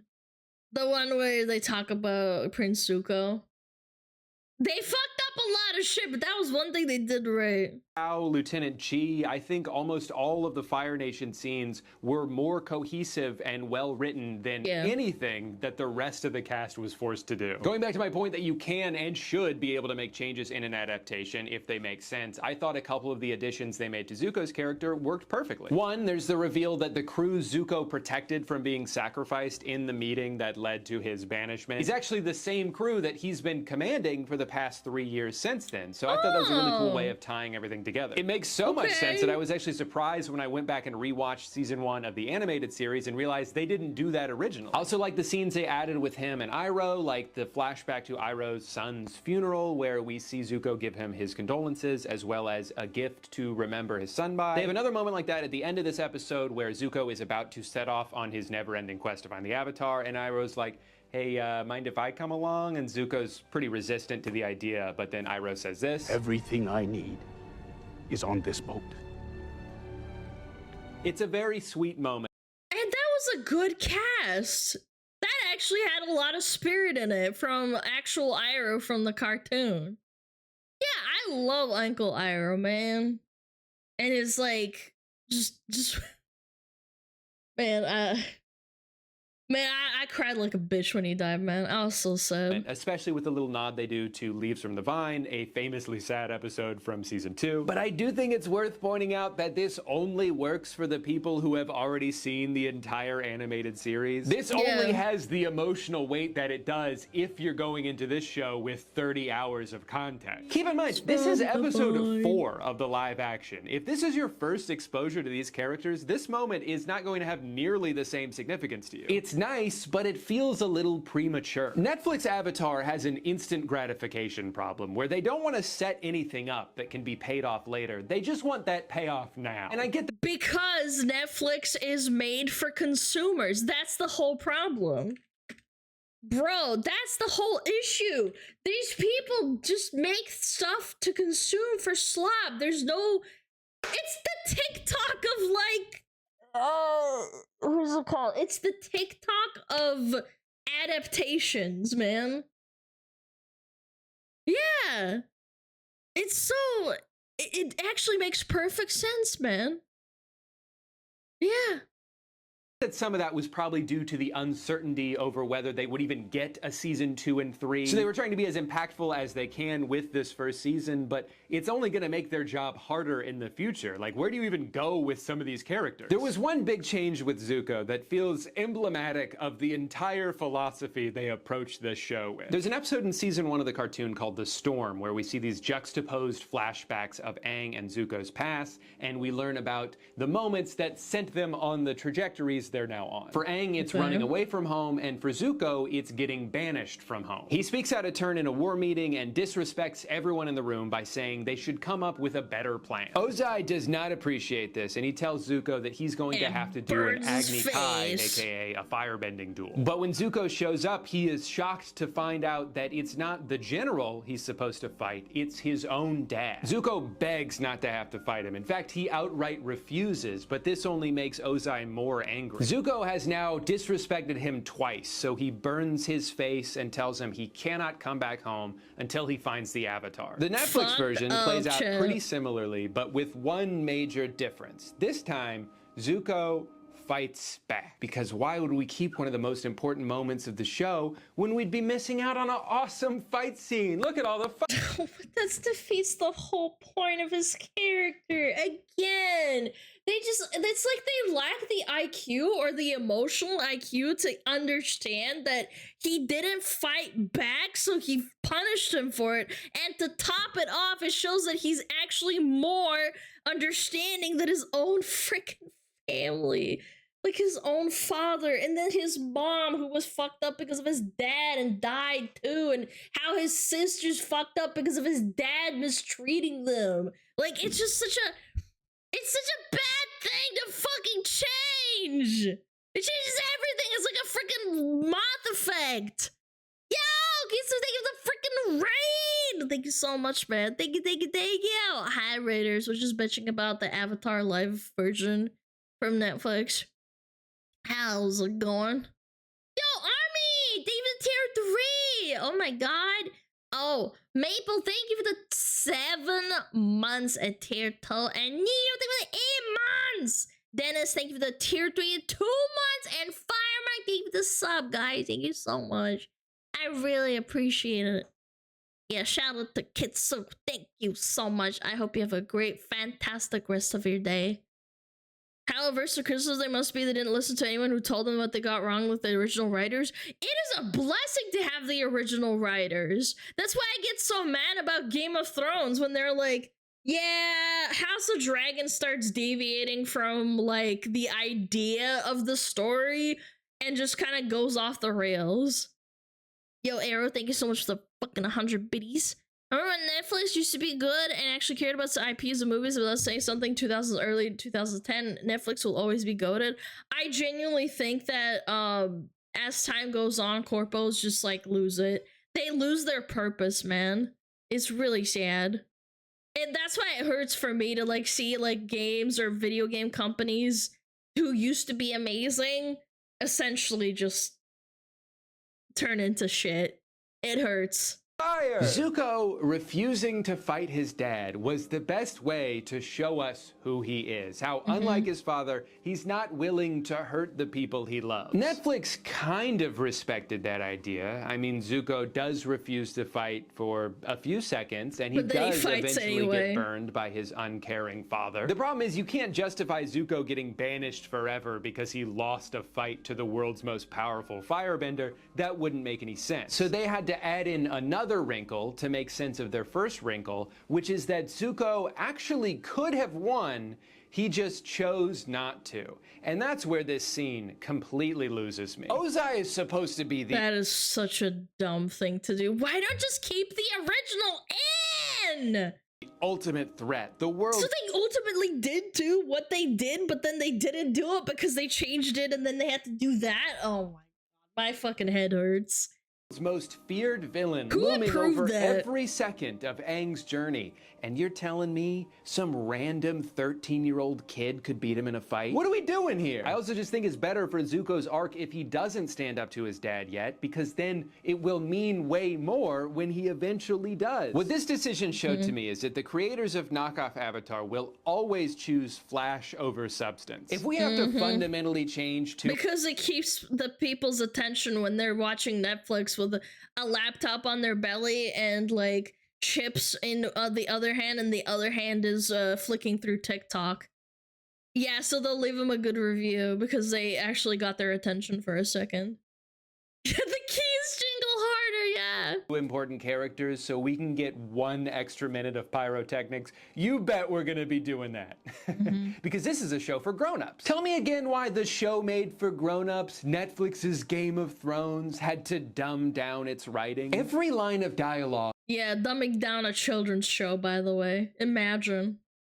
What does that say about you? is so on the nose. This was my home. And now it's gone. They always choose the simplest way to convey a point. But the one thing I do know is I'm the Avatar. And this is just the beginning. Oh, I get it.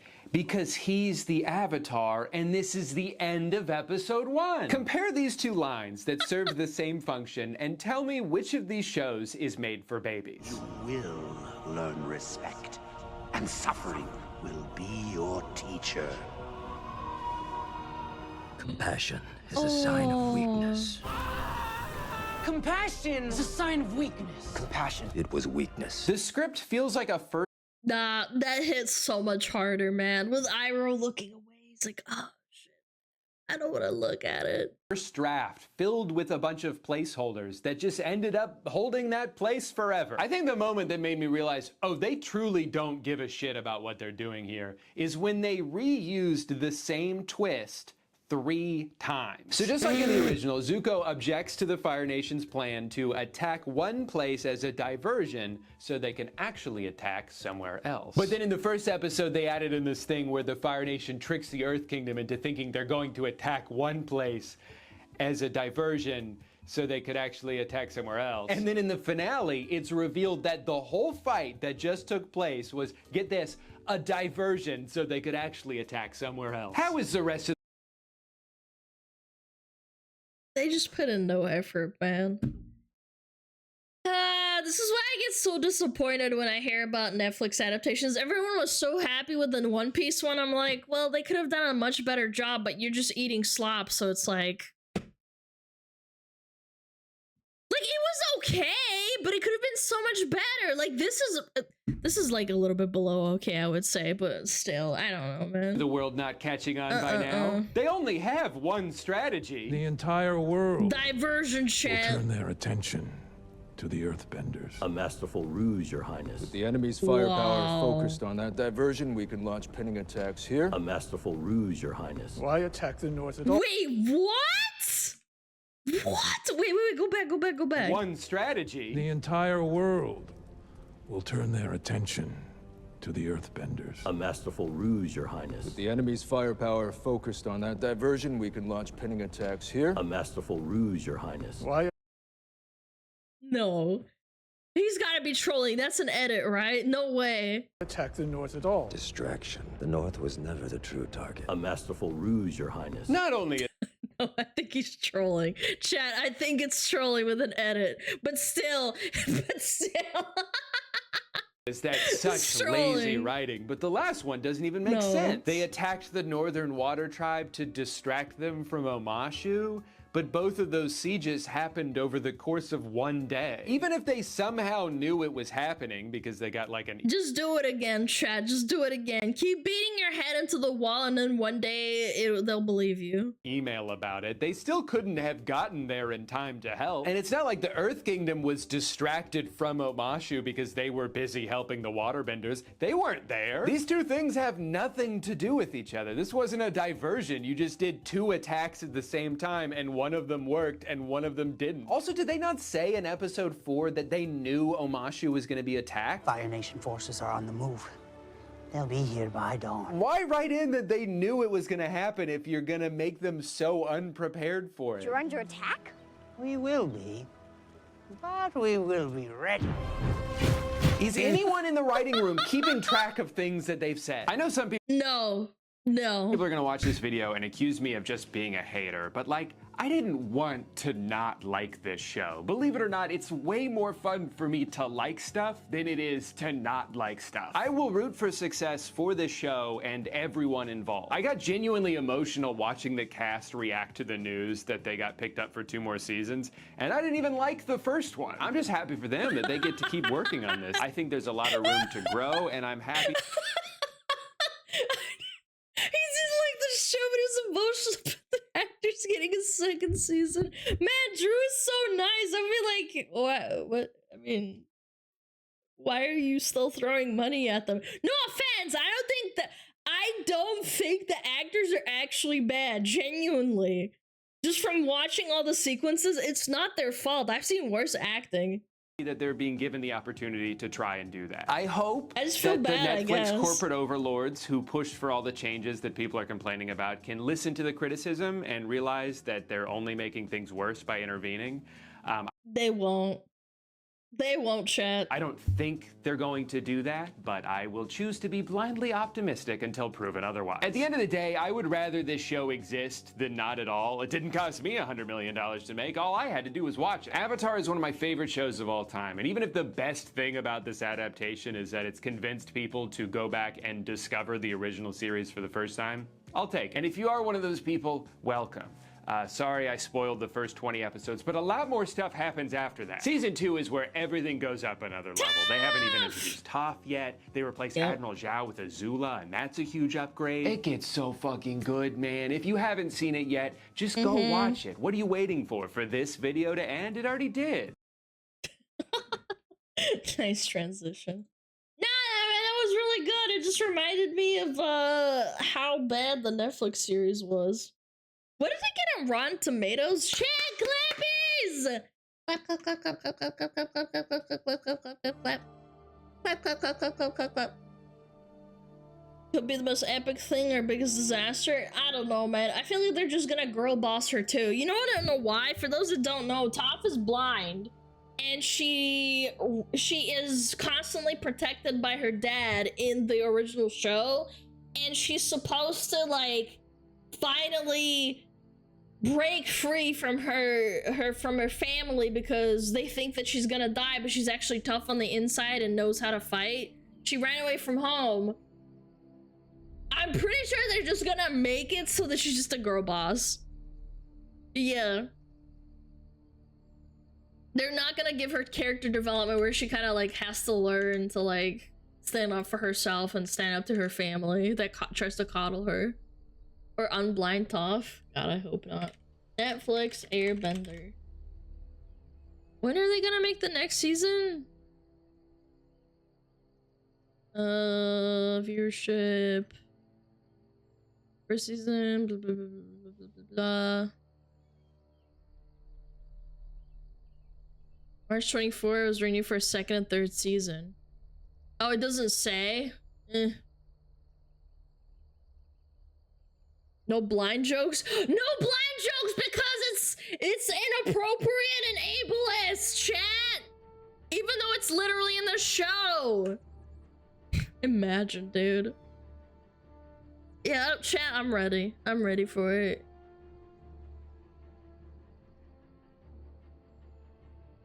I didn't see any blind jokes. Haha, funny. But I can't see why not. Will Top still call Aang Twinkle Toes? Is that too insensitive? Yeah, it's too insensitive. You can't say that now. Season 1 was 61 from critics, 72 from fans. And Rotten Tomatoes is not a great gauge, man. Nah, there's no way. 72? Maybe it was good for, like, consumers, man. A great gauge. Yes, gauge. Nah, I like Drew Gooden. He's cool.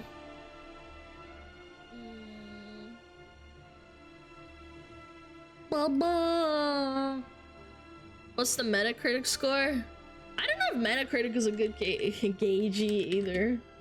Metacritic, Avatar, Last Airbender, Netflix.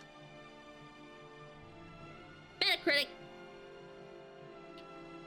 User score 6.3 out of 10. Metascore 55. So it's just like mid.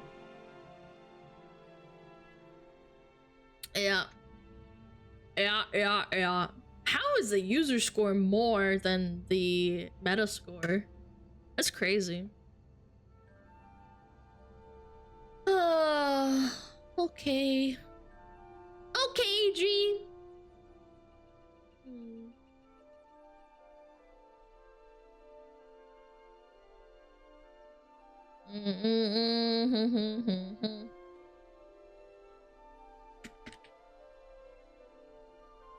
It costs too much, but imagine if Dwayne Johnson played the boulder.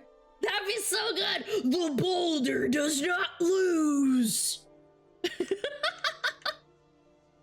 The boulder avatar. The boulder!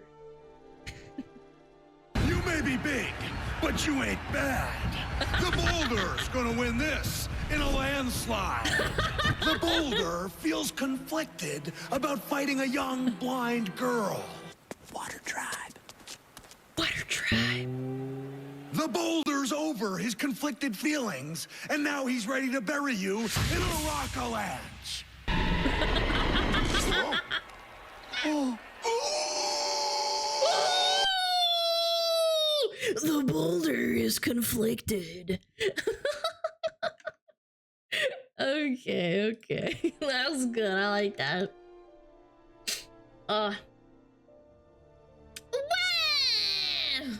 Okay, let me see. What the fuck? What the son of a bitch. Okay. Ooh. Oh, yeah. Today we're gonna be... Okay, let's do this.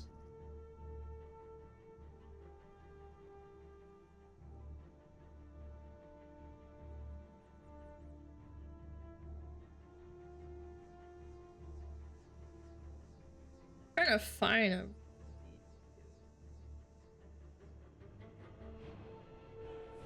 Oh. Oh. Oh yeah. Yeah.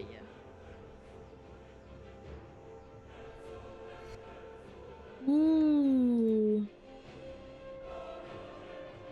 Da da da da da da.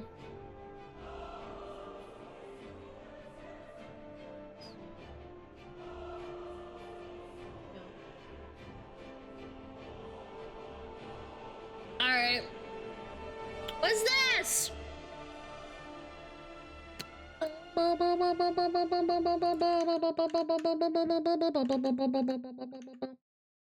Blind? Why am I fucking blind? Papa yet? No, man. Ads are going? Wait, really? Oh, man, we got ads? Okay. Chat, I got you. I wanna yap.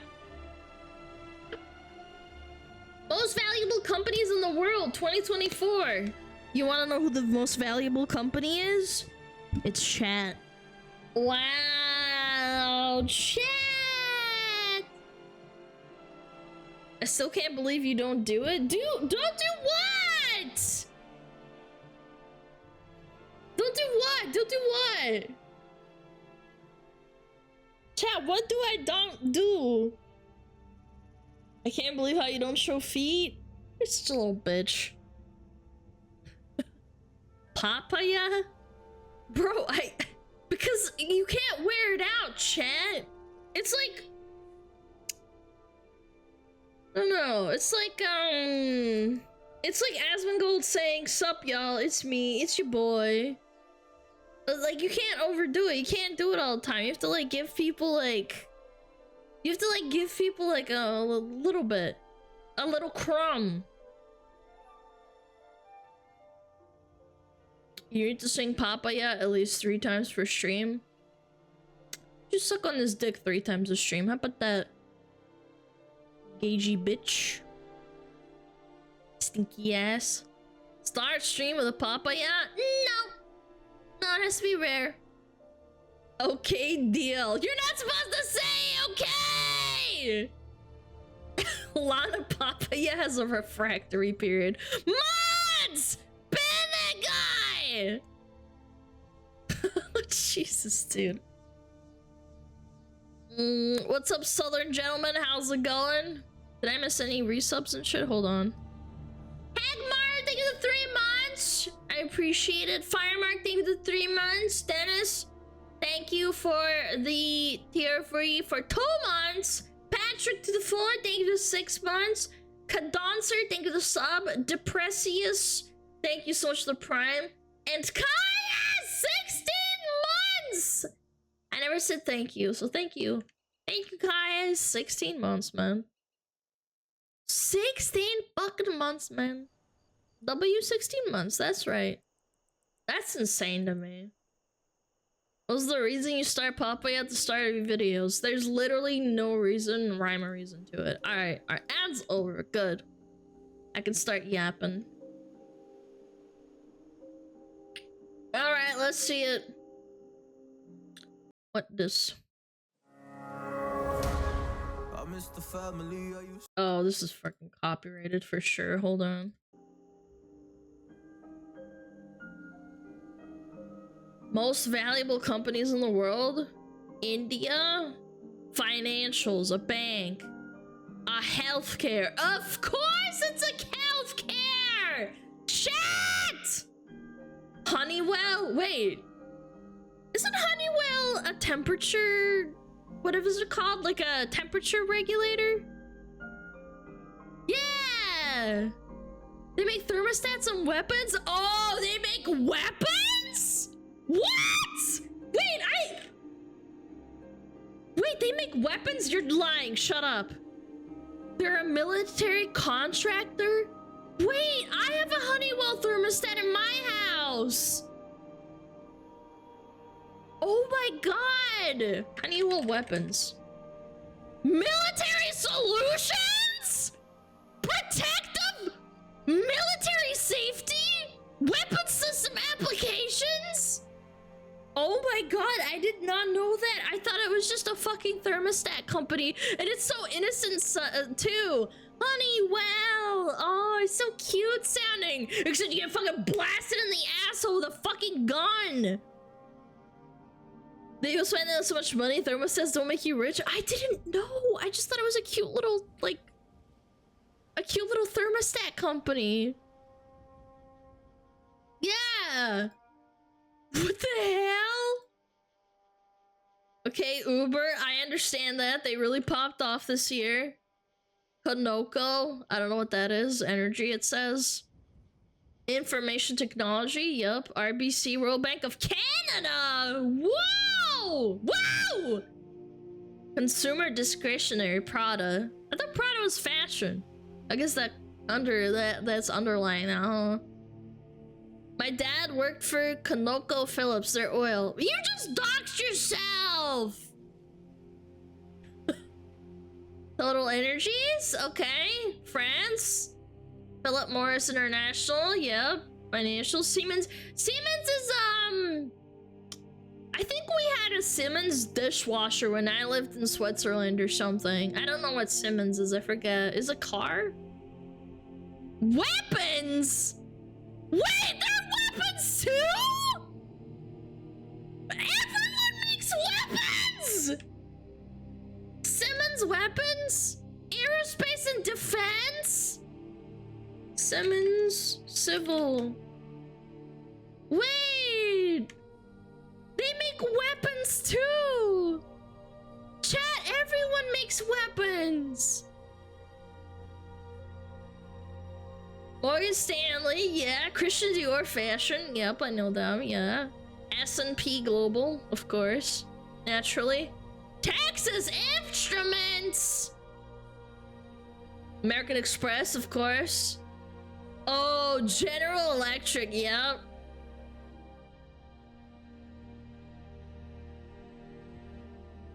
Chad, have you gotten your boosters lately? Have you gotten your boosters lately? If you don't get your booster, you can't come to my stream! Only 83? That's because they're new, huh? I'm joking, by the way, Jesus. Don't take me seriously. Union Pacific, Blackstone! Wait, Blackstone? Is that different from the other stone? I'm full of vaccines. Same. Many vaccines. That's why I'm so dumb. Caterpillar! Wait, Caterpillar's Pog! Wait, does Caterpillar make weapons too, chat? Chat, do they make weapons too? No! Caterpillar Inc. Weapons. I thought they were wholesome, bro. I thought they make like... I thought they make... Chat! I thought they make like... You know what I'm talking about? Like the fucking tractors and shit. I thought they were wholesome, like farmer machinery or like war economy. Dude, you're so right. Oh my god. Yeah, Nike, slave labor, Modec. I don't know what that is. Shell, okay, yeah, Shell. Qualcomm, yeah. Bank of China.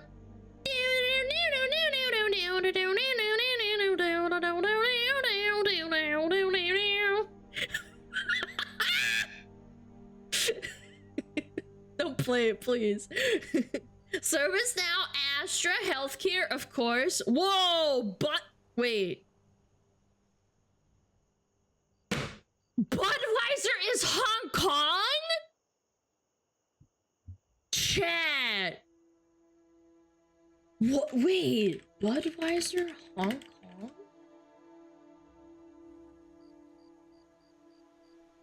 I thought it was American. It was merged? No, that's crazy. I did not know that. Budweiser weapons. Budweiser weapons. No! I gotta double check. Budweiser weapons. Okay, thank God. No, they don't have they don't make weapons. I have to check. Budweiser is a weapon. Yeah! Dude, Budweiser is a weapon. It's a biological weapon. If you ingest it, you die. Because it's like piss.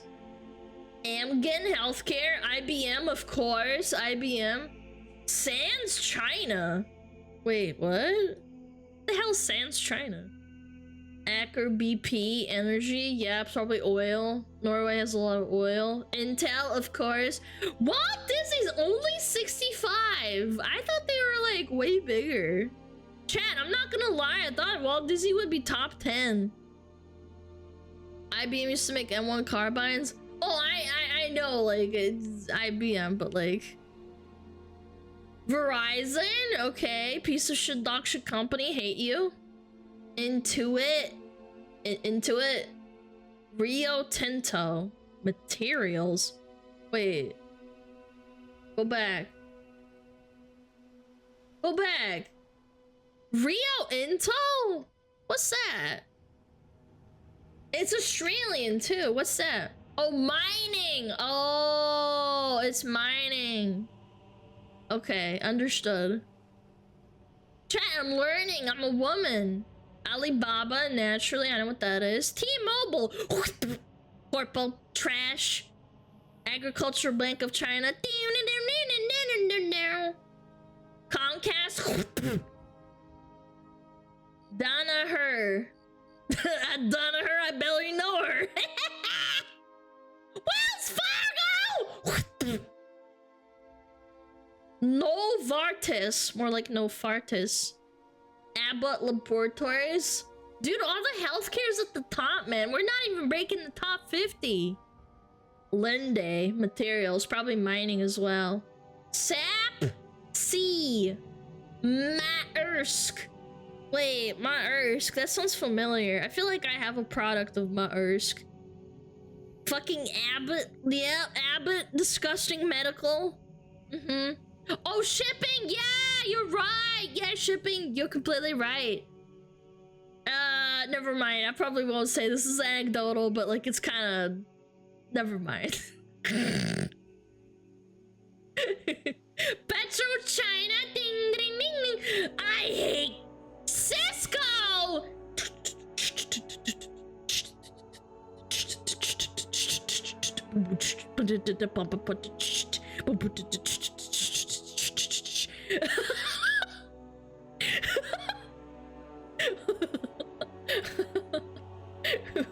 I'm gonna.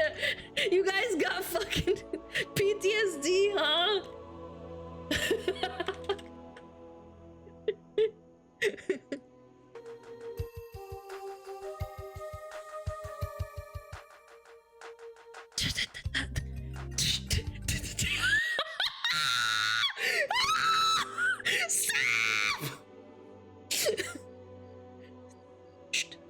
McDonald's is only 48? You'd think it would be higher, chat. I honestly thought McDonald's was higher. I'm not gonna lie, chat. Genuinely, I thought it'd be top 10, top 20. Who's higher than McDo? Thermo Fisher? Purple? Hermes? That's fashion. Roche! Oh my god, Roche. Roche. As center. Ireland. As center. Ireland. PepsiCo! Yay! PepsiCo! BHP, yeah. Netflix! Wait, Netflix is bigger than McDonald's? Wait, that's actually terrifying. Netflix is bigger than McDonald's and Disney, yeah. That's terrifying. Ding, ding, ding, ding, ding, ding, ding, ding, ding, ding. Wait, L'Oreal Paris is bigger. Coca-Cola. Oh, Toyota-san. Yes. Why do they have to shake the whole screen when Bank of America drops down, chat? Is it because it's American and we're fat? Look at that shit, it shakes the entire thing. Look, look, look, look. Hell yeah, Bank of America. Advanced micro. Oh, AMD! AMD's up here, huh? Salesforce, okay. Adobe. Dude, Adobe's bigger than McDonald's. It's because their fucking shit costs an arm and a leg. Yo, fuck Adobe. Me and my homies fucking hate Adobe. I hate Adobe so much. I pirated fucking Photoshop 4, 5, and 6. Yeah, we fucking hate Adobe, that shit, man. Chevron, yeah, understandable. Oil, yeah. AbbVie. Healthcare. Nestle's only number 30. Oh, dude. I thought Nestle was like number 1 or 2, dude. Chocolate? No. It's not just chocolate, chat. You guys don't understand. Nestle has ownership of a bunch of products. They own like 100 different food stuff. Like water, chocolate, cereal. They're horrible. Nestle is a weapons company? No, shut up. Nestle Weapons.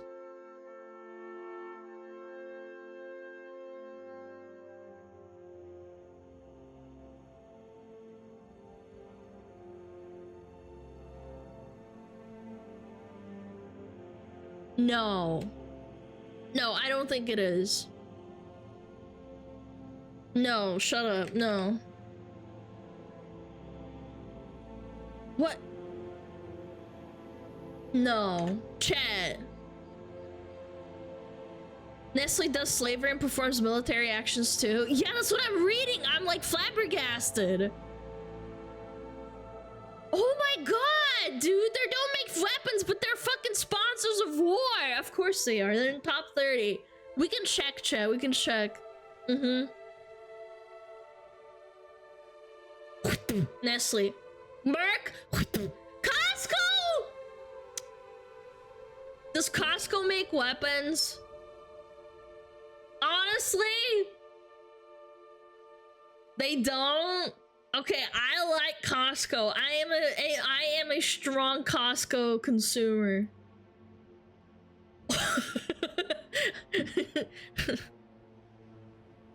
Oracle? Yeah, there's Oracle. There it is. Bam! ASML. I don't know what that is. Home Depot! Let's go! Home Depot! Wait, why is Home Depot so big? Dude, Home Depot's number 25. That's actually so powerful.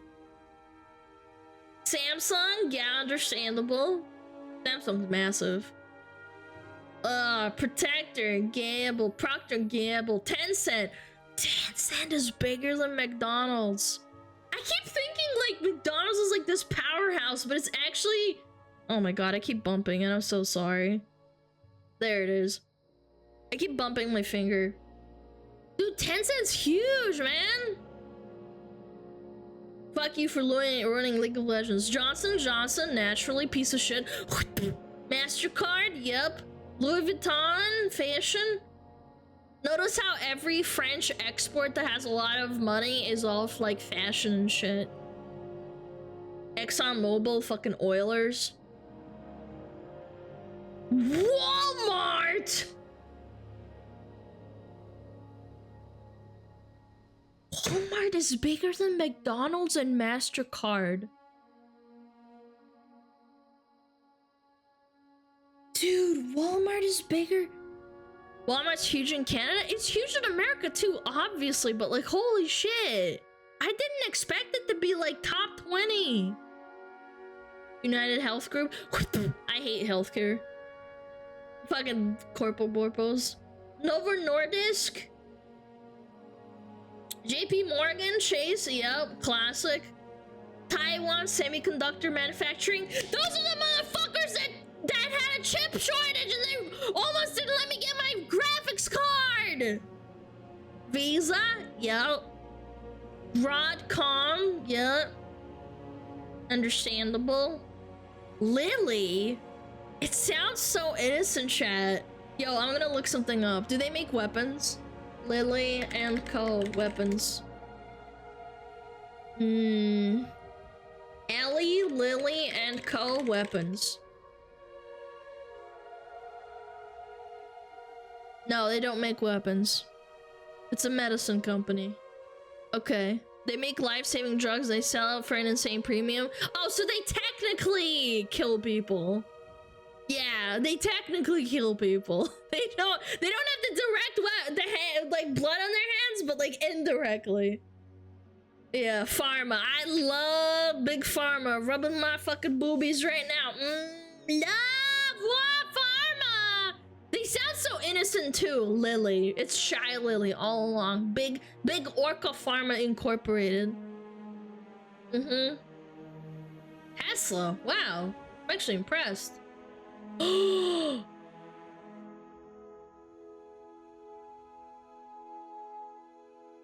Chat, is it bad I don't know what this is? Berkshire and Hathaway. It's a bank? Dude, look at that jump. It's literally double, is it not? No, it's not double. It's 200 more billion, which is insane. Number 8, okay. Oh my god! Wait, Meta's worth 1 trillion? That's disgusting. That's actually foul. Oh! Hi, NVIDIA! $1.5 trillion! Just look casual at $1.5 trillion, chat! That's actually scary. Number 6, number 5. Amazon. Yep, there it is. There's Amazon, chat. They own you. You will own nothing and be happy, chat. Alphabet. What the fuck is Alphabet? Chat. That's Google. Oh, chat, you're so smart. Wow, you're so smart. You know this. Damn.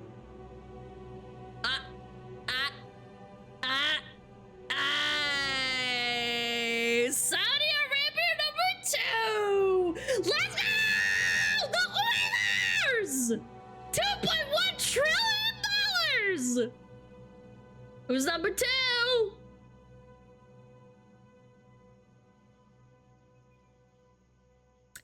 Now that's actually kind of impressive. Having more money than the Oilers? Apple hate. Even though I literally am using a fucking iPhone right now for my face tracking, which is terrifying to think about because they don't have any other options. If there was any other options, I wouldn't buy an iPhone. Unfortunately. All right, who's number 1, chat? Chat, who's number 1? There it is. Big boy Microsoft. Fucking Bill boy. No wonder he's an out-of-touch fucking schizo, man. That guy is insane. Have you seen interviews of him recently? Microsoft runs like half the internet. They run like almost everything in the world. And then all the military shit and the government shit too. It's terrifying. How many government contracts Microsoft probably has? Like fucking millions and billions and billions and billions. How do you move on from a job that you hate that hates you but is your only source of income for the time being? You try and explore options as much as you can. Trust me, I know, it's hard. Didn't Microsoft just get slapped with antitrust? Yeah, that doesn't mean anything. If they have more money than the government, like who gives a fuck? They're like I don't give a shit. Alright, chat. I don't give a heck. La la la la la la la. I really like that chat. You're so smart. You're so smart and stuff, and you know who makes weapons. Maybe I should make weapons. Yeah. Maybe I should make weapons, chat. Would you buy my weapons? I'll put SmugAlana on them and you can like customize it. Wouldn't that be nice?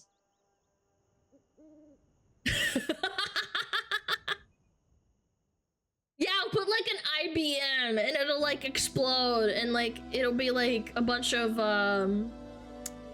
what is it called? A bunch of like tails explode. SmugAlana pin art on Hellfire missile, yes. An IBM? Yeah! Why not?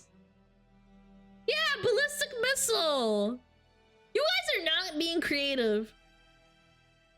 Do the most visited sites? Oh shit, that looks interesting. Most visited sites. Shit!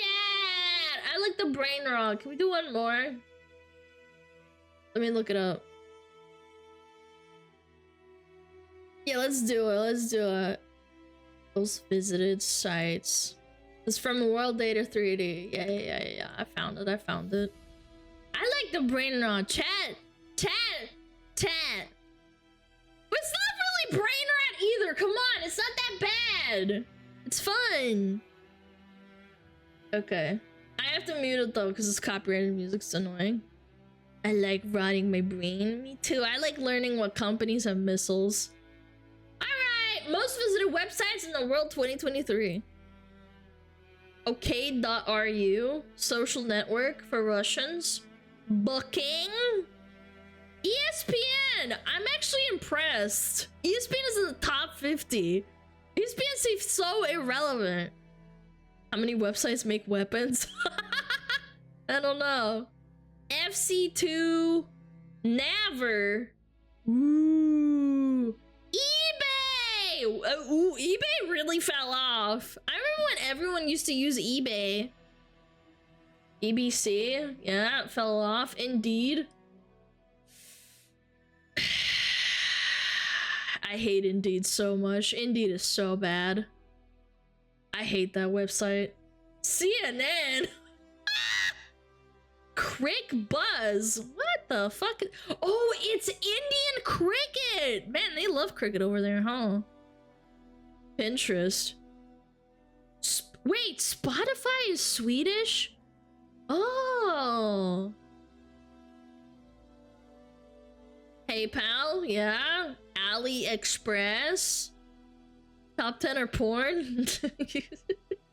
Zoom. I hate Zoom. Roblox. Roblox is top 35. Walmart. That's right. I gotta get my Walmart on. That's right. Mail.ru. Yeah. They can't use Gmail. Discord. Alright. GitHub. I like GitHub. They're useful. Netflix. Yep. IMBD. Wait, IMBD has more site visits than Netflix. Okay. Quora. Oh my god. I used to troll people on Yahoo Answers when I was a kid. LinkedIn. I hate LinkedIn too. Taboola. What the fuck is Taboola? Sounds like a fucking slur. Taboola. Taboola these nuts. Twitch is only number 25. Tabooba. Okay. Bitly, yeah. VK! Yeah, it's the Russian Facebook. DuckDuckGo! OpenAI! I did not expect them to be this high up, I'm not gonna lie. Bing! Bing! YouTube's top 10. I bet you $100 YouTube is number 1. $100. Yahoo JP? Amazon? Wait, Amazon's that low? Yandex, yep, classic. Weather. Everybody needs the weather. Yahoo! Porn!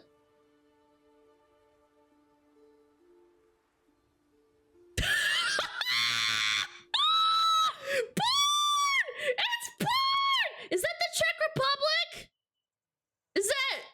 Is that Czech Republic? The flag? Yeah, okay, I do know my flags. Yep, there it is. Makes sense. Fandom.com, for sure. TikTok. Ah, Pornhub! There it is! Xvideo.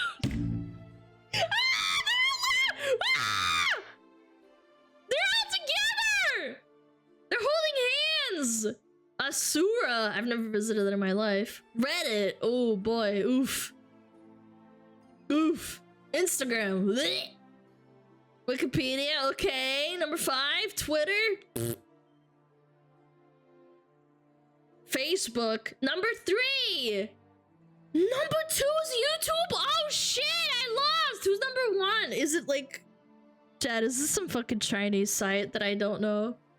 Google number 1. Oh, I mean, I'm a dumbass, dude. I'm such a dumbass. I didn't think of that. You visited 100 times a day. Where's our $100? How about 100 foot stomps? How about that? Yeah, how about 100 foot stomps? I'll stomp my feet. You guys can see feet like that, so like 100 foot stomps. Is that not good enough? Okay, feet, let's go. You have to remember that all the people visiting these websites type them in Google first. Yeah, I didn't think that through. true, because like you go in the search engine, right? Like I use the search engine and I like type it in. Yeah. Wasn't 100? Oh, I'm sorry. Okay. Yeah, I'll do 100 in a minute here, okay? I'll do 100 in a minute here. Yeah, I'm doing it right now. Yeah, 1, 2, 3, 4, 5, 6, 7, 8, 9, 10, 11, 12. Whoa, I'm getting tired. 13, 14, 15. I'm getting tired, Trey. Can I take a break? Can I take a little break? It's kind of tiring. It's kind of strong. 6, 8, 8, 9, 20, 21, 22, 23, 24, 25, 26, 27, 28, 29, 30. Oh, it's fucking tough. 24, 25, 26, 27, 28.